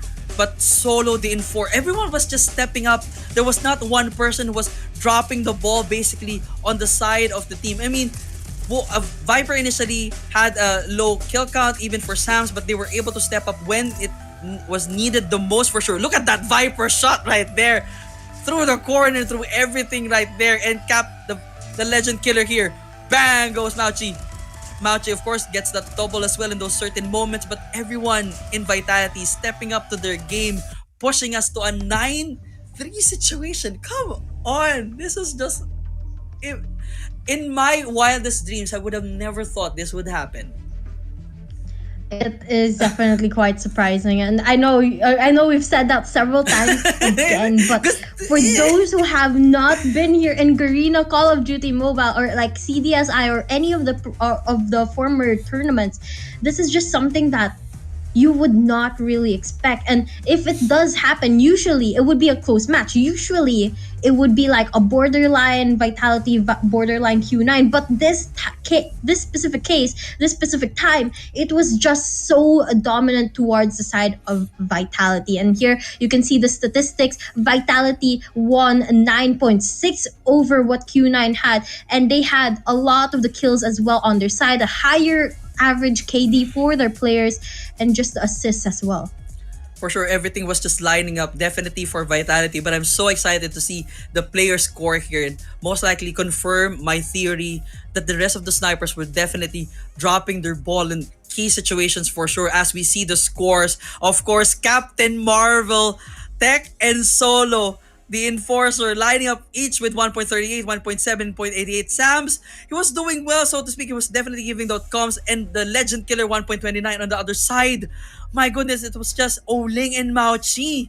Everyone else got nerfed, unfortunately, even for the Prince. Curly with 5.11 and D Chen with 6.11. I think, kind of my theory is proven right there. The Sun King also dropping 8.11 right there. But of course, Vitality's number, the three-man team, Captain Marvel, Tectonic, and the Enforcer, really leading the charge. But of course, we gotta give it to Tectonic. 16 frags, 1.8 on the rating, 4th MVP. I still have to find a nickname for Tectonic because his name is just too epic already. So the nickname is absolutely unnecessary at this point. He is just a shockwave, a juggernaut to speak out against Vitality at this point. So now we head to Control. For all it's worth, if we see a 3-0, I honestly will not be surprised anymore. But if Q9 pulls a win against Vitality, I will not take it against Vitality any longer because they have just pulled the biggest upset in CDSI history in a match like this. It is just insane. But of course, I sit now on C-side. Well, we've actually discussed it a little bit, but in a way, there is an advantage on the side of Vitality because of it's a spawn game. But Q9 is also a smart player here. But everything is yet to be seen for all it's worth. The stats, put them in a box, throw it in the garbage can for all it's worth because everything is just happening in a crazy world we are living here at CDSI as we start off round number 1 here at Seaside. Yep, you're absolutely right. It looks like the world has turned upside down, but for now, let's see what exactly Q9 is gonna do about it. Will they turn it right back up to its correct position, or will Vitality take another win away from the players on the side of Q9? Right now, it looks like Q9's going in for the capture onto that A side, already dealt some damage to Vitality, but Vitality is playing the smart. They're gonna give up that A side and defend B side with all their resources to not waste any more numbers.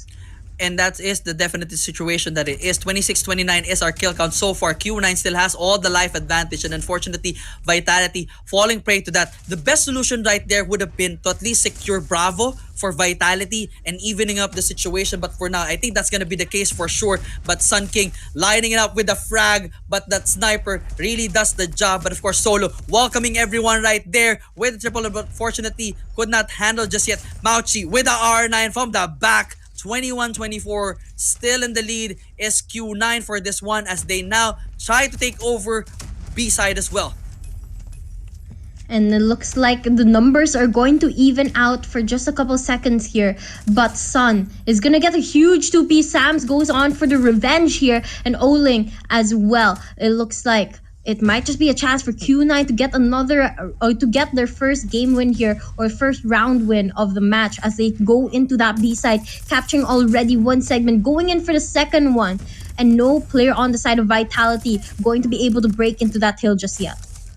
Somehow a little bit of break there on the side of Vitality on that hill, Bravo, but still it is kind of one tick control on the side of Q9, but 13-17 is our kill count right now. Second click is probably gonna be good for Q9 right now as we're down to a 12-16 situation. Vitality definitely needs to step up and push this one and shut down the attempt at Bravo at this moment if they can just find the perfect situation right now as Tectonic trying to take it down. But of course, it's gonna be most likely in the hands of Q9 here for this one. But of course, a bit of a takeover That B just inching away to the finish, but it goes back up. And now Vitality is sitting here. Oh, well, rather, Tectonic trying to contest this one, but still, Q9 has the advantage for the objective here, and they manages to do so. First win here at Control for Q9.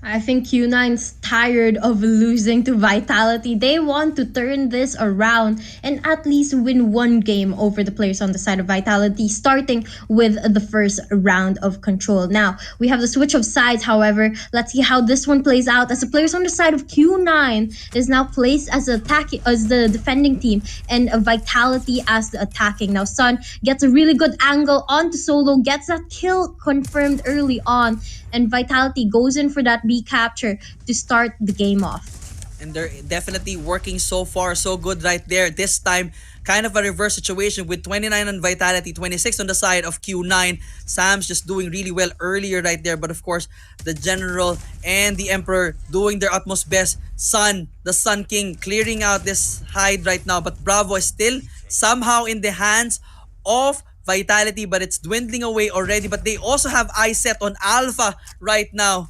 But of course, everything is just changing here and there. Alpha now a little bit closer for the side of Vitality as we're now down to 23-25.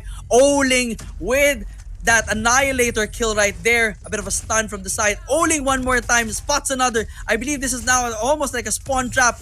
Taking chance here, but of course, a little bit of a change here. 14-21 is our score, but Bravo still almost in the hands of Alpha rather, still in the hands of Vitality, and they might just be able to secure it. But of course, that Predator missile finds two right there, courtesy of the Emperor. But now 11-20, can Vitality turn these things around? Good question, but it looks like it might just be their chance to do so because they have already captured that A side. They've already gotten a segment on the B side. They just need to go for two more. However, they are down in the numbers, so that means they have to start playing this more strategically, not just running in and gunning everyone who's there. Q9 on the other hand, they have a very good hold of that B side, but unfortunately they lose it. And lose it with that Annihilator right now, and Marvel lining it up and managing to shot one again right there. They will be locking it in. Vitality will win this one through objective, and they do, evening up the score right now. We definitely have a game right here, but of course, question, game number 3, who gets this? Will it be Q9 or Vitality once again? Yep, that is a really, really good question. Let's see how this one goes. But look at this. On the side of Vitality, they have their operator skills ready. On the side of Q9, it's only Curly that has that at hand. And it's just a matter of who's going to be able to take advantage of it better than the other. And right now, we see the first couple of guns being shot all the way at that B side. A couple of players falling to their knees early on in the round. And B side already has one segment captured by the players on the side of Q9. And now, of course, that's gonna be lost already on the side of Q9. They're gonna lose Bravo, ultimately, so to speak here. But they're kind of trying to just gain this back up and running. But so far, 25-26 is our initial kill count right here. Second section for Bravo is all good for the side of Q9. This is again another round that they're really shining quite well, as of course the Emperor spots one, probably try to take another as they're now closer and closer way to make sure that they have Bravo for the taking. Alpha is open for everyone. Honestly, Vitality has an opportunity to take this one, but Oling probably will find some people here and manages to do so. Yes, sir. But of course, it is still a 26-23, all in the advantage of Q9. Definitely Vitality has to step up, find a better situation here, find those players, take those gunfights straight. But unfortunately, there you go. Fortunately, Marvel takes it down. Viper spots one, takes another right there. Probably going to for number 3, takes out Curly as well. And that's a beautiful triple kill right there. And now 21-22. Put a standstill on things. Vitality up by 1, and they have control somehow of Alpha. But the nade right there from Captain Marvel again, making sure that things are met. Viper with a trade, and now everything is just falling apart this time, but it's still a 1 life advantage this time for Vitality. Yep, a little bit of an advantage here, but they have to hold on to that well because they might just lose it with all the operator skills at play right now. Now, it looks like Solo is going to pull out an equalizer of his own, getting a huge three-piece there, but Dichan takes him down as well as himself, and it looks like we are gonna see Vitality taking the lead here once again when it comes to the numbers, and it's just a matter of defending that A site for the last 40 seconds of this round. Q9, on the other hand, they are struggling to push into the site. They are struggling to win their gunfights even with the help of a couple operator skills. They are no match up against Vitality.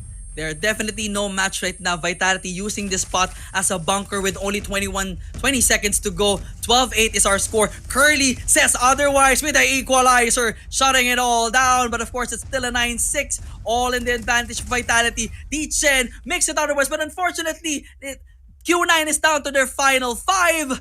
And of course, what can the Emperor do here? A triple? Can he nail it? But not just yet. 6-3 is our setup. Of course, down to the final 4 rather Vitality. Mauchi with the claw right now, making it even score. 3-3 the situation. All in favor on the side of Q9 as they secure Alpha. And right now, making it a 3 situation. Solo, the Enforcer, gets one. But not just yet. Mano in mano. Marvel gets down on his knees by the Prince, securing this win right here. 2-1, all in the advantage of Q9.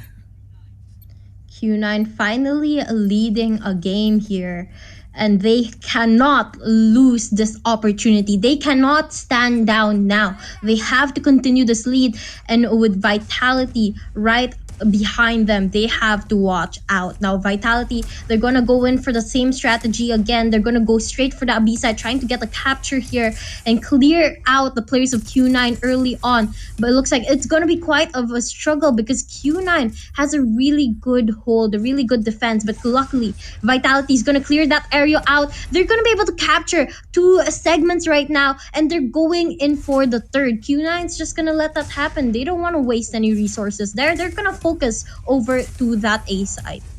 While, of course, Vitality is focusing on securing Bravo as well, the rest of the crew lining up the numbers and just making sure that the life count on the side of Q9 dwindles away as well as now Oling going to penetrate Alpha, but the entire team of Vitality is there for the taking. Oling spots one with the Annihilator, Tommy to come out, but of course the Legend Killer with her own Sparrow lining up all the entrances, trying to make sure that they have this for the taking. They just need to hold on for dear life. It's almost gonna be a tie right here as they win objective. 2-2 is our score. Back and forth we go here at Controls, Abby.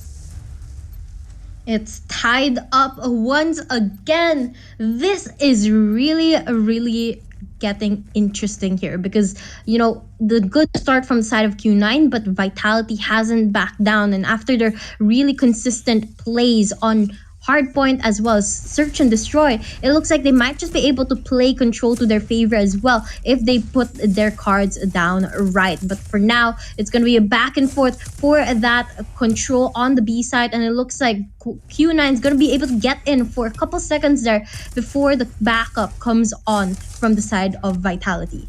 Definitely a good attempt there for Vitality to secure Bravo, but unfortunately they initially could not do it, and now they're definitely contesting this one right here. But Chen and the other crew has plans otherwise. They just need to find the members of Vitality and take them out. 2 segments already good on the side of Q9 for Bravo, and they're surely gonna make this their own, and now it's gonna be just Alpha. But of course, it's a life count setup here and everything is tied up. Tectonic spots one and tried to go for the reload. The machine pistol fats it, but could not deliver just yet. Meanwhile, Captain Marvel coming in. The stab into the heart right there. But Oling, the general, the Emperor himself, spotting it in. But it's still an advantage on the side of Vitality here when it comes to the life count. This is still gonna be anybody's ball game if they do it right. The trade is there. Back and forth we go. But still, Vitality has all the advantage when it comes to the life. Can they secure this to the very end? 140 on the clock. Alpha still open for anyone. Let's see how this one plays out. Yep, it looks like Marvel has also invested onto that Annihilator here, but not able to find anyone just yet. Maushi is going to be hiding around the corner, trying to get a couple kills. Marvel gets one on Oling, trying to do some sort of spawn trap here onto the players as they try and enter into the site. But looks like A is still clear of any players on the side of Q9, but finally they push in. Sams misses that shot. A little bit of a potato aim happening there, but now the action steps up. It looks like the Q9 players are going to start heading into that A side. They're down to their last 3 lives. The Solo gets a huge triple piece here. Equalizer at hand. Only Curly, Sun, and Maushi on their last life here. They have to play this very carefully, but up against 14 lives, it looks like they're not going to be able to put up any more fights here. One last player, and Sun gets taken down. That's going to be a round to the side of Vitality, putting them up onto match point, only 1 point away from clearing the win. Now this time, for this game, it's a must-win for Q9. Else, it's gonna be the upset of the century, the upset of CDSI history here, as we're about to witness Vitality take a 3-0 win against Q9. Is not even possible. The Legend Killer firing that Sparrow all over the place right now, but not really landing. But now finally lands something there. Bravo. First segment is good. Second segment is almost to the taking. They're just trying to make sure that any attempts for Bravo will be quelled right there. But the Chen, the General, trying to go in for the penetration here right now, but is met by Sams with a finish right there. Bravo's second segment is good, but Curly says otherwise. We're gonna take this one over for you, gentlemen. But no, that's gonna be the case. Oh, by the way, we're still doing Alpha as well. They're basically doing both segments all at the same time. Here's Happy. Yep, they're trying to go in for a double capture here for both B side and A side. This is going to split up the resources of Q9 because they'll have to defend both of them, and that's going to be something very hard to pull off if you're going up against a team like Vitality, who is looking to clear up the win here and end the game as soon as possible. They're going to be able to capture that B side, giving them a 1-minute advantage. But look at this, no more operator skills on the side of Vitality, while Q9 still have 3 lined up. This is their opportunity to put a stop to Vitality before the game ends, and they have to do it wisely. With no operator skill, it doesn't matter. It is a 21-13 advantage. Vitality, Viper, the Legend Killer, spotting the spawn trap already. Trying to make sure that even with Tectonic, with the second support right there, they're trying to shut this down right at the money already. But of course, Captain Marvel spots one right there. In the back is good. 19-8 is our final score. Bravo is almost for the taking again by Vitality. Either way, they're gonna make this one. And it happened, ladies and gentlemen. 4-2 is our score. Vitality makes the Emperor fall to his knees throughout the entire matchup. All 3 games, all Vitality. Yep, and right now, it is just absolutely crazy that the players on the side of Vitality able to get a very clear win here. 3-0, and they were just bringing... I'm at the loss for words here. They just brought a game that we didn't expect. We expected to see so much more from Q9. Unfortunately, they were just not able to deliver. Unable to deliver indeed. I mean, on all situations, it was just an absolute shocker. We kind of understand standoff because that might not be their strongest point, but search and destroy was just an absolute blowout. Control, they definitely had their foot there. They were able to basically push this to almost at the very end, but unfortunately, it was still that double takedown from Vitality that made that W really clear, and the message has been sent. Vitality is definitely a team that you cannot sleep on. I mean, they are a kingdom killer. They are a kingdom destroyer. The Emperor falls, and it's all because of Vitality, the Juggernaut, the Enforcer, Captain Marvel, the Legend Killer, and the Closer. I mean, these guys are insane right now as we see the highlights of how this went down for Vitality and Q9. We started strong for Q9. This was a back and forth for Vitality, and it was just here and there. Good strategies from both teams, But in the very end, that double objective setup for Vitality plus the spawn trap on the side of the indie team was just the nail to the coffin and the end of the reign of the Emperor for today. It was absolutely crazy how the players on the side of Vitality was able to end that last and final round. I mean, they had about, if I'm not mistaken, about a 9-10 life lead over the players of Q9. So it wasn't even a close one. And there was no way for Q9 to recover from that. They had 3 players left while the players on the side of Vitality still had double digits running around the map trying to find those last 3 players. And they just made it a dominant end for the series. Dominant and indeed, I mean, this was just a huge is not even the word. If there's something bigger than huge, it's a gargantuan upset that Vitality has pulled up. And I'm sure, Kali, wherever you are watching today's broadcast, I'm sure you're all smiles right now, brother, and the rest of the team as well. I mean, I will definitely be waiting for the highlights and the breakdown of this entire play in the coming days for sure from Team Vitality. But for Q9, it is definitely a shocking loss, but nevertheless, they're still one of the best teams for sure. Their position is still secured for CDSI, but this is something that they need to look back on and ask themselves, what went wrong? Where did we drop the ball? And where can we improve to make sure that this never happens again? As we of course wait for the stats and the reality to kick in when it comes to the statistics for the entire matchup here against Q9 and Vitality. But for some reason that you just joined us today and you probably missed out the 3 matches, hold on to your seats. We're gonna tell you something that you may not believe. You ready? Great. Vitality won 3-0 against Q9. Vitality won at SND 9-3.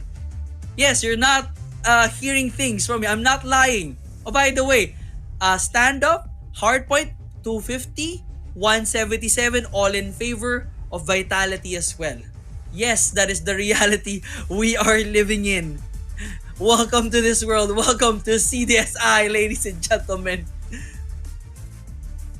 You know, this is something that, me, the other casters, we always talk about time and time again.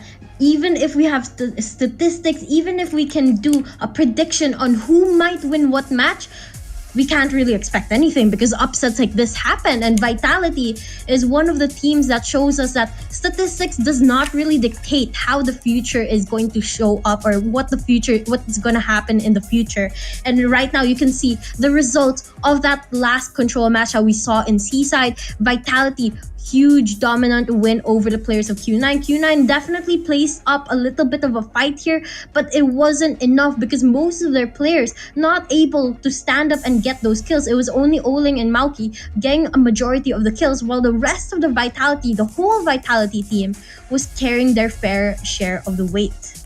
Fair share indeed, but of course, we have to definitely hand it to, again, Tectonic, his 5th MVP for today. 1.27, 32 kills.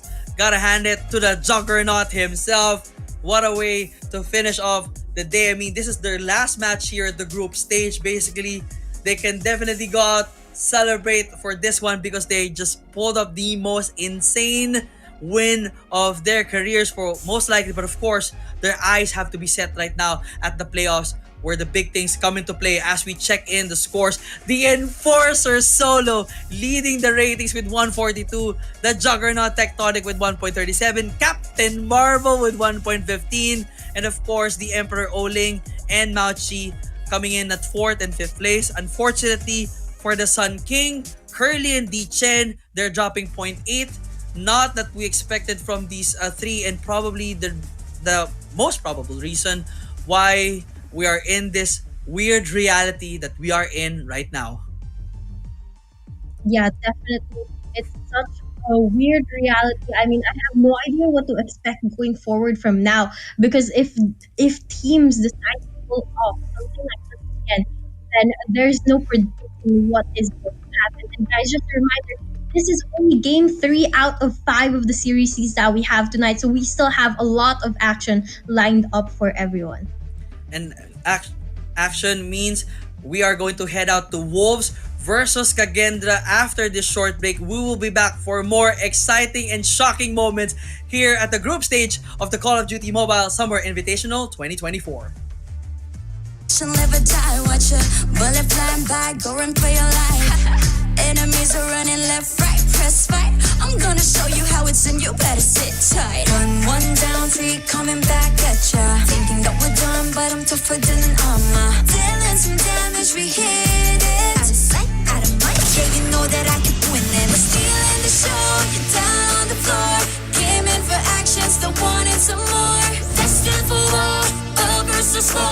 When we begin, it gets thrilling. We're gonna win it now, win it now. Watch us and we show you how. Arms around, getting loud, not too late to turn around. Running, running, gunning, gunning. Ready? 'Cause we want it all. No fear in our eyes. We will win it all.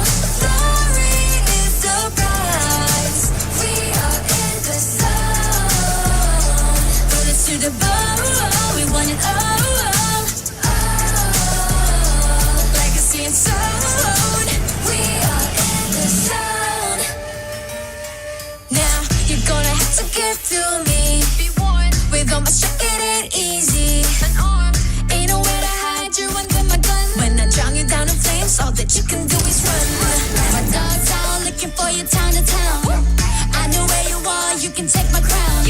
About to be owned. Use your bones from my throne. Land the back attack. Got your track, boy, you act rookie. But stealing the show, get down on the floor. Came in for action, so what is some more? Destined for war, all versus 4. When we begin, it gets thrilling. We're gonna win it now, win it now. Watch us and we'll show you how. Runs around, getting loud, not too late to turn around. Running, running, gunning, gunning. Ready? 'Cause we want it all. No fear in our eyes. We will win it all. Glory is the prize. We are in the zone. Bullets to the bone. We want it all. Legacy and sound. We are in the zone.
Treachery, betrayal is disgraceful.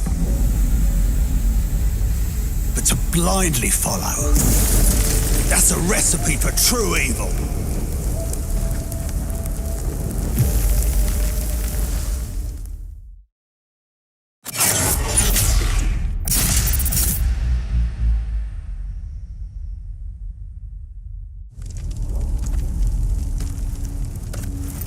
In the end, trust only paved the way for betrayal.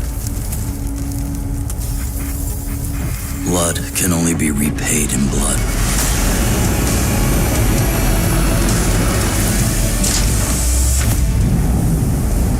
Turn hatred into bullets. Strike fear in the enemy. Become death.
Anything though?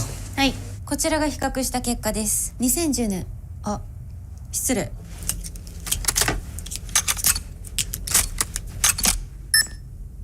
かっけー。癖になる戦い。コールオブデューティーモバイル。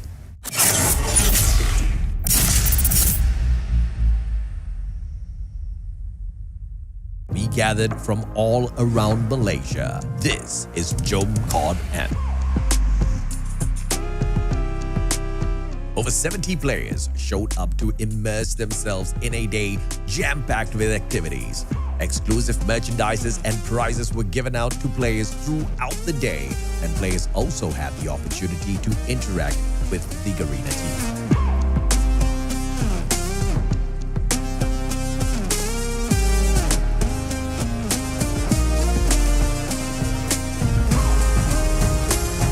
Of course, we had to give everyone a chance to show off their sick skills and battle it out for some COD points too.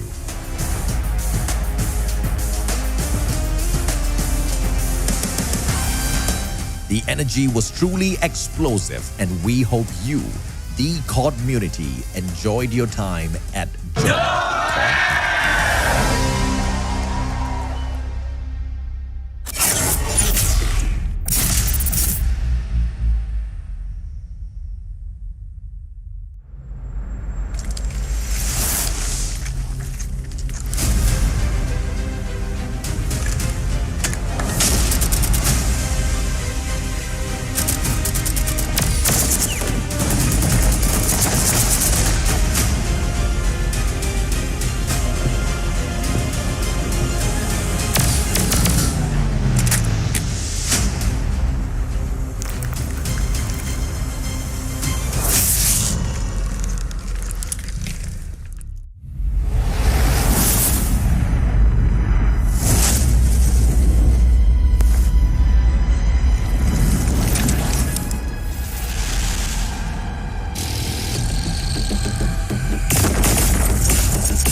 From unbelievable to outstanding, it's been the summary of day 4 group stage here at the Call of Duty Mobile Summer Invitational 2024. You still have me, JD the Castrodad, together with Tabi. Yes, unfortunately, AJ will not be joining us anymore. He is now resting peacefully. He is chilling at his house. He's retired, and he will be watching the show on the backside right there, just enjoying the action that we've had so far.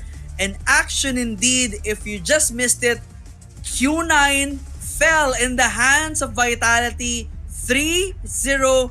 What world are we living in? It is absolutely crazy, but of course our eyes are now set on our next match. We have, of course, Wolves against Kagendra, and honestly, it's not been a good day for Kagendra for sure, because they actually just came in from a 0-3 loss against Vitality.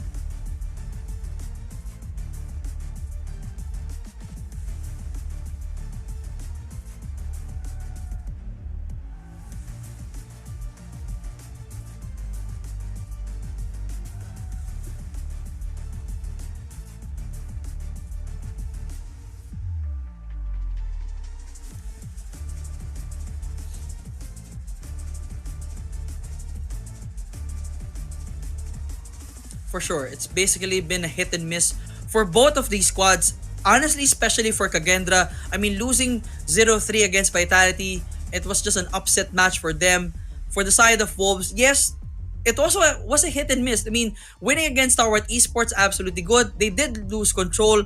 And on the side of Godlike, they lost the hardpoint match against them. So, balance-wise, again, we've officially thrown our statistics books out of the window, because throughout the day, it has served us no purpose. It has shocked us throughout the day because things that we were expecting were not happening. All of these teams just pulling insane upsets left, right, and center. I mean, from the initial matchup that we had against SPG and Elevate was also unbelievable. Star Wars Esports basically shutting down Godlike, and then Vitality winning all matches against Q9.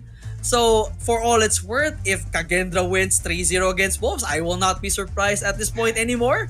I'm not holding any judgment against any teams at this point because, it's been a crazy day. Statistics out of the door you go, because right now anything can happen, and it looks like we have up on our screens going to be the players on the side of Wolves. You've already known them, you've already seen them time and time again, and of course they are going to be going up against the players on the side of Kagendra. And I guess for the side of Wolves, Peg will still be the man to look out for. He has been the one consistent all throughout the day and all throughout the season here at the group stage. So we'll definitely look forward to see him pop up for sure. But for the rest of the team, they definitely needs to step up as well. And I'm sure Nianzai, King, and Guagua definitely have what it takes. But on the side of Kagendra, it almost has been Reef in some instances. Me6 here and there, Trickster here and there, even for Owl and Fran. But of course, honestly speaking, statistics-wise, numbers-wise, and consistency-wise, it's all been Reef.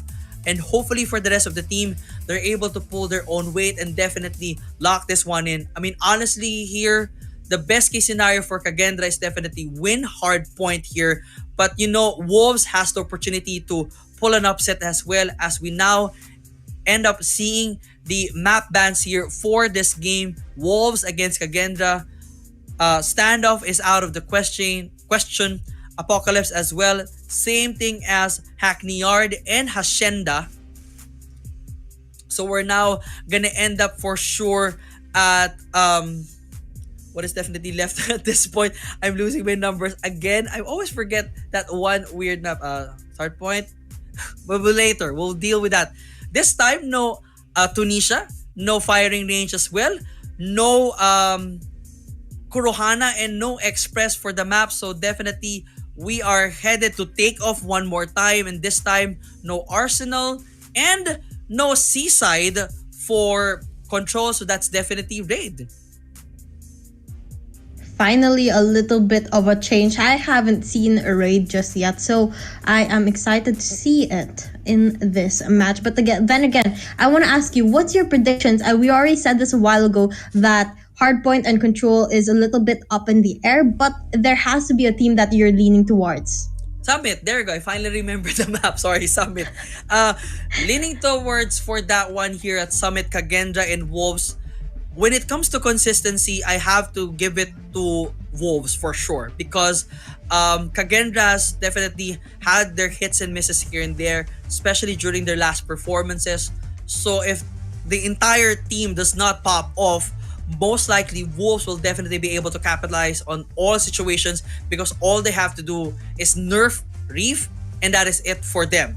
So of course, we're still hoping that Kagendra has finally found their mojo back and they're able to turn things around, but I'm not that much hopeful to that situation. Best case scenario, it's gonna be a back and forth with a close finish here at Summit for the hard point. But then again, it's been a day full of surprises. It's been a night full of surprises here for all of us here at the broadcast team, even for the viewers wherever you're watching us on Facebook or on YouTube for this evening. I'm sure your jaws have been dropping every now and then because you've been asking yourself what is going on at day 4, and it's all been surprises. But yeah, we will definitely expect some surprises here as we are now headed to Summit. First game, hard point, Kagendra versus Wolves. Let's see who takes the first hill. Yep, it looks like we're going to be heading into Summit and the players are off. But I definitely agree with you. When it comes to consistency, it's going to be Wolves here who has the advantage over Kagendra. Kagendra has been struggling up against some of the major players in this tournament. But look at this, the opening. It's going to be on the favor of the side of Wolves as they get a couple picks really early off and the control of the hill as well. And second floor advantage also still in the side initially of the Wolves, but now Kagendra claiming this one back here. But of course, it's still gonna be a fully contested on the side of the Wolves here as the pack just make sure to pounce on their prey here. And they managed to a bit of a takeover, just not yet. It was definitely all good there, making sure that the numbers are tied to their favor with Nian spotting one that there at the corner, but B6 has plans otherwise here from the cage, going in for the takeover one more time. But of course, they're still kind of in a pickle here. It's back and forth we go. This is what we definitely expect throughout the day here at Hardpoint between Kagendra and the Wolves. Yeah, this one is definitely going to be a close match. Or we'll just have to see which one of them ends up winning the match and closing up the game. But for now, again, as you said, back and forth between the two teams as they try to gain control of P number 2. Now, Kagendra, they have a little bit of a better angle right now, but with Wolves going on to second floor and trying to gain control of it, they might just lose that right now. Kagendra, at the 24 point, they're gonna tie things up with Wolves, but will it be enough to pull away is the question to be answered. That Zai Triple K definitely making things difficult for Kagendra right now, as the King has the War Machine at hand, gets the double right there, trying to find number 3, probably, but Fran from up above, shutting down with a KRM, the takeover, not just yet. Wawa still there for the takeover and the defense, same thing with Nian, but now of course, it's a 39-29 situation here with 15 more seconds to go. Wolves still handling this one perfectly as they're just trying to go in for a takeover. As you can see here, there's a moment about 10-20 seconds that Kagendra is there. The next 20 is gonna be Wolves. It's definitely gonna be back and forth. And for sure, if this is gonna be sent throughout the hardpoint, it will be so close that every hill counts, and even scrap points matter for both teams. Definitely scrap points, though they are called scrap points, they should not be underestimated because they can make a huge difference, and if you get it for every hill, they definitely add up. But right now, Wolves, Peg, he's gonna get a huge 3-piece there, clearing out the areas so that the rest of the teams can go down and hold on to that hill. Kagendra on the other side, they're going in for the push with the equalizer at hand. They try to break into the hill. That last 30 seconds is going to be huge for them if they're able to hold it down. But with Wolves still having the spawn in their favor, it might not be good enough for Kagendra. Right now, the battle continues. Wolves holds down the hill, 77 points to their name as they inch closer towards that 100-point mark. They are not giving Kagendra a chance. Definitely not giving them any chance at all. The 30-point advantage is now all good. The goal here is definitely for Kagendra to rotate already to the next hill. And I guess that's definitely the plan for them, as we're almost going to be seeing a 3-man piece there. The nades flying in to clear out that path already. But of course, Wolves have other plans. The backstab right there from Zai, locking it good with a double. And now, of course, they're clearing house. 4P3 Becky again with a KRM. Takeover is okay. Eats it up right in the face. Trickster with the War Machine trying to clear house for his name, but not just yet. It is still now wide open. Definitely Kagendra full control this time, and hopefully that nade and of course those actions from Kagendra makes it possible for them. But of course, Nian and the rest of the crew is making it absolutely difficult. Yep, it's becoming harder and harder for the players on the side of Kagendra to push in, but they have made that gap as small as they can, and they continue to put every single effort into getting that kill. Scrap time left 13 seconds. Is gonna still be a contest between these two teams on who is going to be able to claim that. It looks like Wolves is going to be the one holding onto that hill, but that does risk the chance that they're not going to be able to rotate in time to the next hill, because Kagendra has already set up onto that next hill. They try to keep the players of Wolves out of range, out of the map, and that's exactly what they do. As soon as it opens, Kagendra starts earning points, and they try to play catch up here, watching every single entrance, and Wawa is going to be the one who breaks into the hill, taking down the players of Kagendra and clearing out the area. A bad mistake right there on the side of Wolves. They left D1 basically wide open, and all the entry points were already blocked up by Kagendra. But of course, they're now trying their best to turn things around to their favor. They now have full control. The King lining it up with the War Machine, clearing house one more time. But of course, B6 and the rest of the crew Me6 finds one right there from back. Same thing with Trickster. Again, it's all for the taking. Kagendra takes it one more time. 120-93 is our score. Almost closing in. It's so much back and forth that these teams are just able to secure about at least 20-30 seconds each for their name. Then the takeover kicks in. They're gonna take it one more time. Now we're back to a 20-point advantage this side of the Wolves. Next kill here at the open. Whoever wants this badly will definitely win this one to the very end. Yep, definitely. I mean, it's a very close game. Only 11 points difference between these two. And Kagendra, though they've always been behind in comparison to Wolves, they definitely have the opportunity to catch up here. And Me6 with a claw here is going to be a huge contributing factor to that if he's able to take full advantage of it, because he is in a very important angle to hold for this P number 2. Unfortunately, Wolves still going to be able to break in despite that operator skill being held by Me6, and it looks like that's going to be able to help them pull away here. Close to that 150-point marks they go, and Wolves continues to go and hold down P number 2 and start the rotation to P number 3 as well. There was a bit of an attempt there for Fran to make sure that they have full control. Unfortunately, they'll just be playing off with scrap time. Damage already been done on the side of Kagendra. Wolves now this time. Peggy want to make sure that they have this kill right here, but unfortunately gets taken out right there. But of course, the rest of the team coming back into action. King want to make sure that anyone who enters that spot will be taken care of. But Me6 also has the same plan right here. The rotation right here inside this hill is just insane. Trickster coming in with a war machine, welcoming everyone with a bullet right there, but not really doing so much damage. A bit of a damage, but nope, it's not just enough. 129-153 is our score. It's still in this time the hands of Kagendra as Wolves sits one right there in the money, but Peggy spots him from behind, but unfortunately gets traded off. And now 154, now back in the lead. The Wolves are now heating up in their prey, but of course Owl and the rest of the crew just took that in just a few more seconds. My goodness.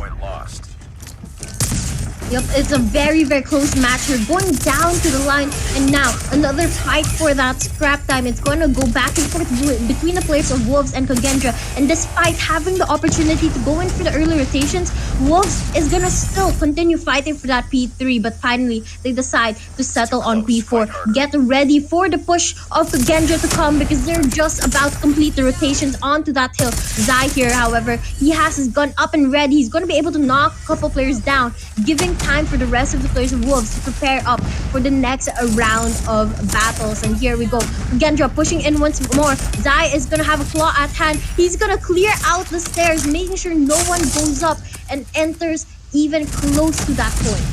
And now Wolves still control here of this hill. They've done a great job making sure that whatever entry points that Kagendra is coming in, they've already taken it out. But of course, Owl has different ideas right now with, of course, a takedown double right there with the equalizer, equalizing the situation and trying to make sure that they have this on. But Peg definitely have a different idea, trying to go in one more time. Me6 also the same thing.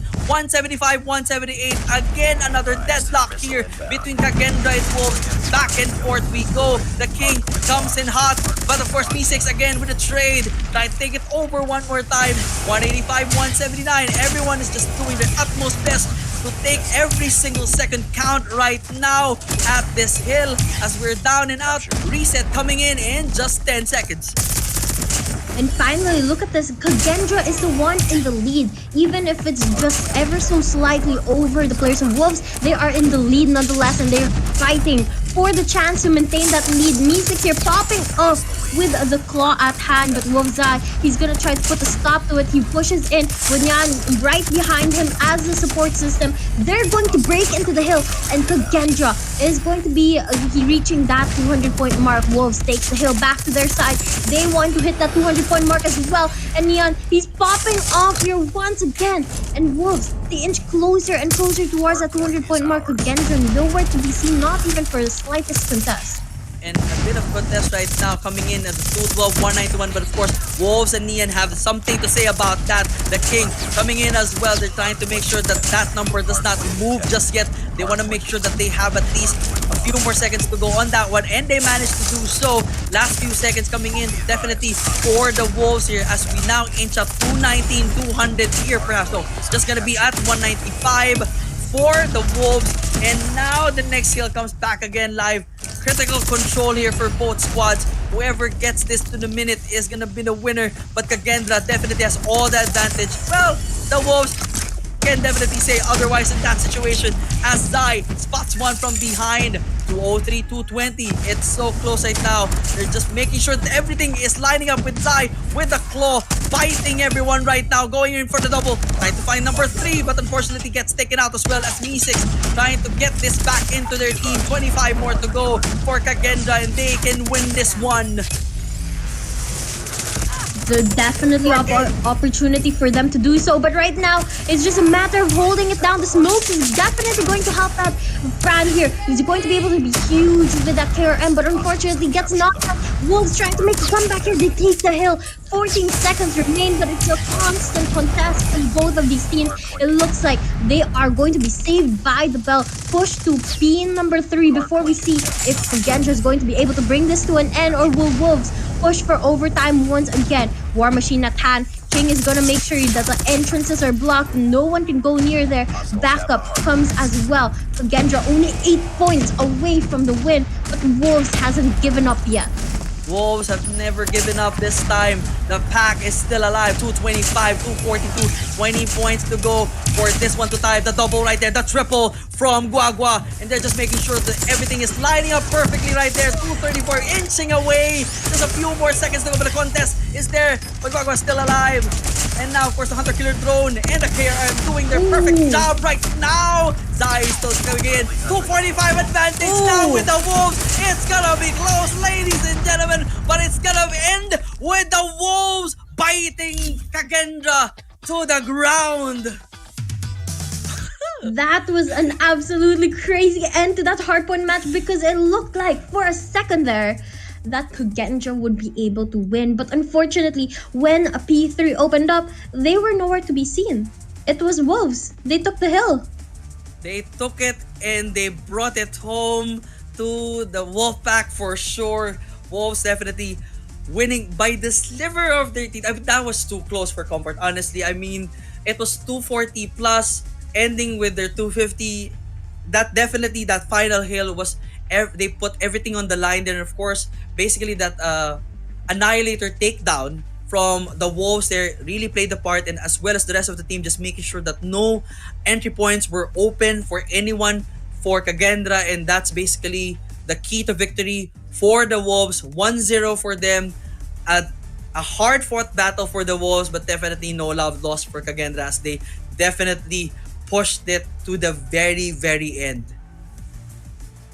Yeah, they didn't give up, and that's what's important. You know, you try your best, you continue to fight all the way to the very end, and that's exactly what they did. But luckily enough, the players on the side of Kagendra have another chance as we head on to Search and Destroy, as well as Control later on. But looking at the highlights here, you can see they were tied up neck and neck several times throughout the hardpoint match, and they just kept one-upping each other time and time again, going for those retakes, going in for the contest, and going on for the retakes. Back and forth we go definitely for all the matches. I mean, I could not actually declare one hill to be a certain team's hill, basically, because as we've actually noticed, Kagendra, let's say, takes the first 20, and then the Wolves takes another 20 right there.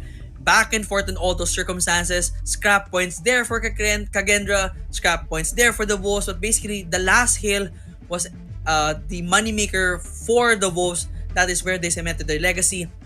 They managed to control everything to their favor. They had all the operator skills available for them, and that brought them the victory. But now, Kagendra just needs to shake it off. Lost that Wolves to hardpoint, that's okay. Focus now this time on Search and Destroy. And for this one, we of course are headed to Takeoff. We've seen Takeoff a lot of times here. This map has been the ultimate shocker map. So the question is, I mean, does Kagendra has what it takes to defeat the Wolves at Search and Destroy? That is a very good question. We'll have to see if Kagendra is able to step up their game, recover from that gruesome hardpoint match where they lost by just a couple points to Wolves. And this is, something that's very important. They have to be consistent throughout the whole match. They can't just only show up strong in the start or only in the center of the game or only in the end of the game. They have to be consistent to be able to win a search and destroy match. They have to be able to win every single round. And those clutches we saw in the last match between Q9 and Vitality, we saw how important those clutch moments are, and hopefully these two teams are going to be able to do the same. So the question would be, which one of these teams are more clutch than the other? Would it be the Wolves or Kagendra? That's going to be a question that we're going to answer in just a bit as we look at what transpired. Of course, again, here at Summit for Hardpoint, we have 250, 242. 8-point advantage for the Wolves right there. Highly contested, evening the odds in all favor. I mean, this was just a back and forth matchup as we've mentioned earlier.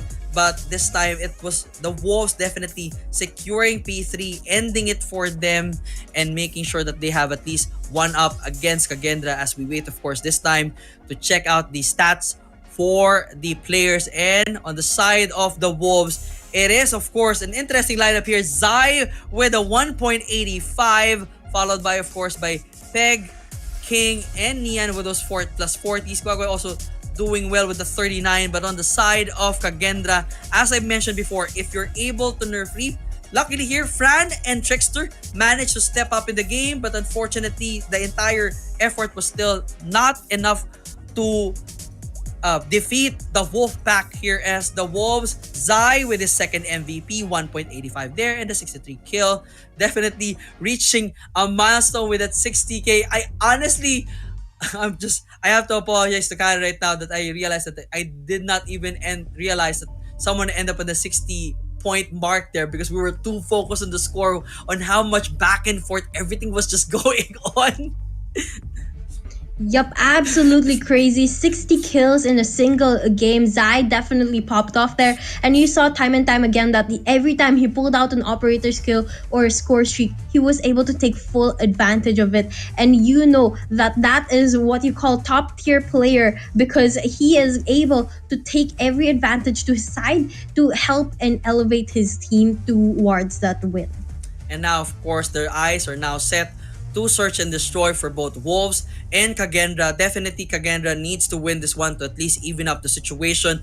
But of course for the Wolves, well, in the end, it's definitely going to be a highlight here, and it's always been said and done. But almost throughout the entire group stage, that so-called ranking that we've always talked about has kind of changed every now and then depending on the win-loss of these teams here and there. So now, honestly, it could still be anybody's ball game if it's gonna be as close as what we saw here at Hardpoint.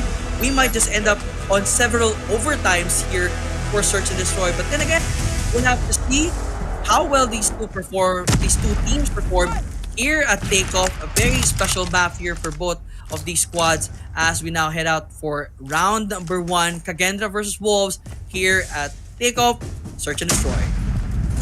Yeah, that's a very interesting point that you bring up. The possibility of overtime, considering how close and at par these two teams are. But look at this. First couple kills going to go to the side of Kagendra Reef here. But Nian tries to even it out, and Guagua gets one on a Reef. That brings us to a 4v3 standing here in favor of the players of Wolves. But Wolves is going to try to continue and get more kills onto the players of Kagendra. They still have, of course, the bomb advantage, make it a 1v4 situation. Trickster not in a good spot right now. Nian spots it in right there, and first point goes definitely to the Wolves. Now, initial push right there for Kagendra was kind of mixed, I have to say. Wolves definitely understands this map quite well. Perhaps, learning from the mistakes of Q9 from earlier matchup, and they definitely know how well to control this one. But for Kagendra, they definitely need to be a little bit smarter here. Find those spots right there as the defenders, get their eyes both on Alpha and Bravo, and make sure that any point of activities from the side of Wolves are taken care of. But Peg spots one from behind there, making sure that's a 4-5 situation right on the bucket. Definitely, and this is going to be an advantage again to the side of Wolves, looking like they might just be able to take the second round win here. But it all goes down to how they play this. Reeves going to be able to get one onto King, and he backs away onto that scaffoldings, not wanting to go in for more fights with the players on the side of Wolves. And right now, the game slows down as players hold down their position, trying to get an angle onto their opponents, but no one has been in contact with one another just yet. But Reeves speaks out. Guagua is going to get that kill and repositions. 55 seconds left on the clock. They have to pick up that bomb, going for the plant soon because they might just run out of time if they wait any longer.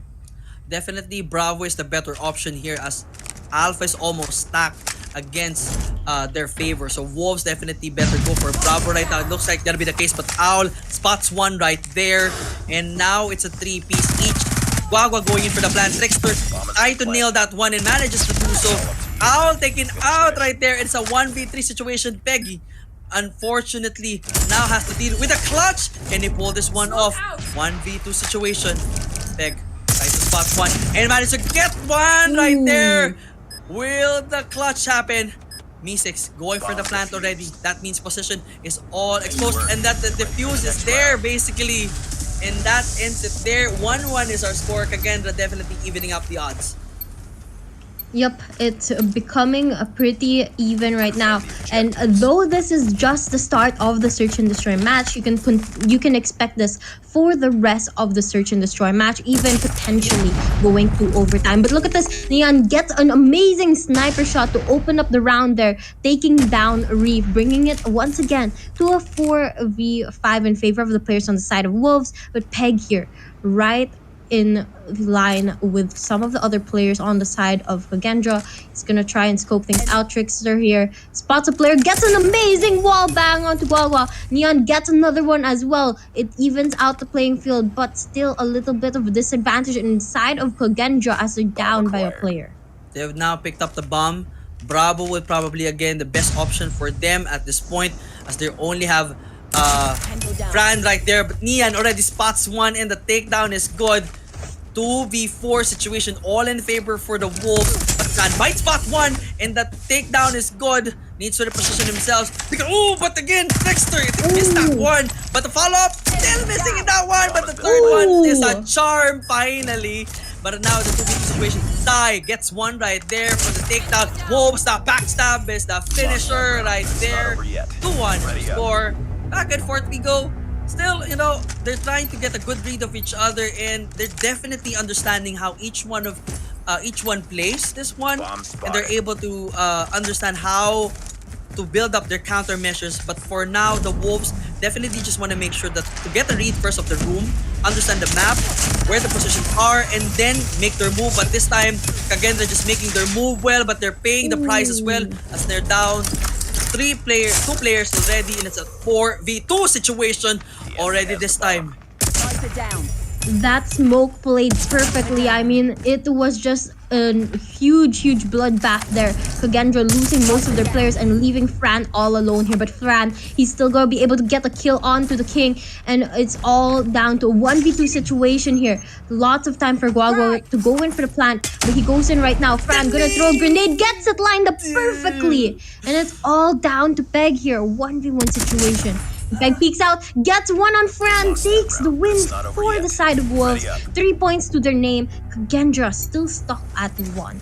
That was almost a loss for the side of the Wolves there. That nade lined perfectly. All the last player had to do was find Peg and shut him down. But unfortunately, Peg has the upper hand when it comes to that angle. Knows how it works, and they just have to brush this off. Again, they just need to get themselves back in the game, push this to 3-2 at least, make sure that the lead is not that strong right now. As, again, for the Wolves, it's an interesting, almost a 4-1 push here. They're trying to just stay within their area and not really lock down on Alpha and Bravo. As, of course, we have a 2-1-2 split here for the side of Kagendra, trying to make sure that they have all control here for both mid, Alpha and Bravo, and a possible takeover if anything goes wrong from their favor. Yep, definitely. They have to be able to control the map and control the positioning of their teammates and players here in the game to be able to win out the round. But for now, things once again slow down. It looks like the players on the side of Wolves gonna start their rotation towards that B side. But they have to watch out because Kagendra's gonna be right around the corner. Peg with a huge double kill there is gonna clear out the area. Now only three players remaining on the side of Kagendra. They need to be able to rotate carefully because right around the corner are two players on the side of Wolves and they are spotted out. Trickster is going to be able to get one, but Peg gets the revenge and it's going to be down to 4v2 here. But it looks like Owl is going to try to even out the playing field, gets one. Nian knows exactly where he's at, trying to get the right angle, but not watching his back. That might be something he'll have to pay for, and Owl gets it on him. And now it's a 1v2 situation. Al definitely has an opportunity. Needs to go in for the defuse, but no. Pegs finds him first, shuts it down. 4-1 is the score. Kagendra still unable to find an antidote against the Wolves right now, and they're able to, the Wolves able to read Kagendra's movement every now and then. And of course, right now they're now down by 3. Kagendra needs to step out right now. Perhaps, find something a little bit more aggressive here because Nian and the rest of the crew just can't seem to miss. Yeah, you're absolutely right. They have to try a different strategy here because Neon has just been so consistent. I mean, look at that, 7 kills, and Peg as well with the 9 kills. They are at the top of their game. But look at this Owl with a huge grenade kill, following it up with a 2-piece. It's gonna put Wolves in a difficult situation of only 2 players left. Now, they hide away, not wanting to come into contact with the players of Kagendra, but Kagendra, on the other hand, they're trying to hunt down those last 2 players. Hunting is the word indeed, and one finds the other. Trickster might spot. Whoa! There you go. King is down and out. It's all down to Nian here. 1v3 situation. Is he able to clutch this one in? 1-0 on the clock. Trickster might get a backstab, but did not land. But unfortunately, the trade is there. Unfortunately, the Wolves succumb. Finally, Kagendra breaks out of that #1 curse. They're able to get a win. Hopefully this time, push it to 3-4. Enemy has dropped the bomb. We'll have to see if they're able to push for a 3-4 here. I mean, so far, Wolves has been really good. Kagendra sometimes able to find those counters, but those small mistakes, they have definitely been paying for it. Now, this game just starting right now. None of the players coming into contact with one another yet, but the smoke helping to keep cover. Guago going to find Fran hiding at the corner, gets that kill confirmed. Owl lurking around, going to spot out King, but doesn't get that kill just yet. Instead, goes to window, finds one, but not confirmed either. He's gonna back away. These players just trying to play it safe. They don't want their lives taken away from them. For sure. Any life advantage is always gonna be the case as King gets one right there. And now Owl again. Ooh, it's that nade courtesy of Peg. It bounced off the wall and it just landed on his face. Unfortunately, now it's down to Trickster. That is all a 5v1 situation. It's gonna be an ace if basically that's not necessary anymore. Probably as the Wagwa go in for the plant already. Trickster, the force is on. 40 seconds to defuse and deal with 5 members of the Wolves. The pack is ready. They're hunting basically. But Trickster gets one. Not just yet, but not deliver. And the finish is good. Make it an ace. 5-2. All in favor of the Wolves. The hit mark did not help him there. But luckily enough, they still have some room to play around with. Wolves at 5 points now. Kagendra cannot lose anymore because when Wolves inches closer towards that 9 point, it's gonna be the end of them. Neon with a very clean opening here, gonna take down Tricksters, and it's going to be another kill on the side of Wolves as King takes down Reef. Only 3 players remaining on the side of Kagendra. It is not looking good for them. V6 trying to even up the odds right there as he took out Neon already. Guagua may have the opportunity to find one. Owl just lurking away and finding another prey there as well. Now the 3v3 situation, even up setup, but Guagua welcomes it and eats it from Fran. Peg finds another right there, evening up the situation. 2v2 on both sides. Fran again misses, I think that one. Ooh, could not deliver just yet. The slide again gets it right in the money. Zai all alone against Fran, and Owl has been delivering quite well already for the team. With 6 frags to his name, Fran with 5, Zai only has 2. This is gonna be a game changer for him. Hopefully, if he can pull it off. The question is, can he actually pull it off this time?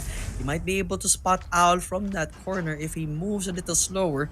Owl lurking in here at the scaffolding. Fran down low. Ty eats it, courtesy of Fran right there. 3-5. Kagenda back in the game when we switch sides.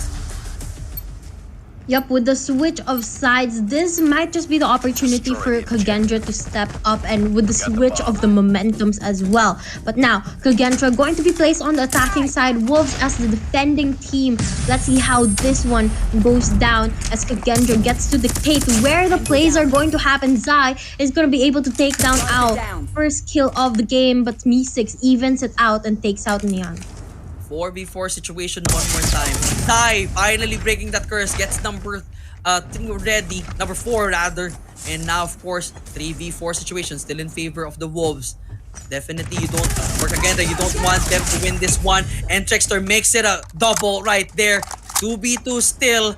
Anybody's ball game here basically with 116 on the clock for the plant. Kagendra, a bit of a pressure here, but of course for Wolves, they just need to play this one smart. They just need to find their opponents or at least force Kagendra for the plant. Ubeg right up there and eats it from Trickster. And now it's down to King. Can he clutch this one? 2 situation here. King might definitely spot it from behind. It's just there in that building. Patience is virtue for King. If Kagendra walks right out in that spot, it's gonna be over. But of course, the rotation will be kicking in.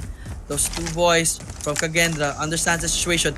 Fran may have an idea already where King is right now.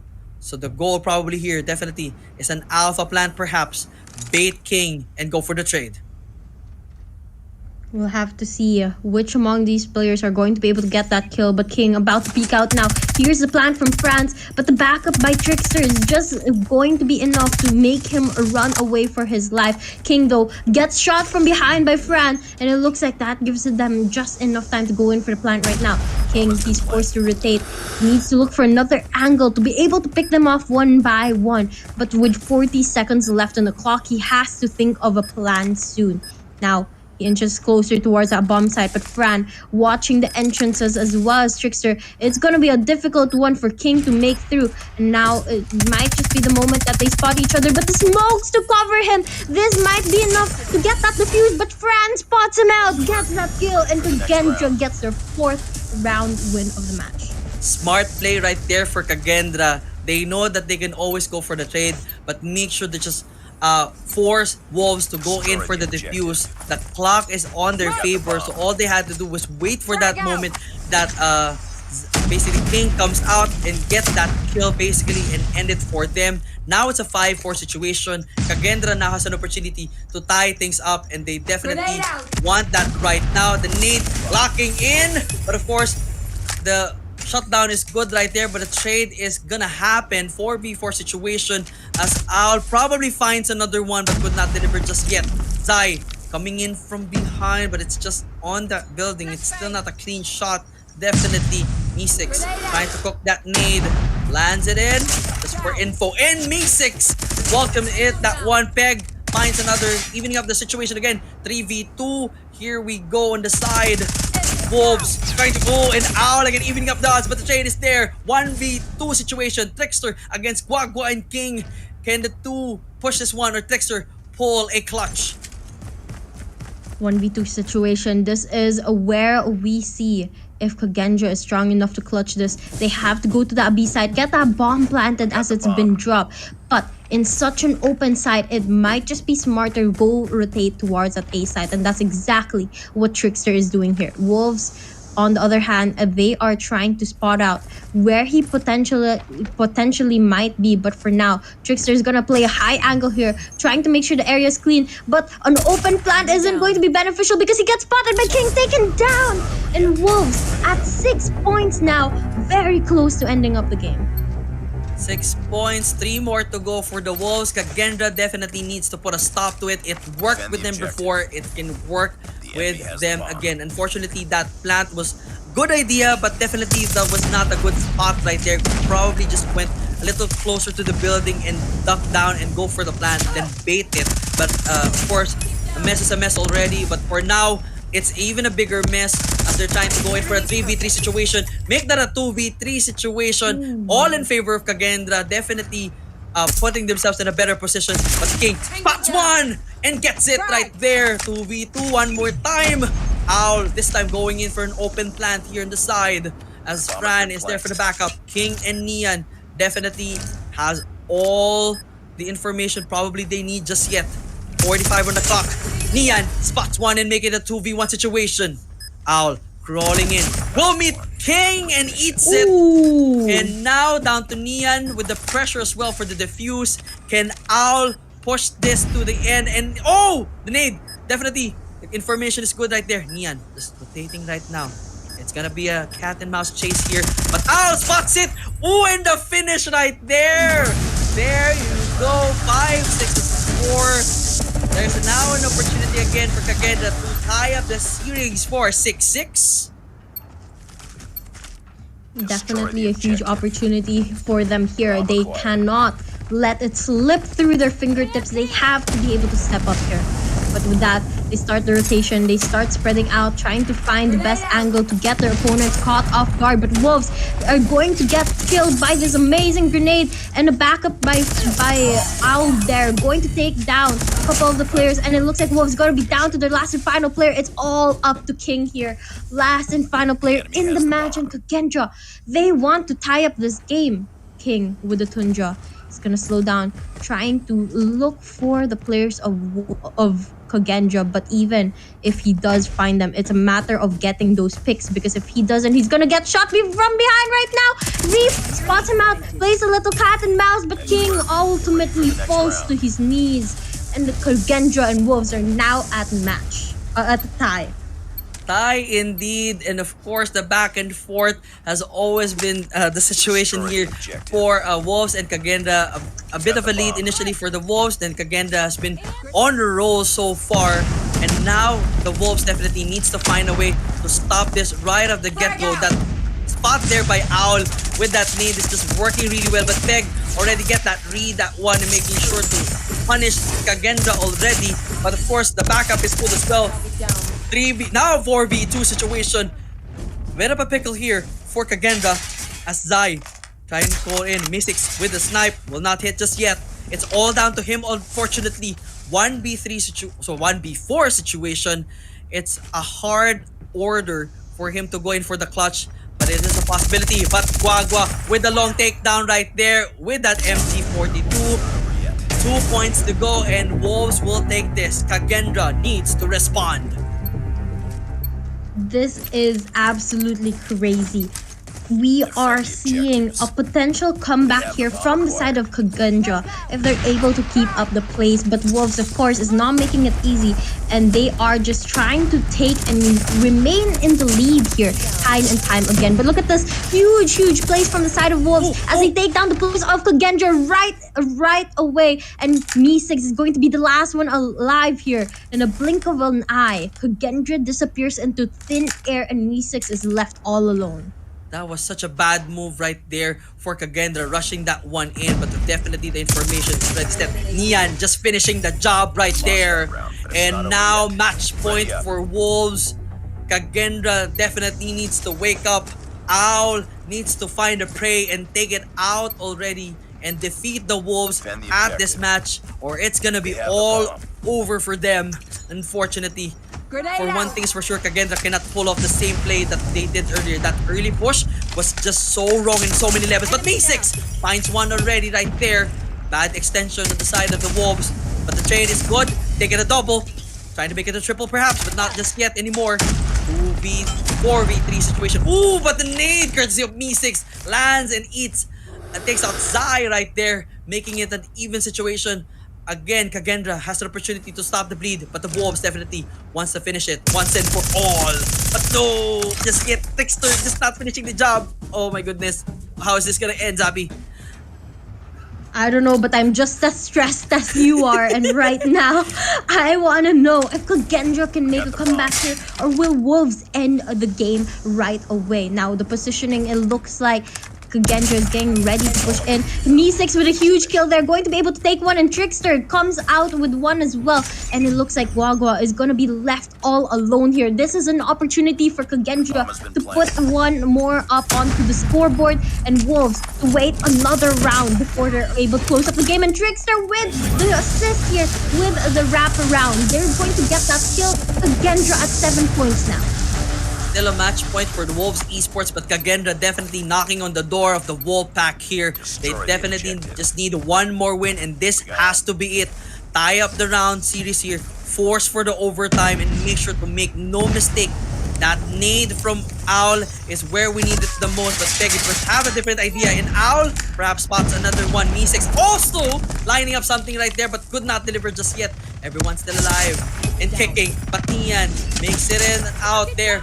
Oh, now a bad situation for Kagendra, and it's now down to Me6. 1v3 situation.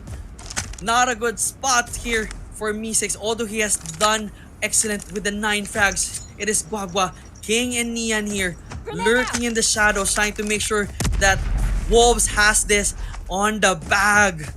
Can Me6 deliver the most insane clutch here at CDSI against the Wolves? But nope, that's not gonna be the case anymore. I was supposed to ask that question to you, Tabi, but it ends right there with a takedown. 9-7 is our score. The Wolves again wins this one. Well, 2-0 is our setup indeed. One more to go, and that is of course Control. Again, another tough match for the Wolves, but then they come up on top against Kagendra. It's always that moment that Kagendra is almost there for the win, but just could not deliver the finish.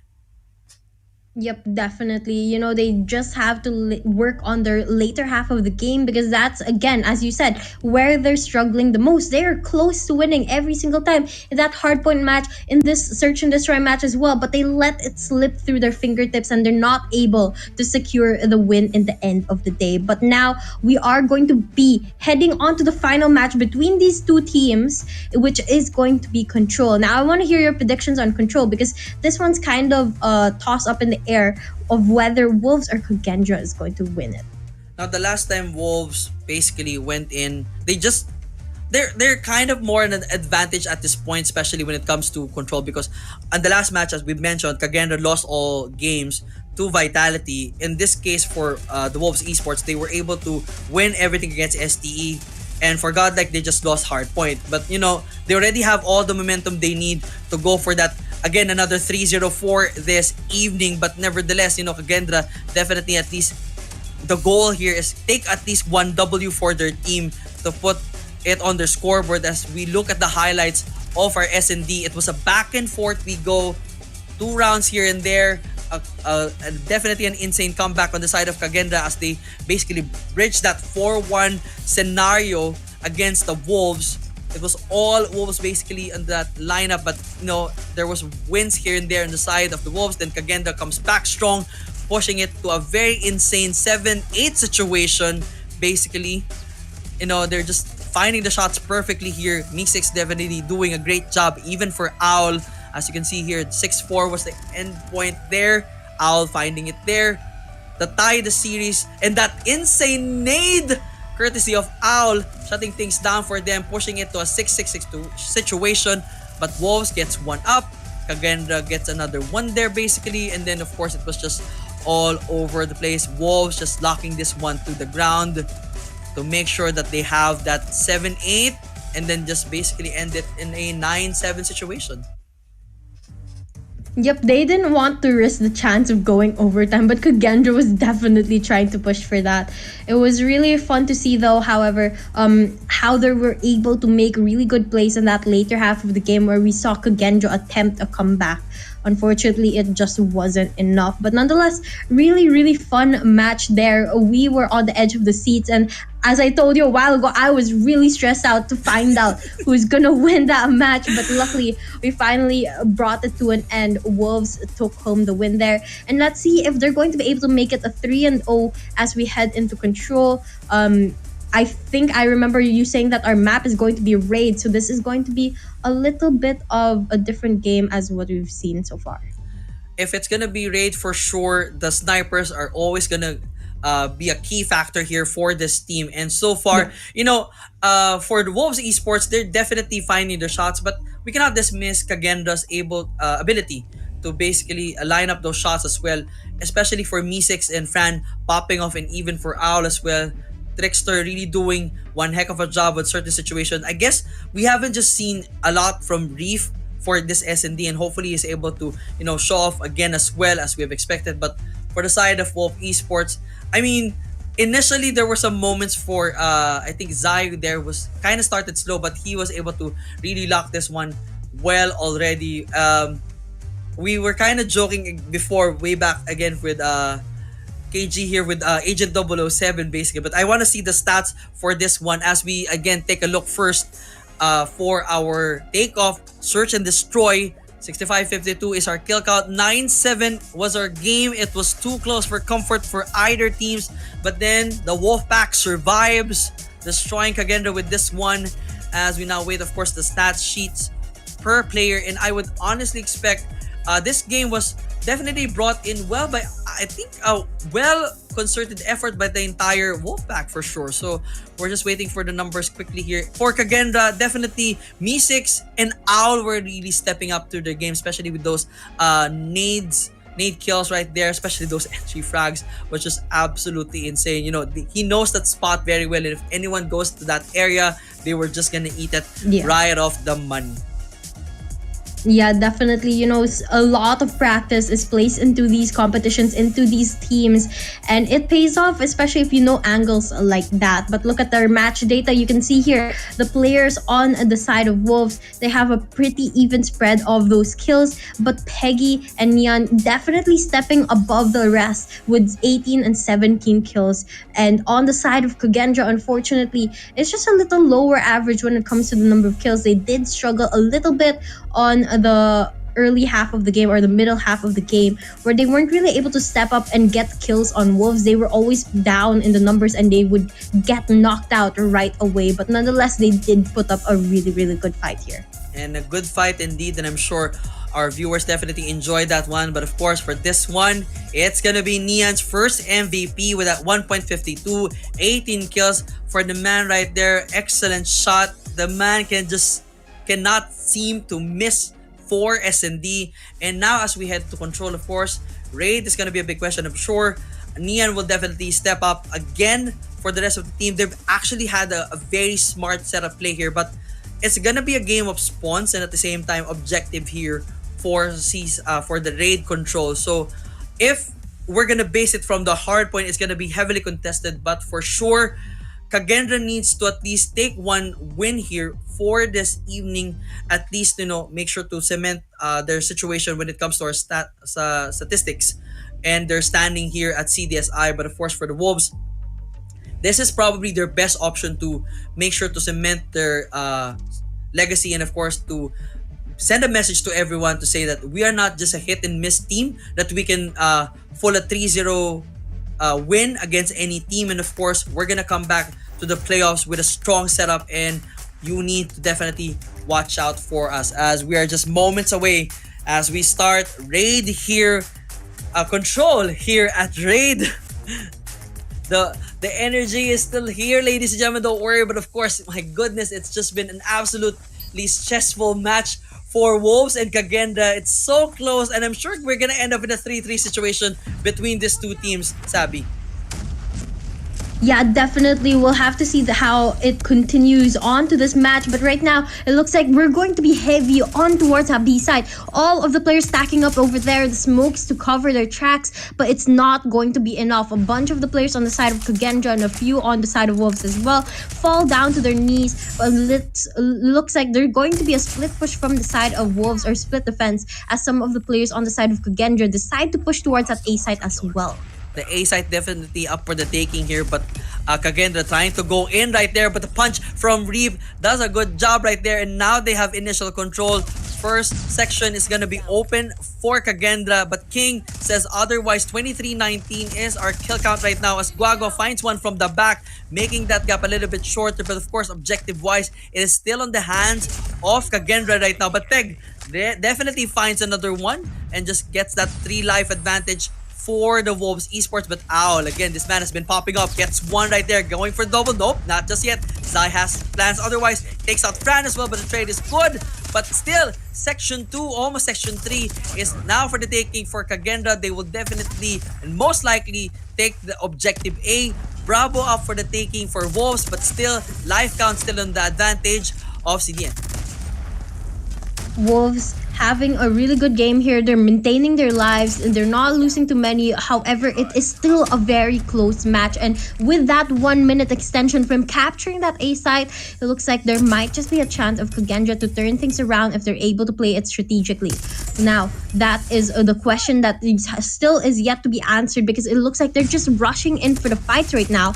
Not really worried if they're going to get taken down or not. But finally, the turn of tides come through as Kagendra gets the lead when it comes to the number of respawns left. Peg trying to get some for the side of Wolves, but it looks like it's not going to work on their favor. Kagendra now trying to capture that segment onto the B side. They capture one, bring Wolves to their last 5 lives here, and it might just be the first round going to the side of Kagendra if they're able to close this one up. Wolves Neon tries to get one. He is one of the last 3 players alive on the side of Wolves, and Kagendra down to 5 as well. It's gonna be a slow S&D game here if they're not able to find each other just yet. But Guago goes straight for it, and it looks like last player on the side of Wolves gonna get taken down. Kagendra with 3 lives left, they make it right in time. Right in time indeed, almost close to a finish, but of course, Wolves unfortunately dropping the ball there on that first matchup. They were definitely on the lead, but that push Bravo for the takeover was just not the right call there. They did not really need to. If they were able to just go in for the kills already, that would have put them in a better situation because they were ahead in their lives, and now Reef punishing them already with that Sparrow. Spots one, gets a double right there, probably get number 3, but not just yet. And now 27-29 is our kill count, but Zai welcoming him with a BP 50 right there. And now of course 27-28, a bit of advantage on the side of Kagendra, but this time Wolves getting a smarter play, securing Alpha already here. Bravo definitely is not the situation for the Wolves right now, as of course we're just both lives is on the favor here. Second segment all good for the Wolves. It looks like that A segment's going to be captured onto the side of Wolves really soon, as none of the players on the side of Kagendra, or only 1 or 2 players on the side of Kagendra, are over there defending it. And that's going to be an easy 1 minute extension if Wolves are really able to claim that. But it looks like a retake's going to come through from the side of Kagendra. And here, over at the B side, we have a little bit more action. A couple of the players on the side of Wolves going on to a fight with Kagendra, and the same thing happens on the A side. Now, back and forth we go here. Before the teams are able to securely capture a single side, they go in for a double capture now onto that B side and the A side, trying to force Kagendra to split up their resources here. They have to decide which side's more important for them. Is it that A side? Is it that B side? It looks like they're gonna decide to give up the B side to the players on the side of Wolves to get that 1 minute extension. And now 1 minute 50 is our score. Line up in there, 21, 40, 14, 13 rather, is our life count here. All the advantage for the Wolves. They still have the 2 segments here at Alpha, but Kagendra just making sure that they have what it takes to shut down the offense right now as they're going 17-12. Wolves may lose this one if they're not careful right now. Kagendra with the War Machine, taking it down right there, making sure that they have control this time of Alpha. They're just lining it up, but still not finding one, but finds triple right there from Trickster. And now it's a 12-10 situation. 2 life advantage on the side of the Wolves, but still, if they are not careful, they will end right there. But of course, 10-8 is the setup right here. Kagendra making sure that they have evening the odds. Neon eating it right there. The nade from Me6. And now Trickster just going in. Hunter Killer Drone definitely available for now. 7-7 is our score. It's gonna be alive that Neon spots one. Trying to get the double. Fran right there from the back. 6-6. It's back and forth we go. And it's just a matter of cat and mouse chase. And Zai gets in. Last 5 right there for both squads. Who fumbles the ball this time. It is gonna be a very difficult situation. As Peg is just trying to be careful here. Last live for all these teams. They need to be smart here. Alpha is still 1 tick away, but definitely no good to take over there. Zai spots one. 5-4 situation. Maybe finding it a 5-4, not just Trickster. Guy lining up that sniper, just lining up Zai's head, but not just yet. 5-4. But Wolves Guagua has already that something, but could not deliver just yet. 5-4 situation. 5-2. Oh no, again! Wolves! Again in a bad situation with their life. 1v3. Punching it right in the face, but of course B6 finish punishing there as they win 2-0. Again, Wolves Esports, they had the lead, but unfortunately fumble set at the end. That last kill, that was a very risky punch, and of course the punish was there from Kagenda. They now lead 2 points. 2 more to go and they will definitely take this round. Kagendra doesn't want to go out without a fight here. They already lost Search and Destroy and they already lost Hardpoint. They are not willing to give this up too. Right now, they're definitely trying to get this control match to their side, and so far, it's been working really well. Kagendra gets the opening picks of this round as well, bringing Wolves down to 23 lives left. Now, Wolves hasn't been able to defend that B side. It looks like Kagendra is going to be easily able to get that 1 minute extension from them, and then they just have to focus their resources onto that A site later on. Bravo definitely falling in the hands of Kagendra, that's for sure. And now with that 2 minute mark left, Alpha is gonna be a difficult situation to secure for Wolves here, so that's probably not the best play here. But 20-24 is our score, but Mi6 just lining up those shots right there. Trickster finding 1, finding 2 right there for the double. Fran finds one of his own as well. 16-23 is our kill count right now, so it's not again in the favor of Wolves one more time, but of course they're trying to just evening up the odds here. Nia and the rest of the crew trying to make sure that they're landing it, but Fran has that Annihilator. Same thing with Zai, and he gets it first. Zai trying to go for the second, and he does, making it the number 3. Yes, sir. Yes, 4K right there for Neon, and it's just landing perfectly, making it a number 5, I guess. My goodness, it's now a 12 situation. They now have the momentum, but of course the life out still in an advantage of Kagenda, but making it even with Pegs. Equalizer. 10-12 is the score. Out of spots 1. Gets the double. Nope, the trade is good as well from Zai. And now 9-10 is the score. Wolves cannot fumble this one. They need a win, but Mi6 assists. Otherwise, takes it a 1 right there. 8-9 is our score. 1 life advantage on the side of Kagenda. But Wolves spots 1. Ooh, unfortunately, not the double right there. It's not gonna happen just yet. 7-8 here. Wagwa just trying to go in for the be careful situation here. Probably everyone just says hold up. Peggy might find 1 right there at Reef. Just needs to find that head glitch perhaps, but will not risk it just yet. And now 1 life advantage on the side of Kagenda. Will this be a 3-0 situation? Or finally, it's gonna be Wolves? No, that's not gonna be the case yet. It's a 5-8 situation. Can Kagenda nail this one to a 3-0? Probably, yes sir. And now, just everything is just not landing. Owl finds one another. Last 2 right there. It's just inside. It's Neon. 1 more to go. It's the long range takedown courtesy of the equalizer right there. 3-0. All in favor of Kagenda. My gosh, Kagendra, this might just be their opportunity to win 4-0 over Wolves. And that will be a very, very dominant way to end up the series. Despite losing Hardpoint, despite losing Search and Destroy, they are putting up a fight here, and their morality, their hopes are still up to be able to win this match. Right now, we see a lot of operator skills that play on the side of Kagendra as they try to get the numbers advantage here to their favor. They have control of that A side so far, losing a little bit of that B side to the players on the side of Wolves, but backup comes right in time to put a stop to that. And unfortunately, they do lose a segment. It looks like they might lose even 2 segments to the players on the side of Wolves as Wolves attempts to make a comeback here.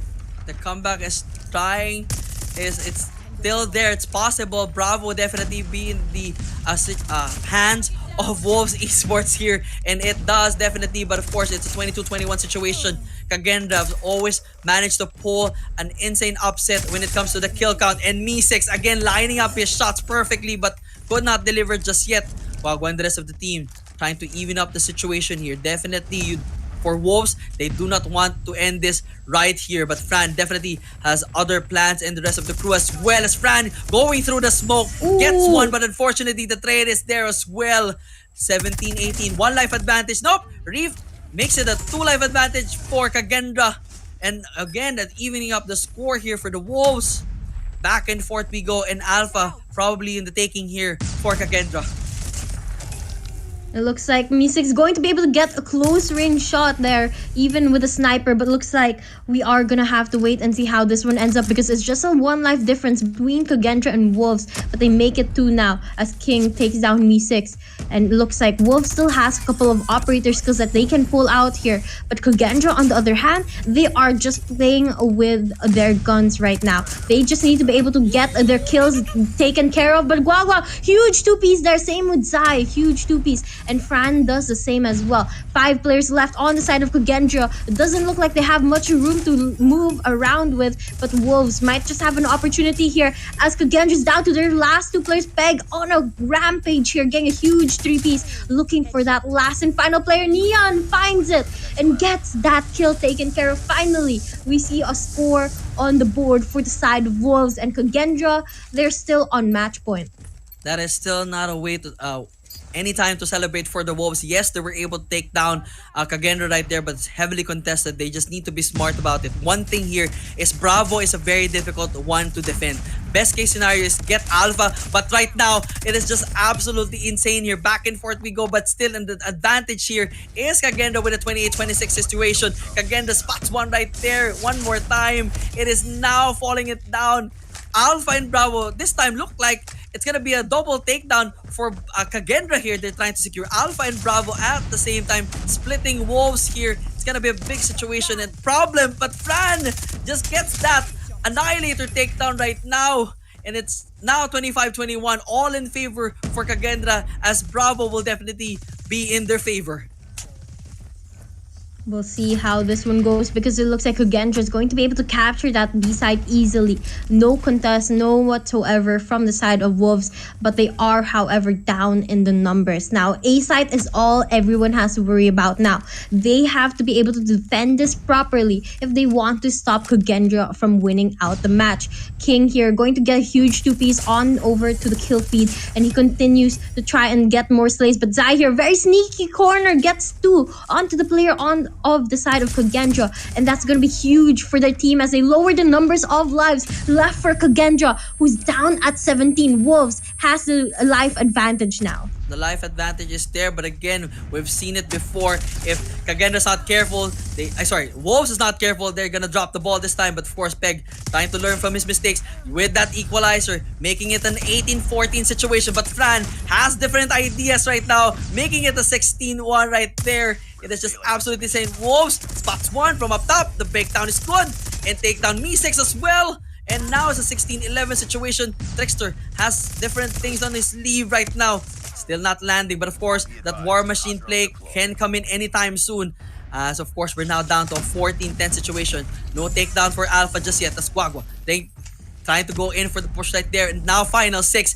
This time for Kagendra. The Wolves cannot drop this ball right now. They have to be smart about it. Meeseek spots one, but of course, it's still a 12-4 situation. Wolves just need to make a smart play here and let Kagendra walk into their gunfire. This is not looking good for Kagendra. After playing a really good 3 rounds, they're starting to lose their footing here. They already lost 1 round to Wolves, and it looks like they might lose another here with 2 lives remaining on the scoreboard. It's not looking good. They have to hide away, stay together, and work as a team. But Guagua about to spot one, takes down Trickster, and another one on Meeseek, and that's going to be a 2nd round win to the side of Wolves as they attempt a comeback here up against Kagendra.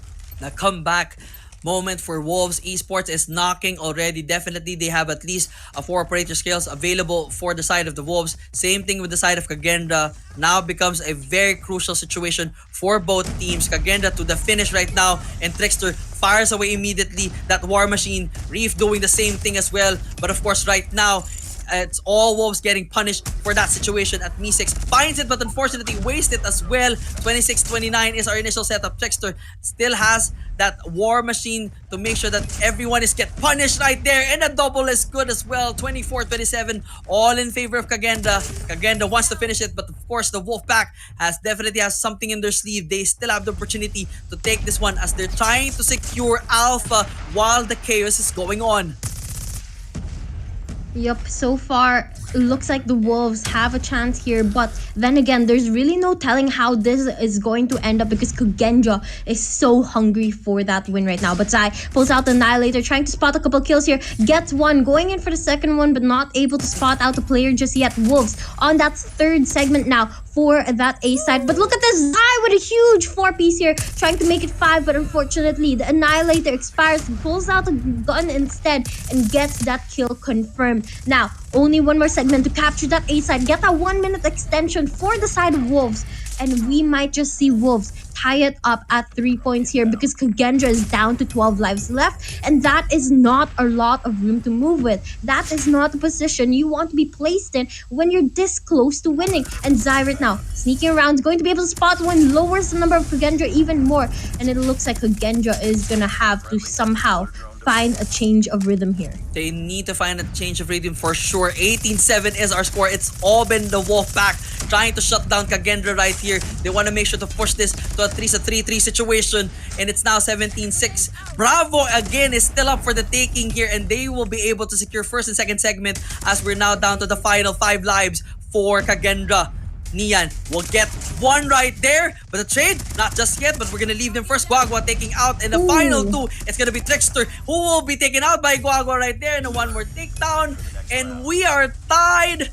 Both teams at match point. Who will take this one? Will the Wolves push this to a 3-0, or Kagendra will finally push this and get a win for their team? Watch out! Flash! This is absolutely crazy. Both of these teams now at match point. It's just a matter of who's able to close up this round and come out victorious. Right now, it looks like Kagendra is going to get the first pick of the match, but the Wolves gets their fair share of kills as well. And it's a bloodbath out here in Raid as both of these teams fight for the opportunity to win the control match. Zai, through the smoke, is going to spot out one of the players on the side of Kagendra, but not able to claim that kill yet. Reef, however, is going to be taken down by King's grenade, and Me6 goes out for more kills here. King does the same and gets 3 big kills here. A lot of operator skills going to be invested into as Al pulls out the equalizer here, trying to find the players of Wolves, and they lowered the numbers of lives left on the side of Wolves while trying to capture that B side.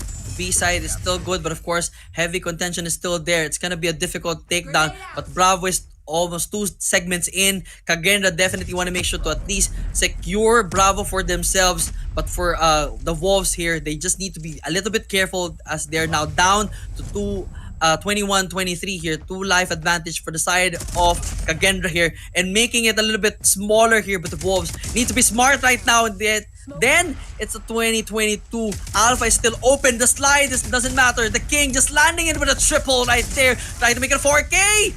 And yes, he does! And managing to just break that lead to an 18-18 situation. But Me6 spots one with a sniper takedown right there. Probably trying to go for the second. But of course, just again, pulling out the claw. Find one up there. The takedown is definitely good. 15-17. Back and forth we go. But of course, so far, advantage is all within Kagendra. They want to finish this, but Nian shuts down the bleed right now. Trying to go in. 12-15. Pegs trying to even up the score. Trickster has the War Machine in play, trying to take down any member that he sees. It's 3 life advantage. Wolves pops in those nades. Frag, and same thing with the Annihilator. This is just absolutely intense. 3 life advantage, all in favor of Kagendra. Can they finish it off this time? But Wolves with the Annihilator, trying to line it. One, trying to go for a triple right there. Let's go! And still have more bullets on that Annihilator. And at 8-9 advantage, 1 life advantage on the side of Kagendra. Only a couple more seconds before we find out which of these 2 teams are going to win the match out. But Wolves still has their operator skills that they can invest in. It just matters about the timing when they decide to pull it out. Kagendra, however, they are on the other side of the match. They are not doing that well. They don't have operator skills, but however, they're winning their gunfights here. Only 3 players left. Make that 2 on the side of Wolves, and Kagendra might just be able to close up the game here if they're able to find that last and final player. Nian right behind them is going to be lurking around the courts, and he spots one. That's information given to the players of Kagendra on where he might be, and he gets taken down. Kagendra is gonna win the control match. The control match goes to Kagendra, but of course, both a match, Hardpoint and Search and Destroy is still with the Wolves. It's a 2-1 split. Finally, at least Kagendra taking a W for their team as we close up the match. Heavily contested. I mean, I have to give it to the Wolves, but unfortunately, those Bravo push at Raid was definitely a key to their loss there, unfortunately. But nevertheless, good effort there for Kagendra. And for the Wolves, this is still a good match for them. I mean, they were able to push it to 3-3. They were down 2-0. So now I can definitely say that their control game is definitely improving. Not just yet. It's just a matter basically of landing their shots quite well. And of course, being a little bit smarter and finding when and how to go in for those objectives, especially at Bravo and Raid, because it's all open. And basically from how we saw things transpired, Kagendra was just lining them up and just blowing them out of proportion. And when they tried to go for Bravo, they were being punished very hard. Yeah, definitely. However, we have to also consider that comeback from Wolves. I mean, they won 3 rounds straight to tie it up with Kagendra, but luckily Kagendra found their footing once again after losing that momentum to be able to close up the match. Because if they didn't find a way to recover, Wolves might have taken that too, and it might just have been a donut served to Kagendra. For sure. I mean, that possibility was always there. It was almost close already when we had the 10-12 situation, but unfortunately with the advantage of the operator skills on the side of Kagendra, it was just not gonna look good already for the side of Wolves. As we now check the highlights, as I've mentioned, Bravo was the key to victory for Kagendra. They were just lining it up perfectly there. They're able to do it right. When Wolves was going in for Alpha, they were able to secure it quite well. The smokes were good efforts on the side of the Wolves here and trying to go for Bravo, but even for Alpha, but it was just not really working for them on certain situation.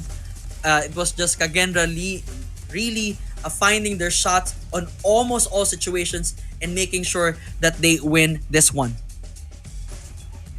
Yeah, definitely. Kagendra definitely needed this win very much after losing very close games in Search and Destroy and Control. I bet this in Search and Destroy and Hardpoint, I bet this Control match was definitely a way to lift the weight out of their spirits. But of course, it's really not enough to be able to get ahead of the Group A table, but we'll have to see how they're going to be able to deal up against their future competition. For sure, the competition is still tight here, but a day for the Wolves to celebrate even though they lost control. That's okay. For Kagendra, it's a good way to, in a way, celebrate as well. I mean, they got at least a win against the Wolves. A good show here, especially at control, but definitely they need to look into their Hardpoint and their Search and Destroy games and just tweak things to their favor, because it was very close, too close for comfort. As much as possible when dealing with these situations, you do your best to really create a huge lead against your opponents, because if not, things can turn around, and it did happen to Kagendra twice. So now it is over for them. We're just gonna wait for the statistics and see who is our best player for this setup right here. But while we're waiting for that, Sabi, walk me through probably one of your most favorite moments between Wolves and Kagendra here at this game. My favorite moments, wow, that's a little hard because there are a lot of them. I mean, they were just so good at putting us at the edge of our seats. I mean, as I said a while ago, all of the games that they played so far were really down to the line. They were really, really close, and you couldn't really, I guess, predict which among these two teams would win. And I think that's my favorite part about it. I hate one-sided matches. I love matches where you are forced to really think and consider the possibilities of both of these teams winning and both of the teams losing. And there were so many good plays, especially in Search and Destroy, where we saw those snipers really pop off, those angles really put to good use, and that grenade. Sometimes people underestimate the use of a grenade, but it can be really useful if you know the angles that you should be throwing it at, to the popular spots where people are hiding at. That could be a very, very useful tool. The nade takes down definitely during Search and Destroy were definitely an insane moments, even the long shot sniper kills. But yeah, just to recap everyone, for Wolves against Kagendra, it was 250 against 242. Wolves won. 9 against 7, the Wolves won again. And this time, 3-4, Kagendra won. You realize how close those numbers are. It was just almost winning by an inch basically of a situation for either team. So I definitely have to say Wolves and Kagendra evenly matched squads, and I have no love lost for each of them. They're definitely well deserving of their spots here at CDSI, and they definitely put up a heck of a show. Stress the heck about the two of us here, Sabi. I mean, they gave us insane moments, and I was just super stressed out. And hopefully, as we move on to our final match here for the evening for Elevate against DBS, either it's gonna be even more stressful or probably a little bit more relaxed. Either we will deal with that later, but for now it's just gonna be Wolves and Kagendra as we wait for the stats here, and of course the final count between these two squads. And I have to say, I guess at every single situation for both squads, they were able to really step up and at the same time showcase their strengths. I mean, for all the moments here, it's kind of hard to pinpoint here at for Control, because when you're trying to go back to the counts, I mean, everyone was really doing their utmost best, and the kill counts were definitely here and there, but definitely the 5k, the 4k moments for Kagendra was just absolutely insane. But I have to say, for this entire matchup, I guess the ones that really stood up to me were, one, for Kagendra, it has to be Owl for that insane nade kills. On the side of Wolves, I have to say, I mean, Peg was just an absolute monster. He is still the guy to beat for this team. Yeah, definitely. There's a lot of good players, but it's not only Peg, it's not only Owl. There's everyone on the team as well, helping and carrying their own weight. We also saw some really big plays from like Nian and Meeseeks as well, and some other players here on these two teams. And it's just a matter of supporting one another to get this far into the competition. And we have to bring up also the topic of that hardpoint match. Kagendra was actually the one about to win the match, but because the second hardpoint ran out of time, they had to switch on to P number 3. Wolves took advantage of that rotation and took the win. But if it wasn't for that, Kagendra definitely had a chance of closing it up. It's very close match. It's same thing that we've had here at Control. Everything was just too close.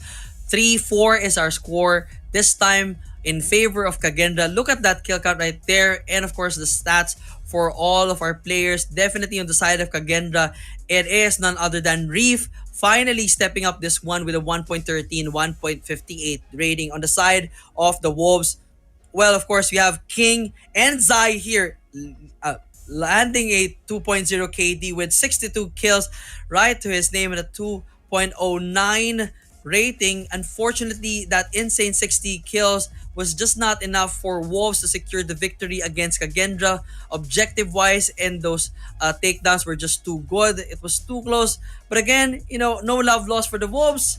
They're still definitely one of the best teams to beat here, and of course to look out for here at CDSI. Yep, definitely. And once again, guys, this is going to be the end of the 4th match of the tournament, or of today. Of course, we'll have to wait and see who do you think our MVP player is going to be. For this one, definitely on the side of Control, it has to be Owl for sure. Has that solid KD rating, landing 44. If the tides were turned, honestly, and Wolves won this, it has to be Zai for sure. And yes, it is gonna be Reef, first MVP for this one, 44 frags, 1.58 right there.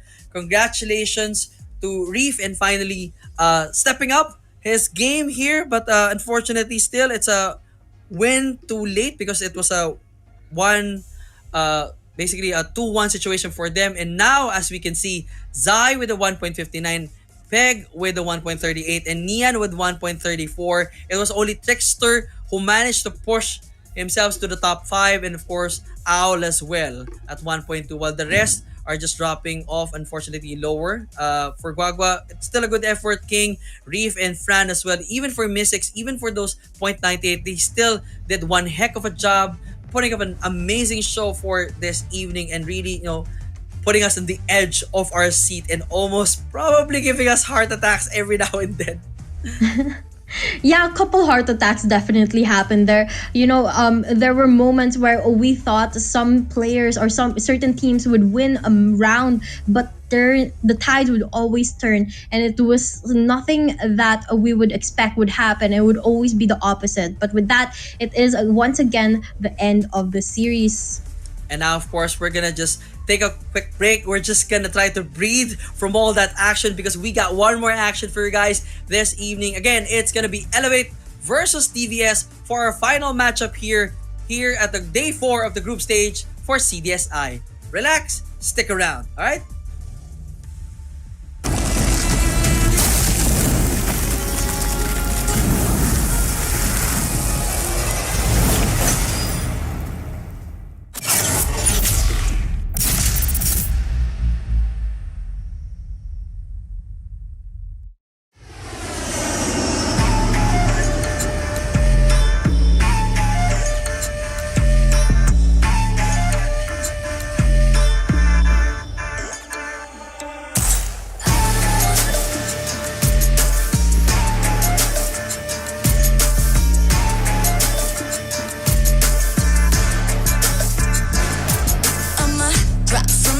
Mission live or die, watch a bullet flying by, go and play your life. Enemies are running left, right, press fight. I'm gonna show you how it's in, you better sit tight. One down, 3 coming back at ya. Thinking that we're done, but I'm tougher than an armor. Dealing some damage, we hit it. Out of sight, out of mind, yeah, you know that I keep winning. We're stealing the show, you're down on the floor. Came in for action, still wanting some more. Destined for war, all versus 4. When we begin, it gets thrilling. We're gonna win it now, win it now. Watch us and we show you how. Arms around, getting loud, not too late to turn around. Running, running, gunning, gunning. Ready? 'Cause we want it all. No fear in our eyes. We will win it all. Glory is the prize. We are in the zone. Bullets to the bone. We want it all. Zone. We are in the zone. Now you're gonna have to get through me. Be warned, with all my strength it ain't easy. An arm, ain't nowhere to hide. You're under my gun. When I drown you down in flames, all that you can do is run. My dog's out looking for you town to town. I know where you are, you can take my crown. About to be owned, use your bones from my throne. Landed back attack, got your track, boy you act rookie. I see you in the show, you're down on the floor. Came in for action, so wanted some more. Destined for war, all versus 4. When we begin, it gets thrilling. We're gonna win it now, watch us and we'll show you how. Runs around, getting loud, not too late to turn around. Running, running, gunning, gunning. Ready? 'Cause we want it all. No fear in our eyes. We will win it all. Glory is the prize.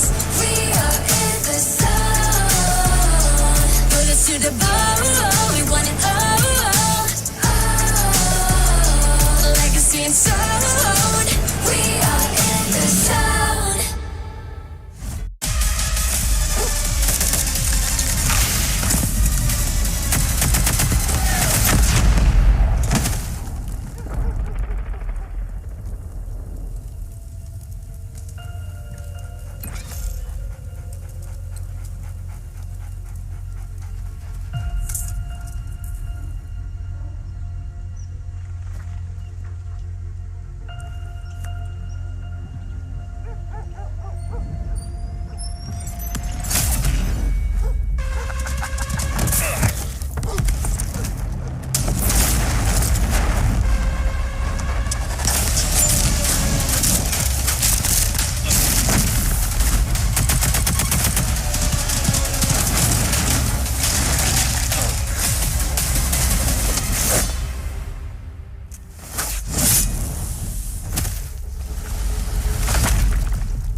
Treachery, betrayal. is disgraceful. But to blindly follow, that's a recipe for true evil.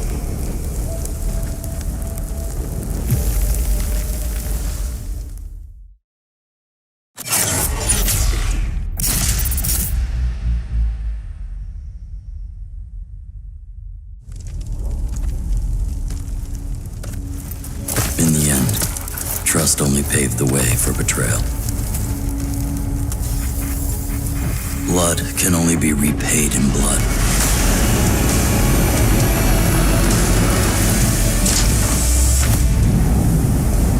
Turn hatred into bullets. Strike fear in the enemy. Become death.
プレゼン行くぞ。はい、こちらが比較した結果です。2010年、失礼。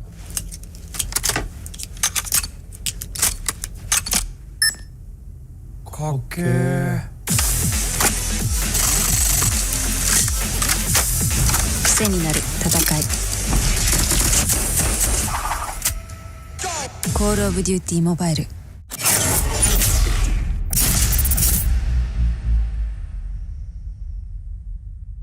We gathered from all around Malaysia. This is COD M. Over 70 players showed up to immerse themselves in a day jam-packed with activities. Exclusive merchandises and prizes were given out to players throughout the day, and players also had the opportunity to interact with the Garena team.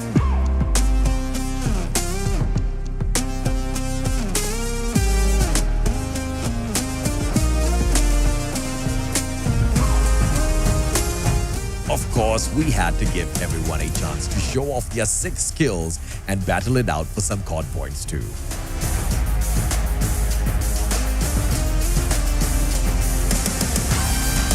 The energy was truly explosive, and we hope you, the COD community, enjoyed your time at COD.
ya. Bullet flying by, go and play your life. Enemies are running left, right, press fight. I'm gonna show you how it's in, you better sit tight. One down, three coming back at ya. Thinking that we're done, but I'm tougher than an armor. Dealing some damage, we hit it. Out of sight, out of mind. Yeah, you know that I keep winning. We're stealing the show, you're down on the floor. Gaming for action, still wanting some more. Destined for war, all versus four. When we beginning, it's thrilling. We're gonna win it now, win it now. Watch us and we show you how. Arms around, getting loud, not too late to turn around. Running, running, gunning, gunning. Ready? 'Cause we want it all. No fear in our eyes. We will win it all. Glory is the prize. We are in the zone. Bullets to the bone. We want it all. Legacy and sound. We are in the zone. Now you're gonna have to get through me. Be warned, with all my strike, it ain't easy. An arm, ain't nowhere to hide. You're under my gun. When I drown you down in flames, all that you can do is run. My dog's out looking for you town to town. I know where you are, you can take my crown. About to be owned, use your bones from my throne. Land the back attack, got your track, boy you act. But still in the show, get down on the floor. Came in for action, so what is some more? Destined for war, all versus four. When we begin. And we are now down to the last match of day 4 of the group stage here of the Call of Duty Mobile Summer Invitational. You still have me, JD the Caster Dad, with Wasabi here. It's been an absolutely insane 4 matches rather already for all of us here at the production. And now we're down to Elevate versus DBS. One more time for Elevate to at least get away from that bad start that they had against SPG. But of course, you know, some of you guys are definitely hoping for Elevate to at least drop one map here or there, for at least DVS to step up, for your respective team to really go up a notch right now for the standings rather. So, you know, whatever happens today and for this matchup, of course, it's gonna cap off this absolutely shocking, insane, and wild group stage here at CDSI. Yep, it's going to be a very, very interesting one here to see, because if Elevate does win against a DVS, then it looks like they might actually come out on top over all of the players, and they'll be the number 1 team in Group B. Now, if DVS, however, somehow able to steal a map, then it might just be a different story. But here are going to be your players on the side of Elevate. You already know them. It's UOP, PJ, Candy, Susano, and Kalo here playing for tonight. Now, definitely not a good start for Elevate earlier. Of course, we've seen the matchup that we've had. It was not really a good day for Elevate initially, dealing with, of course, SPG, as they basically only won hard point and then lost S&D and well, a bit of a win there for Control. So it was not a good day, that in a way that they were not perfectly running things, you know, but hopefully this time against DVS probably pull up the 3-0 win for themselves. But of course, for DVS, it has not honestly been a good day for them as well. It's not actually been a good season for them throughout CDSI. I mean, they're basically down in the lowest ranking here for their group, and hopefully perhaps they can turn things around for today. Perhaps, you know, probably pull up an upset against probably tired Elevate already, as they just fought SPG, but we'll never know just yet. I mean, we've mentioned this over and over again throughout the broadcast this day 4. It's been a surprising day, and speaking of surprises, this time not so much, because we have Hackney Yard and Summit banned by Elevate, and this time DVS banning Apocalypse and Hacienda as well. So that's gonna leave us with Standoff. When it comes to S&D, we have, of course, Tunisia and Takeoff this time banned, and we're also banning Firing Range.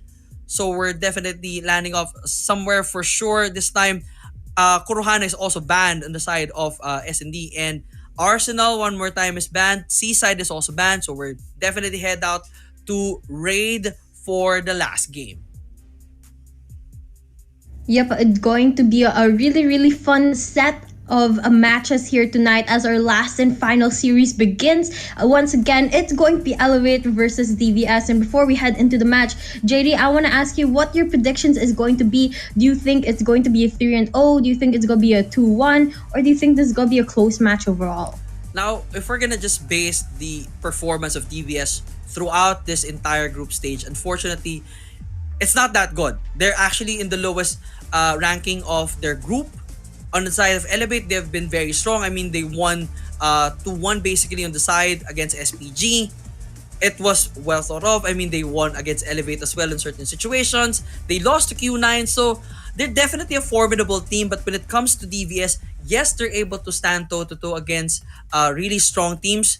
But what we definitely need to look out for here for DVS is if key things here is one, if unlucky, Ichan, Dolaki, Kansi definitely steps up. I mean, the entire squad basically step up in not just a normal situation, but an insane fashion for them to pull a 2-1 situation. Because right now, Elevate is definitely has all the recipe to make sure that they have hard point here for their team.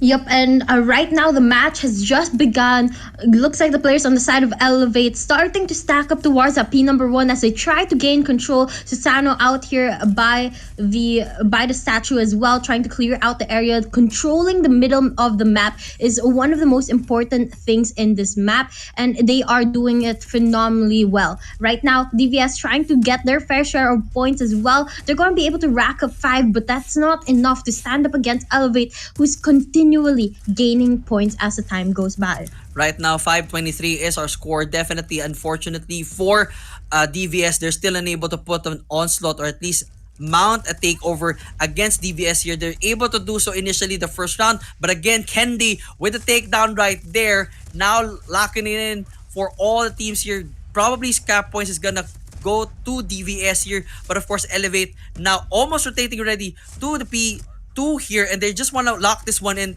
4-man stack, almost 3-man stack there for their side. And of course, for the side of DVS, they're just going to be playing catch up and they're spawning way across the other side of the map. Unfortunately for them, it's now a 35-10 lead here by Elevate.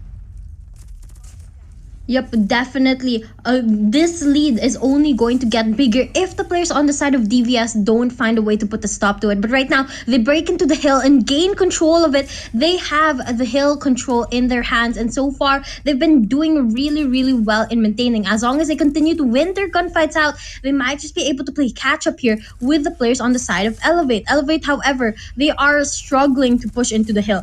They're struggling to even get into the hill to contest the point as they get knocked out from outside by the gasoline station. They're not really able to step in, but finally one player gets in. He gets knocked right out by Dolakai, who continues to slay here inside the point, and Elevate finally takes hold. And now, of course, almost scrap points gonna go to Elevate. This time, a reversal of roles here against DVS.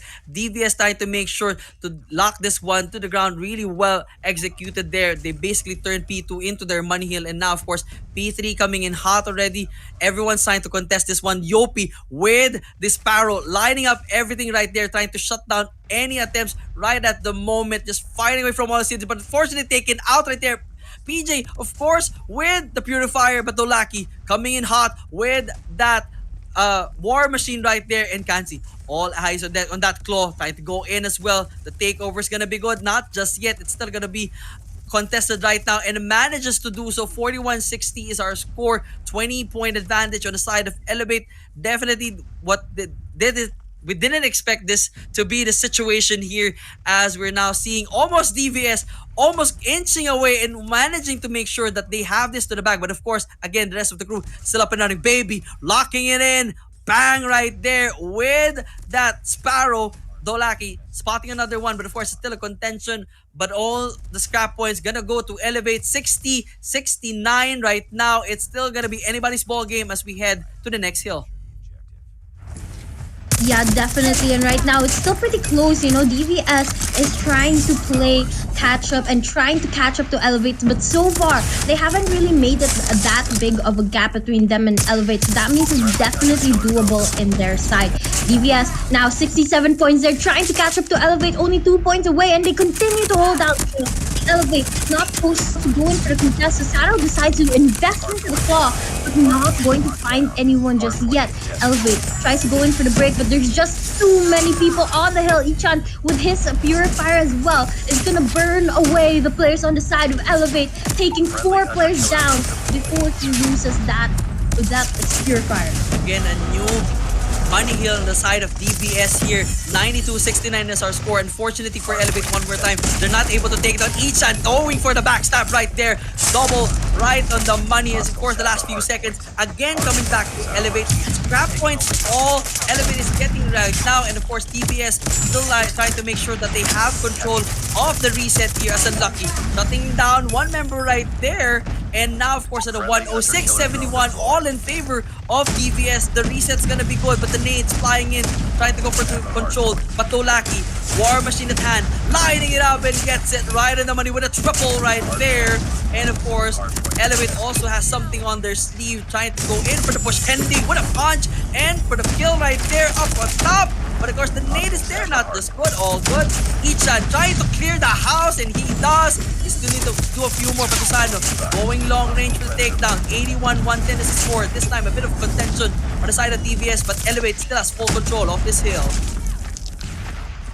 Right now, this is quite surprising. Look at this. DVS is at the lead over Elevate. Though it is still close match, it is quite surprising that they've been able to put up a fight against Elevate and actually take the lead here. But Elevate, on the other hand, they're trying their best to be able to get the win back, get the advantage back to their side and widen that gap. They don't want to give DVS a single chance here, but it looks like it's going to be a little bit too hard for them. Unlucky going to clear P number 2 as they get ready for the rotations and the start of the new hill. Elevate, on the other hand, they need to find a way to go in for the contest because they are going to be late to the rotations as their player gets picked off a while ago. Kendi pulls out the War Machine here to clear out the area, and unfortunately the smokes just blocking his side. He's not going to be able to knock anyone down, and DVS continues to hold down the hill, but Elevate takes it right back. Contest coming in from both of the teams right now as we see the players try and get control. DVS is going to hold down the hill here. 30 seconds remain. Elevate continues to fight for the contest, but to no avail will they get it. Kansi just absolutely insane earlier there. Now it's gonna be a 140-102 situation, all in favor for DVS. And if you thought this was gonna be all Elevate here, well, guess what? Congratulations, ladies and gentlemen. We're all wrong one more time. 144-102 is our score. Tolaki spots one right there. Still, the next hill is up and running in here, but there's the crew is right there. And of course, some Predator missile dropping in, and Ichan trying to punish all members of Elevate. 149 and 105. Yopi one more time trying to attempt to make this one as their money hill. Susano also with the claw, firing away from all cylinders. They need to protect this one. This is the best and easily defendable kill here at standoff, but of course you know that DBS will be able to have the opportunity to defend this one and take that one over. But right now it's 149-121, all in favor of DBS still, but Elevate is making sure that they have this in the bag and making this their money hill just yet. Dolak trying to find one there, spots one from up top, but still unable to go for the push. No takeover just yet on the side of DBS, and now Elevate will have this one, and they will probably bridge the gap and probably take over the lead of DBS. They tried to do exactly that, but it's going to be a little difficult because players on the side of Elevate start to lose their footing. Only 13 seconds left on the hill, which means they might just be able to take the gap, but it won't be a big gap. That means they have to definitely step up because DVS is giving them a run for their money. They've started setting up onto P number 4 here, getting ready for the players of Elevate to push in. And with the early rotation that DVS has, they might just be able to take full advantage of this hill, just as they did in the last one. Kendi, however, on the other hand, comes around, tries to knock out the player, and it looks like he's going to be able to get 2 people killed and taken care of. Halo as well, getting his fair share of kills. He throws a grenade into the side, but not able to knock anyone down. And look at the kill feed, it's all blue right now. The players on the side of DBS just popping off, trying to maintain that lead just as they did a while ago, and this again becomes their money hill. They come out on top. 108 80 points to their name, of 20 points over the players on the side of Elevate. But Elevate finally breaks into the hill and they take the point. Inching closer, trying to play catch up with DVS. They might just be able to take this map. The lead is almost closing in for the side of Elevate right now. Definitely DVS giving them a fight for their life right now. Back and forth we go. 5 more seconds at this hill before we go for the reset. Kilo just lining up everyone right there from DVS. 5 more seconds to go before we go live for the reset one more time. But of course the rest of the crew here for DVS have eyes set already on this hill. But still initial control is with Elevate. But Yopi stands that takedown is good right there. Of course, again the takeover for TBS. Just like that, it's happening. Unlucky, lining up all cylinders, fighting away, but unfortunately taken out as well. 188, 189, 192 is our score. Definitely has opportunity for TBS to line this one up and take the lead. This time, back and forth we go. Unlucky, spots one from the outside. But of course, Elevate stepping into the ground right there. Baby trying to go for the control. 195, 196. It is too close to call. Too close for anyone. And Ichan and the rest of the crew coming in. Susano trying to go inside, but taken out immediately. Hilo does the same thing, but not just yet. We are stuck at 199 for both squads. This is too close for comfort. I mean, both of these teams at a deadlock right now as they inch closer towards the 200-point mark, fighting for their lives here in the hill. They have to wait for the next one. Now, it looks like the strap time goes to the side of Elevate, but that's only 2 points. It's more of getting that P number 2, which DVS is going to go in for the early rotations at, and it looks like Baby here is going to be outside, trying to wait, make sure no one goes in through that upper window on the second floor, making sure that players on the side of Elevate stays out of sight. DVS now has the lead, 212 points to their name. Elevate falling behind. They can't seem to find a break. They go in for the contest, but they get knocked right out by the players of DVS, who's giving them a run for their money right now. But one last player on the side of DVS inside the hill. Baby gets knocked out. Elevate takes the hill here, and they are going to take the hill the rest of the time here, as players on the side of DVS are forced to spawn on the other side of the map. Rotation's going to be taking some time here from the side of DVS, and that gives Elevate the opportunity to rack up more points. Of course, DVS still not giving this one hill just yet, but of course, Susano definitely trying to block that with that claw. And now, of course, again, that bunny hill earlier for Elevate is now here again. Of course, that's going to be the situation for Elevate. They want to make sure to block this one in. They're now 227, 220, too close again against DVS, but DVS has the opportunity to make sure that they win this one. If they can get rid of Susana, they manage to do so. Tulaki coming in hot right now. Kansi with a burn right there, but unfortunately not yet. Ichan doing its own thing as well. And now they're trying to go in. Yes, they have 221, 232. It's too close. Halo trying to knock down everyone. Kendi fighting away for the Warma, trying to find someone. Not just yet. Unlucky again with the double, but taken out. But still, it's within the control of DVS. Next of the PJ coming in. PJ coming out. He now has control. 234, 1 point advantage. But hello, it's Ichan back in the game. That drop right there with the Predator coming in hot. Now they're just leading by a few more points. 20 more seconds to go. DVS needs to hold on to this for dear life. Shut down Elevate. If they want to win it, they can probably win it. 5 more to go. 4 more to go. Perhaps the contention is still there. But Ichan burning everyone to the ground. 2 more. They just need to hold on. And they do. DVS upsets Elevate one more time. What is going on with the day? I have the same question. What is with all these upsets happening today? Because DVS just surprised all of us with that amazing performance up against Elevate. Something that, you know, we had some doubts of whether or not DVS will be able to get a map, but it looks like they wanted to prove to us that they deserve to win at least a map. And we're hoping that they're going to be able to carry that same momentum going into Search and Destroy and to Control up against Elevate, because that will definitely give Elevate a run for their money. Now, you said this a while ago, and I'm gonna reiterate it again. Right now, DVS is in the bottom of Group B, and Elevate, they're right in the middle or somewhat top of that Group B, but they are looking to really secure their slot there so that they're able to move on to the next stages. But with DVS really stepping up their game, it's going to be way harder for Elevate to do so. For sure. I mean, for those who are wishing for Elevate to lose one map, wish granted already, courtesy of DVS. It was hard fought, back and forth we go. But I guess Bakery became key factor for the side, let's say, of in this case, on certain situation, it was for Elevate. On certain situations, for DVS. But second hill, again, second round was for DVS. Third round was for Elevate. It was almost back and forth, but again, it all ended out at Blue House right there, where DVS locked it in, managed to shut down all incoming assault from Elevate, and pushed that 235-250 win against probably one of the best hardpoint players in the server here.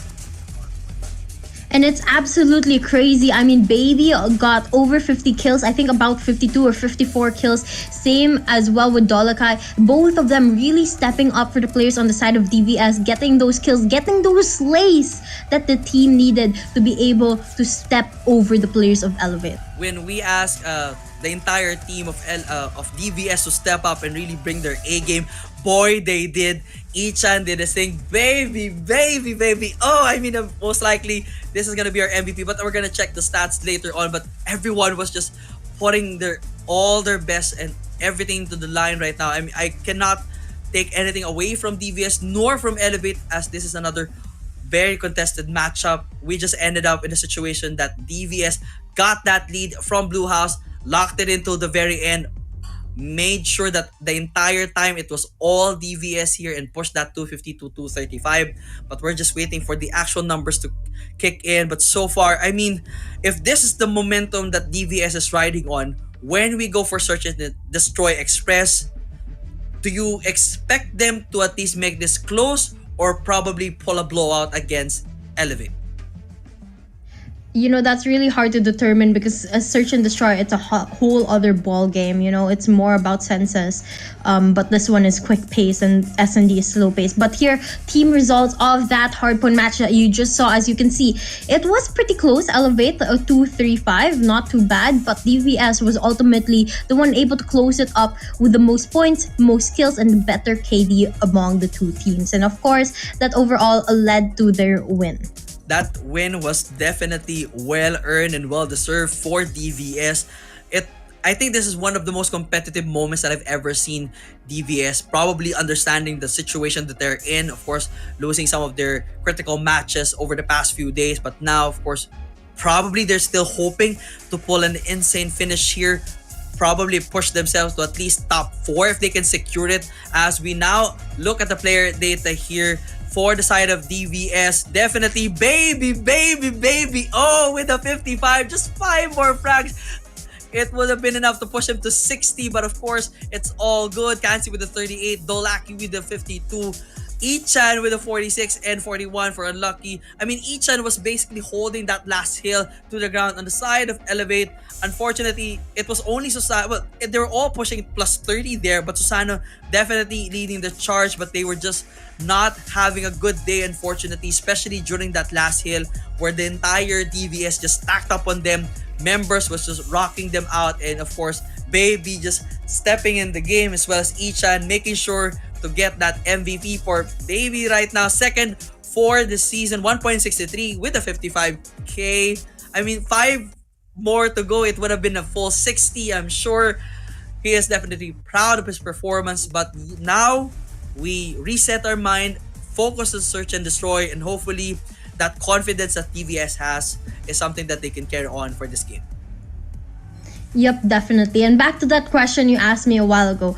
Going into Search and Destroy, definitely there is a chance for DVS to bring this home. Definitely there's a chance for them to put up another upset against Elevate, but we'll have to see how it goes, because unlike Hardpoint, Search and Destroy, it's going to be dictated by the pace of you, your team, and your opponents. You can't really go all out just rushing into certain sites like you do in Hardpoint. It's not a quick or fast-paced game, and it's not a respawn game mode. So you'll have to be able to play more logically, play more critically, and be able to think out every single move and the opportunity cost of every decision that you make. That is for sure gonna be the situation for this team, as I'm trying actually to check the situation and the stats from the data from the fight against SPG, but I don't have them just yet. But nevertheless, as we head out here to Express for game number 2, that's gonna be a very critical situation here for Elevate, as they definitely want to at least secure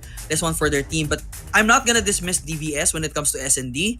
I have yet to really see them shine in this one, but they fought Q9 before, and it was a hardcore match. They were definitely putting Q9 in check. Unfortunately, they just did not finish that one solid.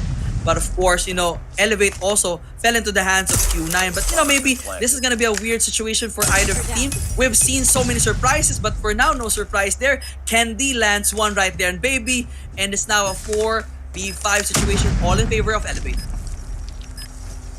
Yep, definitely. Elevate has a slight advantage right now over the players of DVS, but then again, one-man advantage isn't that big. It's all going to be about the timing. Halo here looks like to be able to find one player, goes in for the push, gets that kill confirmed. 3 players left on the side of DVS, but just as they say that, they take them all down, and into thin air DVS goes. First point going to the side of Elevate. Bad push right there, definitely on the side of DVS. Unfortunately, we're just overextending too much.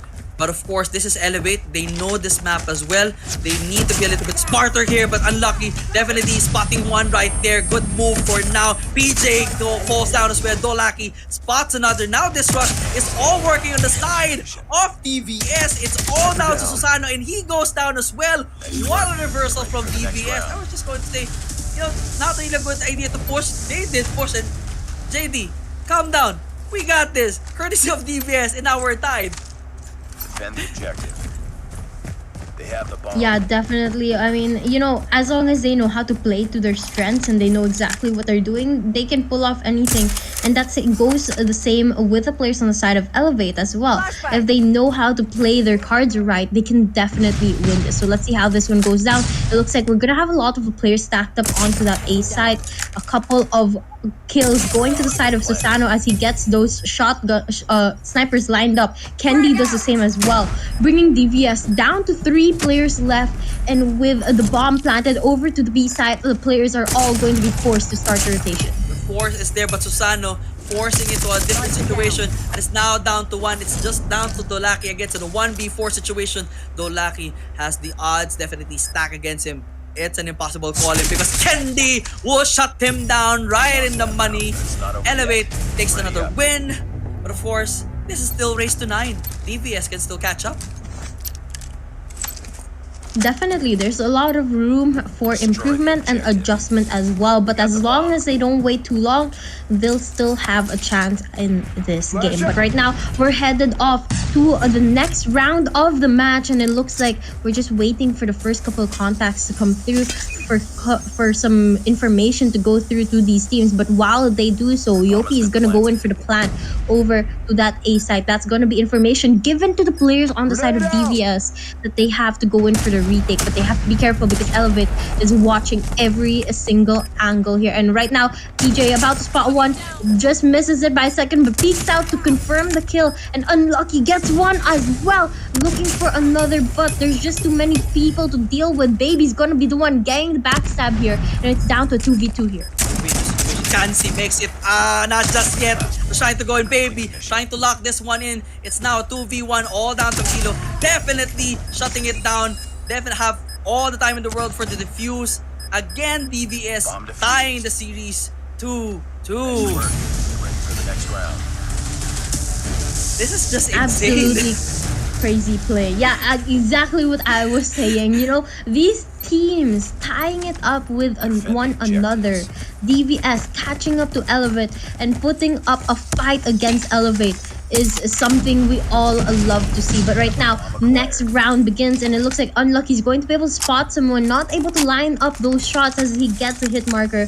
Kendi goes around with the sniper as well, and he tries to find contact, but no one is daring to peek out of their positions right now because they know that there are deadly snipers waiting out for them. For sure. I mean, this is an interesting setup that they're kind of leaning towards alpha here, as we now have a 2-member stack here. But of course, Bravo is still with Olaki's control, but Ichan probably just trying to hear the footsteps here, trying to check that spot with PJ. Will probably hear something else. Those nades definitely used for comms, trying to understand where the rest of the people are. It's gonna be a sniper right there from Unlucky. The nade coming in as well. Maybe also trying to line one up. One life advantage on the side of DVS here. But Kilo definitely just being absolutely patient here. They just need to line this one. They kind of have a trouble here with the plant. We're only 45 to go here. Bomb is still good with Yopi. But now, the clock is ticking. Kilo might spot one but will not take the trigger just yet. It's a standoff here at game number 5. Things slow down, but any moment now, the bomb's gonna get planted over to that A side. But the grenade, the stun comes through, and Ichan gets the right opportunity to go in for the kill, but the trade comes through, and it's gonna be all down to PJ here, as well as Kendi. Kendi gets left behind, but it looks like it's gonna be an easy defuse for Ichan, as none of the players are able to get there in time. Fortunate situation there, I think, for Dolaki, getting run through by the train, I believe, but that's okay. Yeah. They still got the W. It's still 1 point advantage against Elevate, but of course, the advantage still in the way with DVS, but it was almost too close. But I like the way that DVS played that smart right now. They just don't need to lose any more players, but Unlucky doing the same thing right now. It's 3v1, 2v1 situation. It's all down to Unlucky against Yopi, but Yopi spots it in and finish it quickly right there to even again the odds. 3-3 is our score. It is back and forth we go. This is going to be a long search and destroy match here. You know, these two teams, they're just going to be going back and forth, trying to push for that overtime later on as well. But we'll see if in the later half of the game, one of them might just be able to pull away. But for now, we're at a tie. A tie indeed, in a standstill for both sides. 3-man stack on the Alpha for DBS. 2 on 1 mid Bravo, but Kalo would definitely find one right there. Evening of the situation, a 3v3 setup here. Everyone's just trying to find one, and baby spots one and gets it right there in the money. And now, of course, 2v3 situation, all in favor of DVS, but it's Kendi. It is PJ. The odds can definitely change in favor of Elevate, but of course, now the 115 is there. Bomb is still with PJ, so they can definitely go in for the plant, but this is gonna be a little bit tricky here as they're trying to go in for the rotate at Alpha, while the rest of the crew here trying to go for the chase, not going into the Alpha side. Let's see what will be their move. And now they slow down the game. They don't want to rush anything. They don't want to make any irrational decisions here, so they take their time. 3 versus 2 is not an easy situation, and so Elevate tries to slow down the game, but they finally spot the player. Kendi takes down Baby, and that's information given that it's safe to go out for the plant. PJ is gonna get that bomb planted over to that A side, while the rest of the players on the side of DVS, Ichan, and Dolkai are gonna start the rotation towards that A side. Slow and steady wins the race. They wait for the right moment to peek out, and just as soon as they do, PJ is going to get spotted by Dolkai, but unfortunately none of them able to secure the kill just yet. Wraparound comes through. PJ still able to get that kill, but faced up against Ichan, he runs for his life, loses it to the hands of Ichan. Only 16 seconds left to go in for the defuse. Ichan here up against Kendi. Who will be able to spot each other first? Kendi gets the kill. And that's 4 points to the side of Elevate.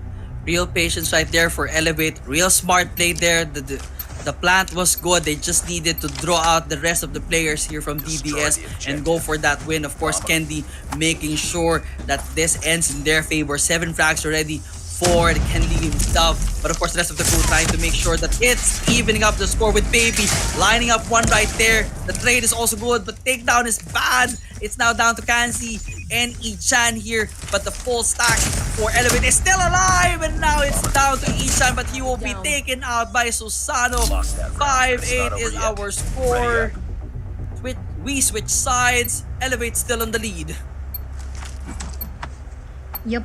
Elevate still maintaining this lead, but they need to be able to make it even wider, because if they give an opportunity to DVS to steal it away, it will not look good. For now, they are still at an advantage, so they're fine, but they have to maintain it and keep it that way. But now the next round begins as Kalo takes a shot onto Nak here, and we are going to be down to a 4v5 situation. It's a matter of time before we see more action, because these players are just about to come into contact. Dolokai spots one, goes away for the rotation. Ichan tries to push in, but with backup from Dolokai, he's more sure to be able to secure this next kill.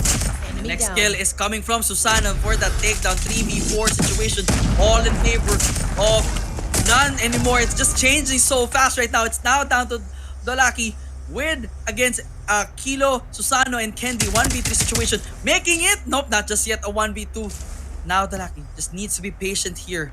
He cannot overextend, but Susano spots him and bash it right in the head. 6-3. 3 more to go for a W for Elevate. Can they finish off? Can DVS find a win here to at least push this one to 4-6? Defend the objectives. The enemy has the bomb. Now we are going to be waiting for the next round to begin, but look at this. It looks like there's only going to be four players left on each of these sides. Elevate really high in the lead right now, 3 points over the players on the side of DVS, but down to 1v2 situation now. Things slow down. Susano is gonna be left alone to clutch up the match, but unlucky. Looks for him, trying to find and get into contact with him. Susano just about to peek out right now. Nak goes in for the kill, secures it quickly, and they get another round to their side. Hopefully this is the momentum that DVS is looking for. They need to push this to at least 5-6 and make sure to read the room against Elevate and make sure that they get that W. But for now, it's gonna be a meet down at Bravo here. Everyone just lining up their shots, trying to take down, and manages to do so as a trade is good just yet. But of course, the disadvantage on the side of Elevate with Kendi and Kalo, the only one left. But Kilo trying to make sure that they still in it. 3-2 situation. Kendi and Kalo still alive. Baby, Kansi, and Ichan still good to go. Bomb is definitely with Ichan. They have the opportunity to go perhaps an interesting route here, but not just yet. They're not gonna push immediately. Probably go in for Alpha, but they just need to look behind just to make sure that no one's gonna go for the backstab just yet. And now the split for Elevate will be the key here. DVS can definitely throw out Elevate here once they go for the plant. Bomb has been planted. And it looks like that plant's gonna go over to that A side, and it's gonna be an easy one for Ichan to put down. Backed up by his team, he just has to wait for Kalo and Kendi to come in for the retake. Now Kalo is holding down his position. He doesn't want to rush things. He takes it slow and carefully. He's about to enter.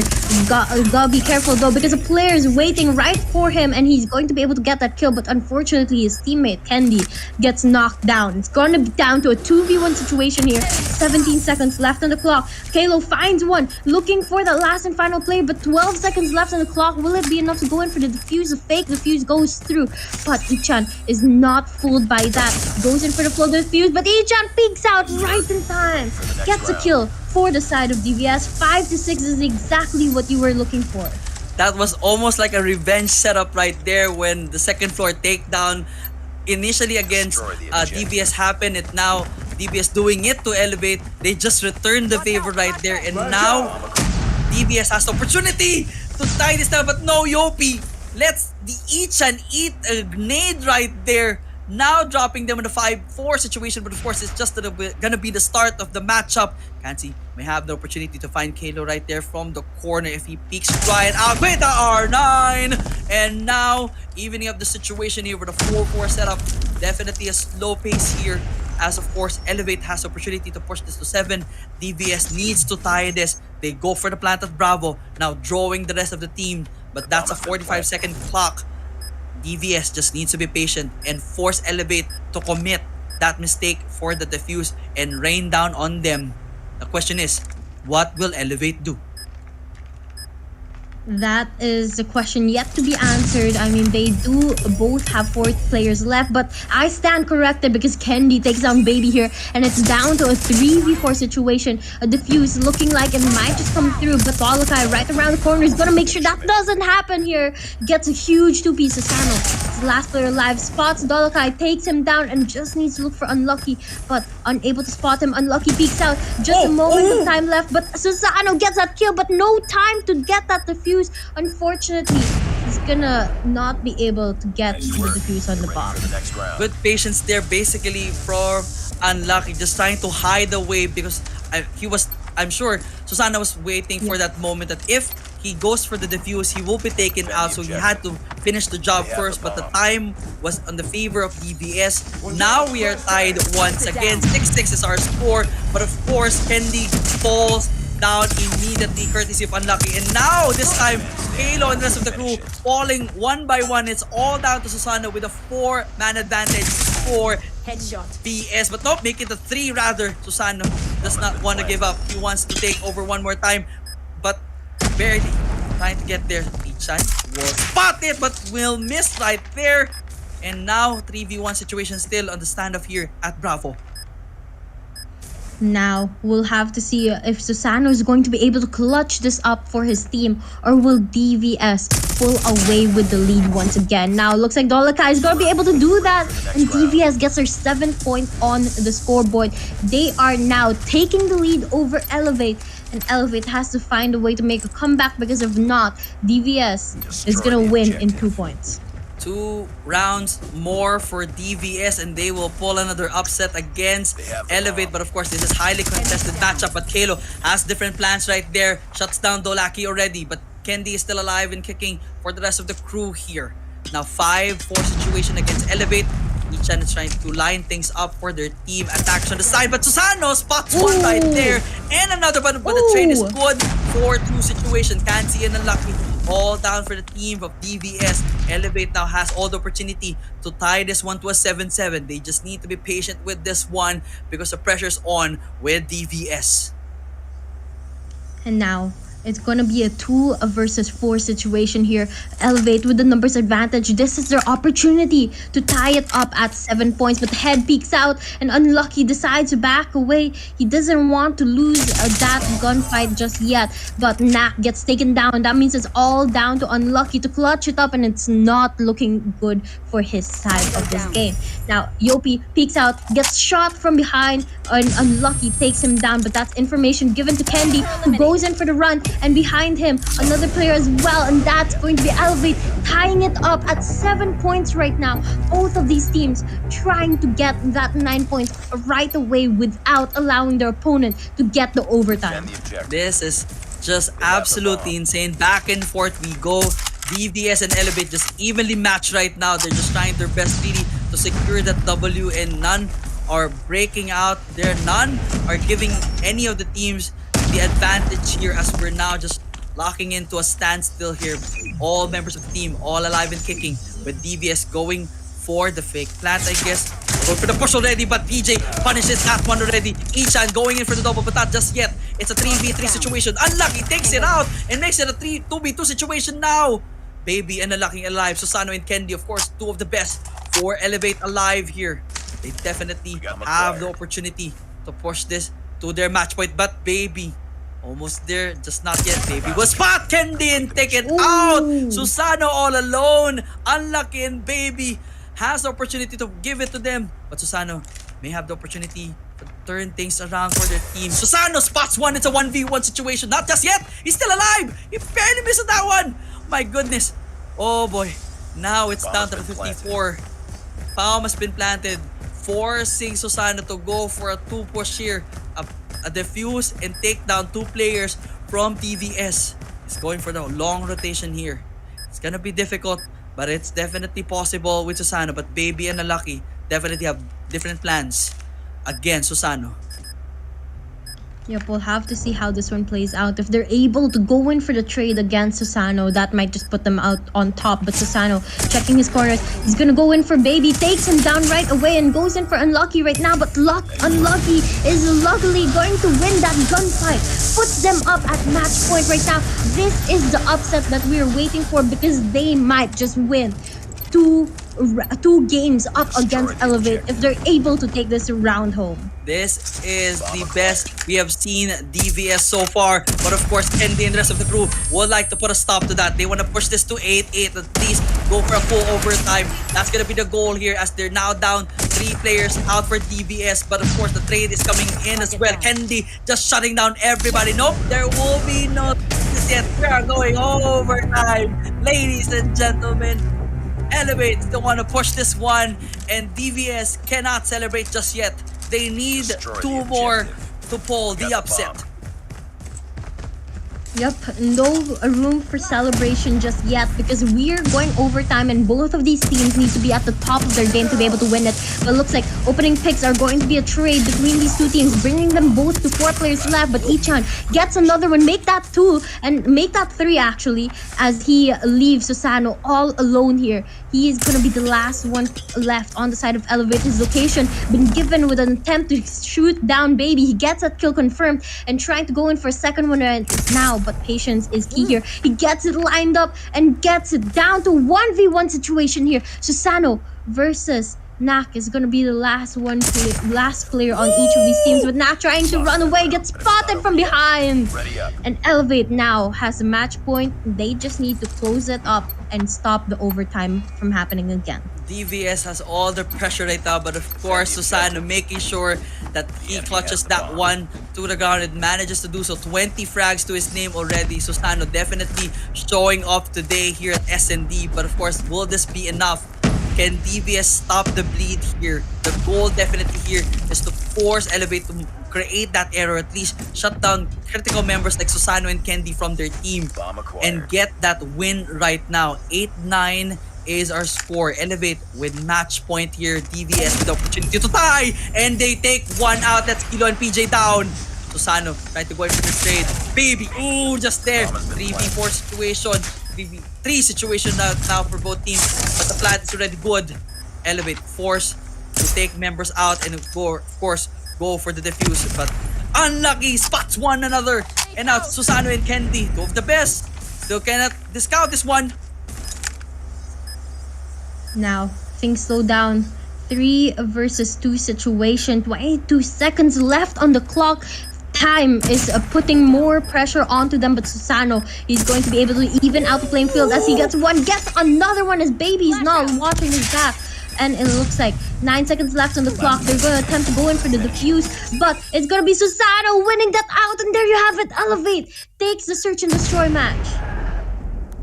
Oh, it was not enough. No! Again, the time. No! Oh my gosh. The What? time. He did not have enough time for the defuse. My goodness. I mean, it was a bad setup for DBS, but for some reason, the clock was so much in their favor. It kind of worked. Oh, man. Oh, that was such a frustrating moment for sure for Susano, but nevertheless, they have to brush it off. It's 9-9, overtime again. 2 more rounds, 1 more time, but no lacking. Spots 1 already, shuts down Kendi. Oh man, they just have to shake that one off. Another set of overtimes here. Woo! The bomb has been planted. Alright, plant is good already from Yopi. And now, Dolak and the rest of the team needs to find it already. They cannot overpush this one. 5v3 situation, all in favor of DVS. But they need to be smart here. They know how critical this one. PJ spots 1 there. And now making the 5-3-4 situation. Jay might spot another one, and he does. Oh, Susano takes another. 3v2 all in their favor. And making the 3v1. Dolaki will eat it because of the attempt for the defuse. Again, match point for Elevate. And DBS pull another one to push for overtime. We'll have to see how this one goes. I mean, that play with the time just absolutely perfect on the side of DVS, but Elevate their attempt time and time again to close up the game hasn't been working in their favor. But right now, Kendi gonna get that opening pick onto Baby, and unlucky, taking out 2 very vital players. Make that 3, and it looks like we're down to the final players. Elevate finally closes it up. They don't want to wait for DVS to get the defuse. They want to end the game straight away. It kind of should have ended in that certain point, but that was an insane finish. But nevertheless, Elevate still mind on the game there, and they finished this one off 11-9. Will not take anything away from DVS there because that was a highly contested match again. But of course, we're now down to a 1-1 scenario with DVS winning a hard point, and of course this time For Elevate, it is search and destroy. We head to control. Whatever the situation may be, I mean, whoever wins this one, if we end up again with a 4-3 situation, I am just happy that I was part of this matchup right now. It is just a back and forth setup. Elevate and DVS making sure to cement their legacy, reminding all the teams here that we are not just any other team. We are here to stay.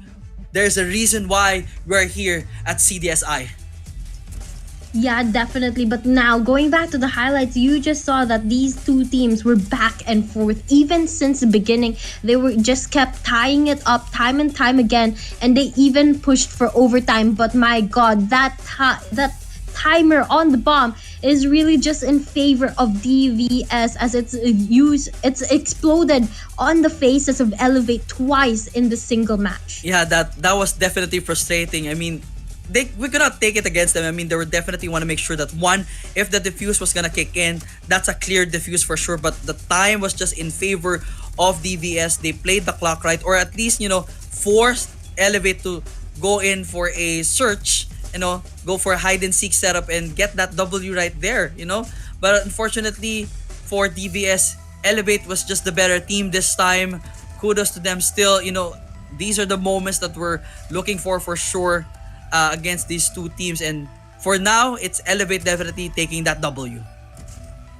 Yep, definitely. And it's going to be interesting to see how the control match goes down, because both of these teams, as you said a while ago, are now at one series or one game win each in the series. Now, that begs the question, which of them are going to win out the control match and take home the series win? Now, one thing is for sure, for Elevate, they know Raid very well. I mean, they defeated Vitality here. So, the map advantage definitely goes to Elevate. But with how DVS has performed so far, we cannot discount them for sure. So, I'm definitely expecting at least to push this to at least a 4-3 situation. But I will not be surprised if this time, Elevate definitely pushes DVS out in the water and just lock this one in, and the Red Rebellion will definitely win control this time and end up in a 2-1 scenario.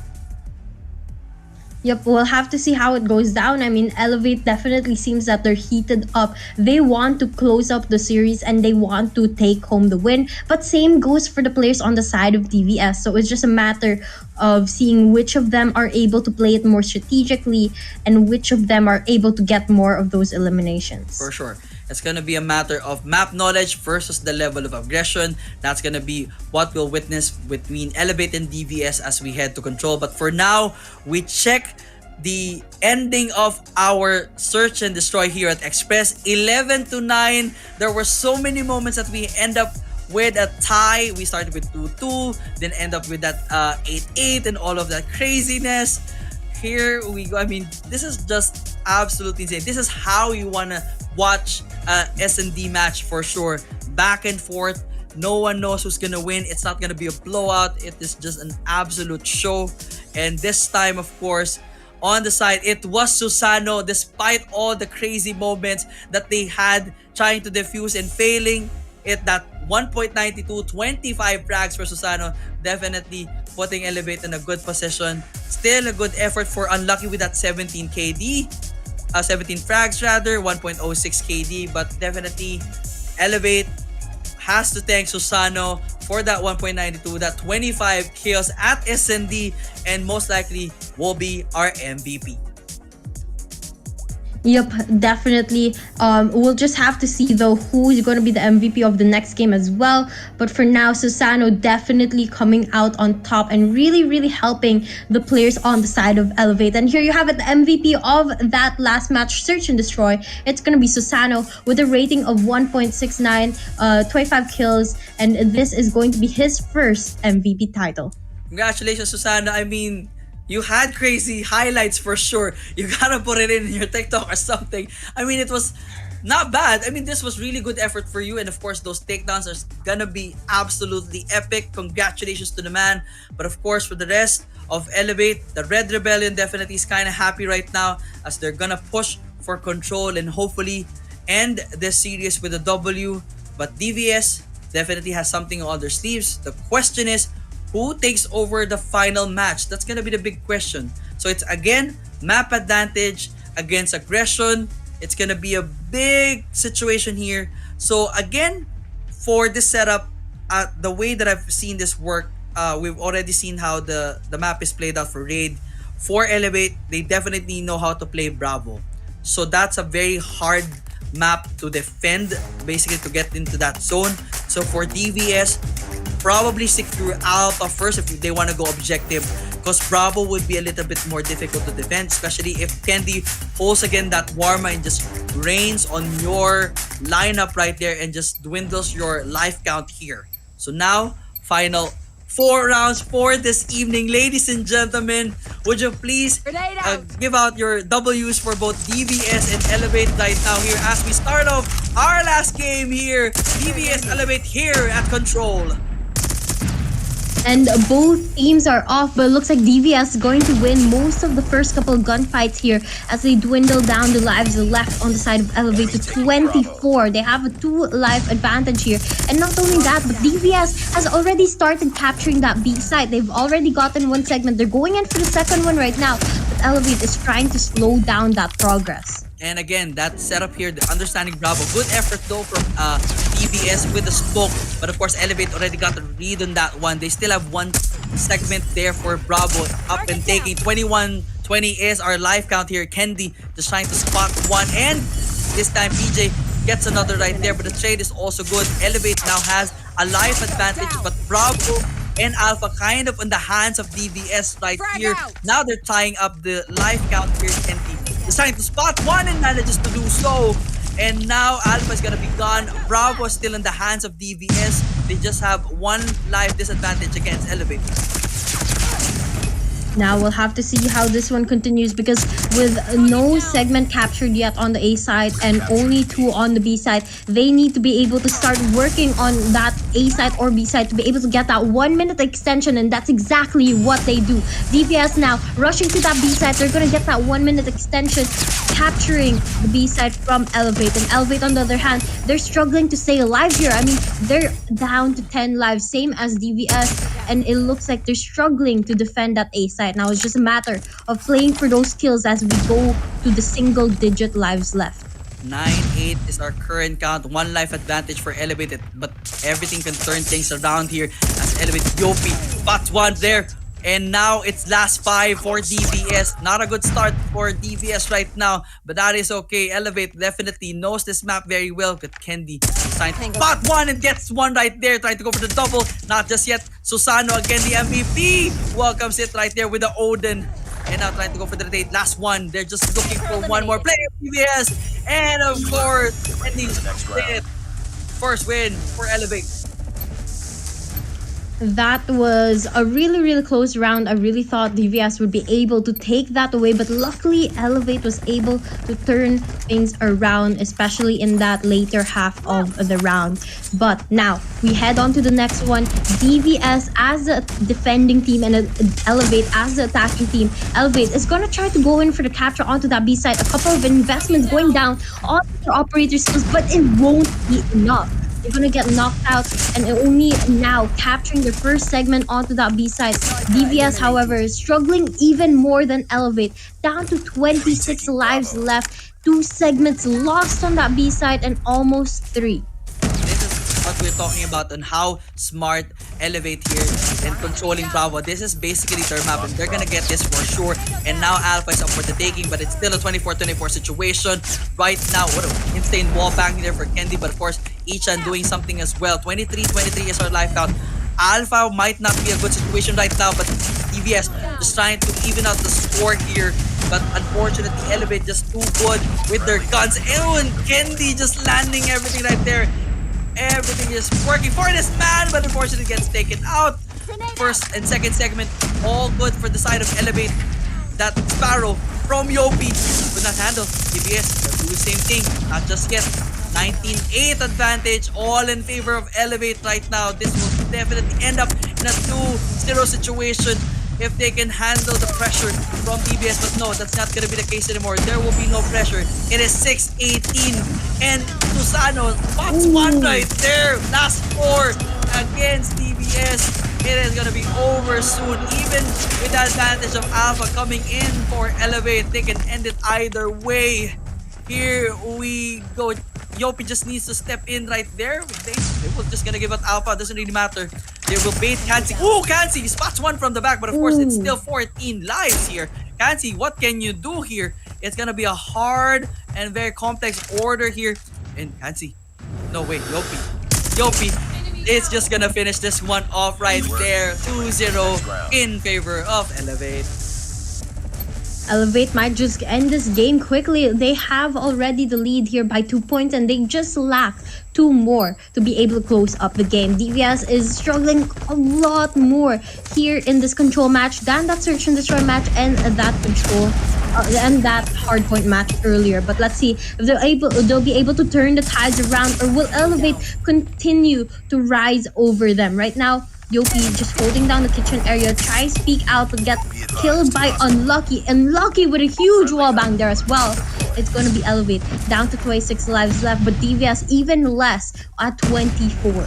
And now, of course, the life count is still the same. But Bravo, initial push there from the side of DPS, but will not complete that anymore. Alpha probably is a better situation for them right now, as, of course, the team is trying to control that one. But Yopi has plans otherwise. Same thing with Kilo with the equalizer. And they're just going to rain down on Unlucky just right now. And that attempt on Alpha will definitely stop. 22-20 is our life count. But ooh, baby, spots one right there as well.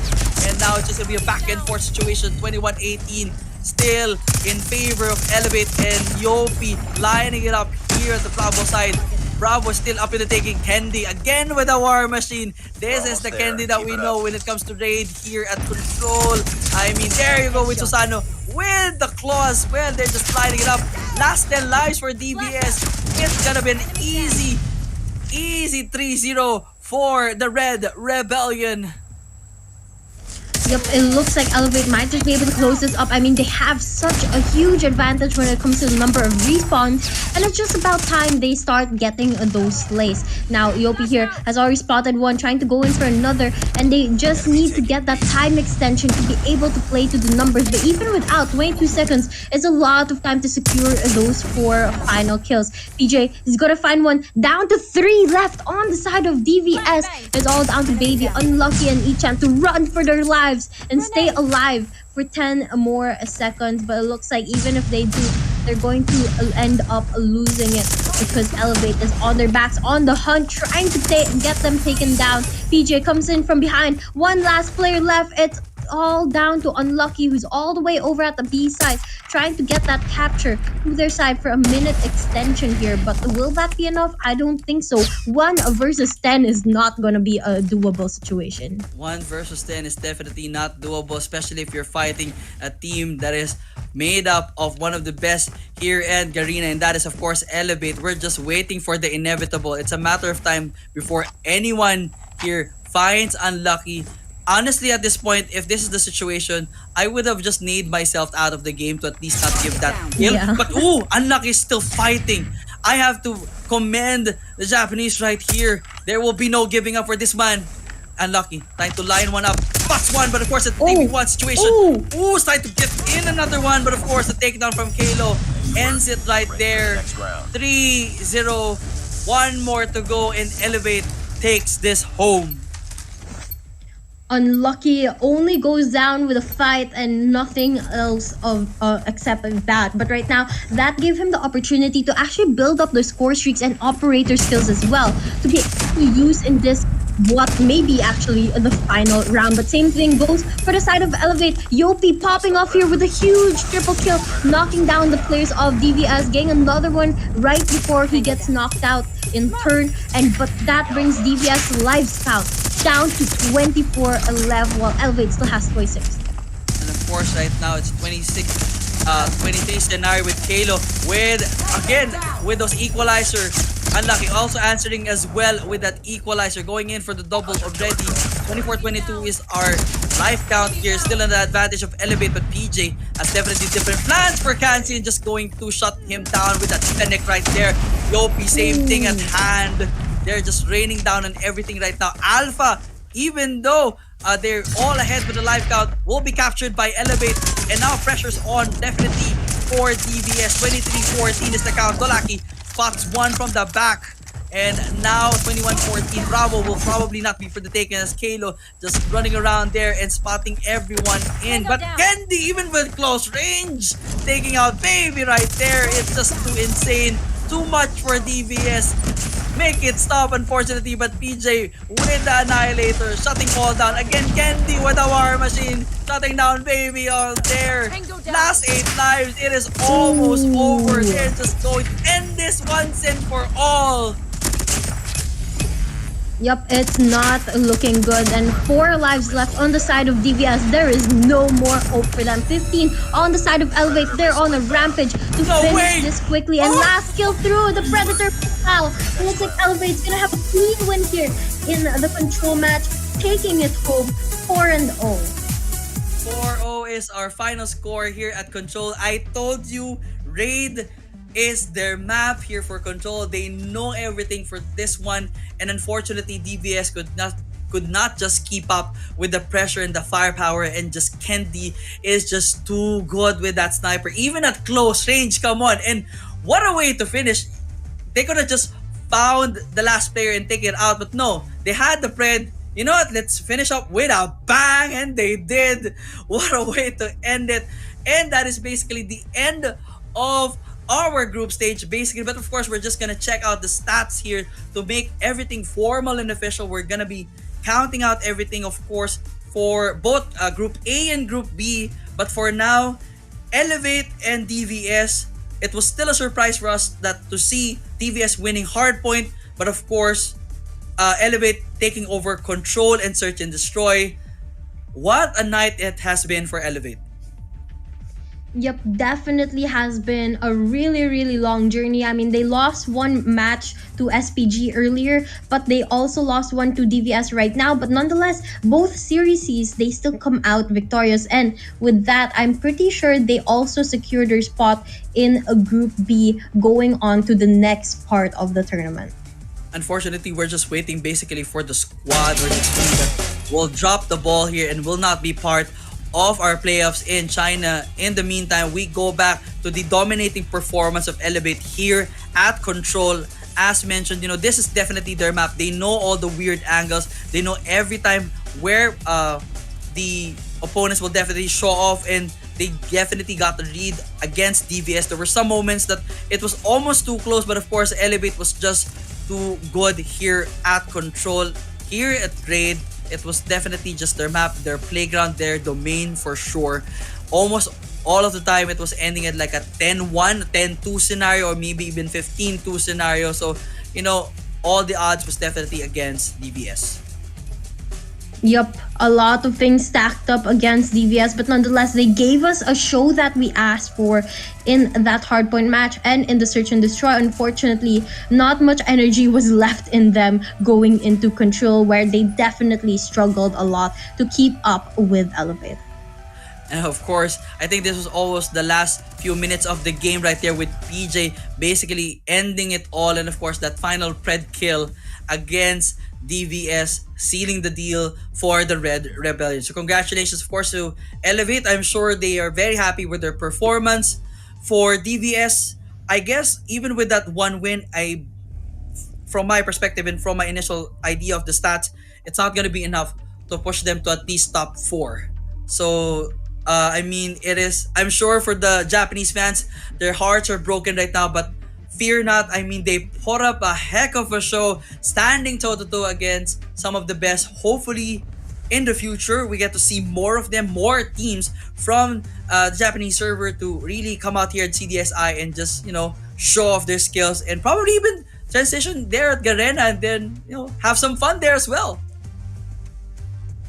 Yep, we'll have to see. We are just waiting now for the final brackets, because only 2 teams from each group is actually going to go on to the next stage of this tournament. And of course, I'm sure all of these players are wondering who made it into the next stage. With all the weird upsets that we've had for day number 4, I'm sure those rankings have definitely moved significantly a bit. So honestly, at this point, I'm trying to recall the day 3 statistics, but with the game 4, just too insane too overwhelming, too shocking, too jaw-dropping. I mean, do you guys still remember anything at this point? I mean, I'm just trying to recall everything, and the only thing that I can remember is the feeling of shock, awe, and wonder about all the matches we have seen so far, because it has just been absolutely insane.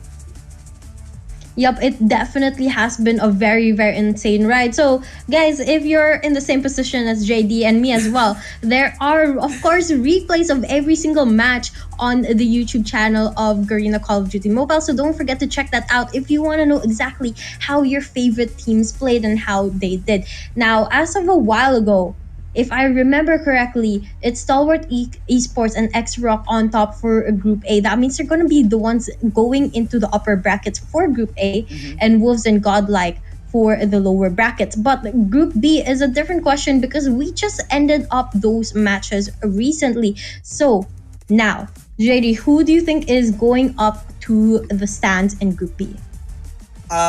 Most likely, definitely, we're gonna see Vitality for sure with that 3-0 win against Q9. That's gonna drop them a bit. For Elevate, they're definitely there for sure, but I cannot pinpoint for sure where they exactly is. But Kagendra and DVS, unfortunately, might not be in a good situation, as we now see the final match against Elevate and DVS here. 4-0 was our score. 120-74 was the kill count basically, and of course we see the KD for Elevate, and it's all gonna be KL with a 2.18 right there, 24 flags, but PJ with a 28. Of course, we see him end the match right there on the side of DVS.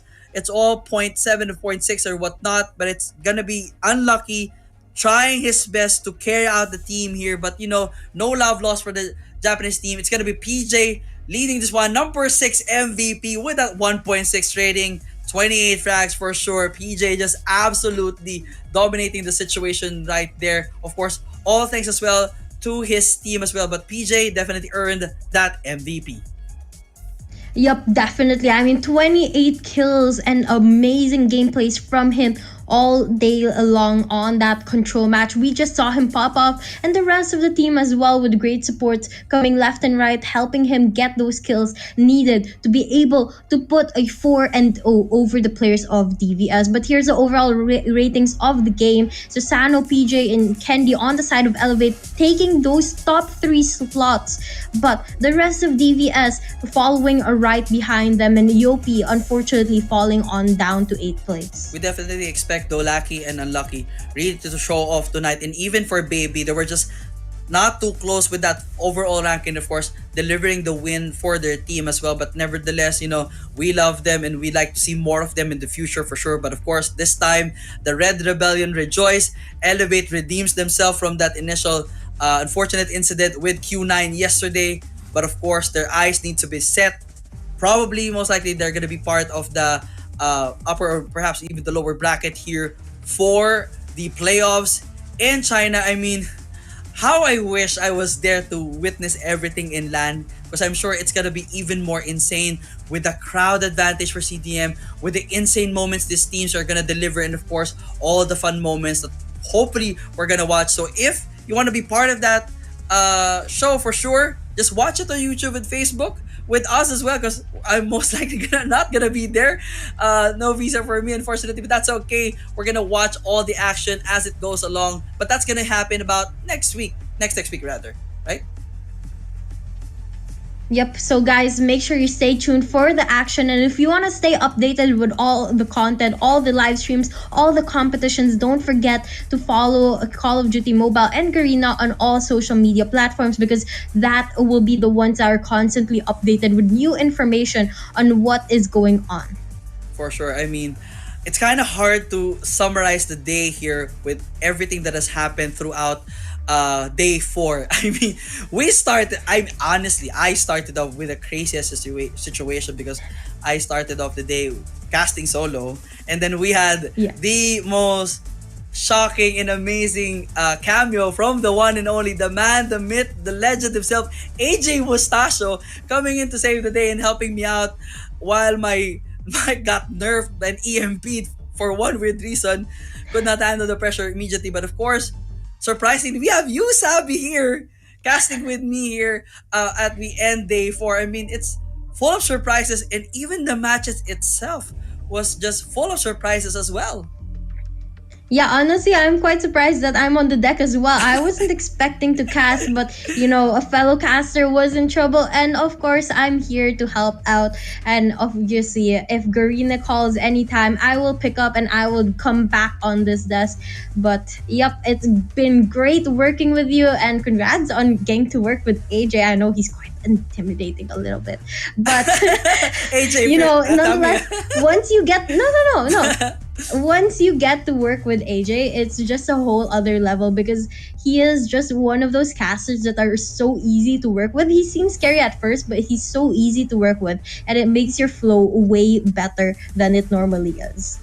Actually, I did feel that moment of initial shock with AJ. Yeah. I was just trying to listen to It's him. just And a shock. oh, wait, you're casting. You're not watching the game. You need to talk to. All right, wait, we need to get in my game setup, and of course, a little bit of an issue on the side, on my side here. But nevertheless, again, I'm looking for sponsors. If anyone is watching, I need a new mic. I need a new cam, according to AJ. But nevertheless, it's been an honor and privilege, definitely, to cast with the man who came out of retirement to come back here for CDSI. What a lucky time for CDSI. W's for AJ on the chat, please, if you're still with us. And I'm sure all his fans are definitely missing him a lot. But for now, he's kind of just relaxing a bit, just trying to chill out, living a good life with him.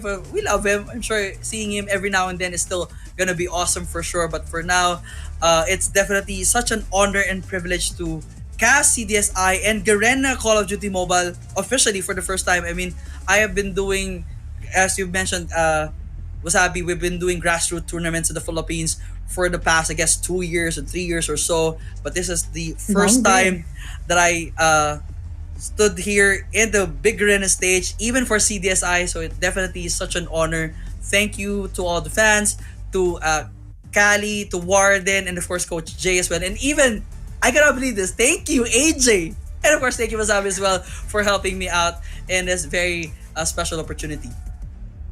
Yep, it's so great to work with you on the big stages. I know we've been working together for so long in these smaller community tournaments. I remember when I was just starting out, you were already a caster, and we just helped each other grow. We have so many communities together, and it's great to finally be here. But of course, before we end the live stream, here is today's results. SPG won 1 map over Elevate, who got 2. STE 3-0 godlike. Q9 got beaten by Vitality 3-0. That one was a little topsy-turvy. Didn't see that coming. But Wolves got 2 over Kagendra, who got 1 map. And Elevate also got 2 over DVS. That is the insane day we've had, and so far this is the official standing. Vitality pushing themselves up right there under Q9, and of course Elevate coming in for number 3 on the group B side. SPG is still number 4. Unfortunately, DVS with that 04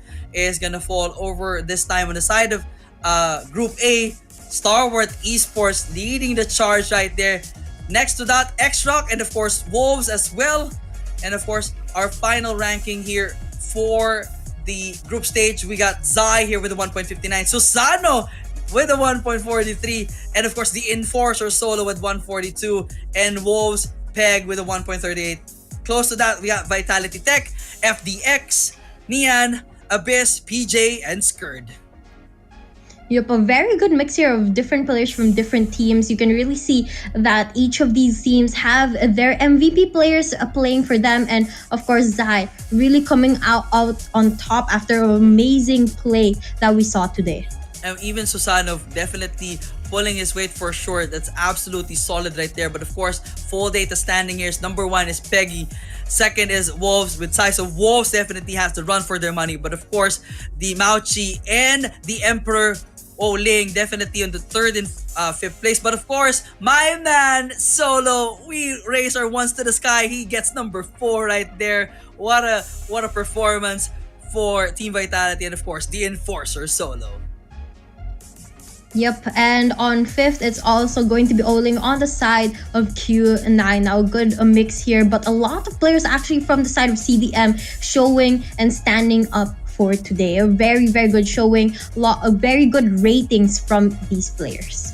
Definitely, for those who are not fully aware yet of the power that CDM has, this is basically how things went, and this is absolutely good, and we love to see more of them here in the Garena side in the future for sure. I'd honestly love to meet these guys. I would love to meet Q9, honestly, for all it's worth. But of course, in the future, we're gonna have our next matches next week. I believe it's gonna be Elevate versus Godlike, Wolves versus SPG, Star Wars Esports against Q9. That's gonna be insane. And of course, Vitality heading on against X-Rock. Yep, so guys, stay tuned for this. It's going to be a very, very interesting set of matches that are yet to come. Watch out for them. I'm pretty sure that the next broadcast starts on the 19th, if I'm not mistaken. So make sure you are ready to see these teams go to the semifinals. For sure, and I'm definitely sure that all the fans here for all these teams are definitely up and ready to watch all the matchup. And if you thought the group stage was insane, wait till the playoffs.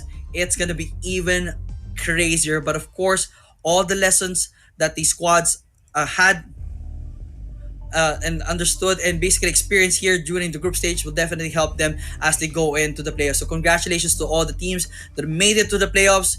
GG's to everyone.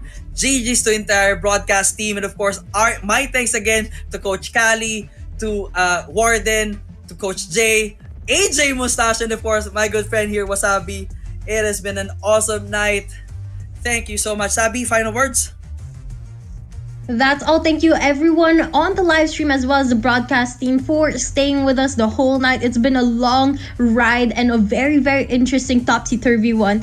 But that does bring us to the end of the broadcast for tonight. Again, thank you very much for watching. This has been the 2024 Call of Duty Mobile Summer Invitational Group Stage. Thank you, and we will see you on the 19th for the playoffs. Peace out.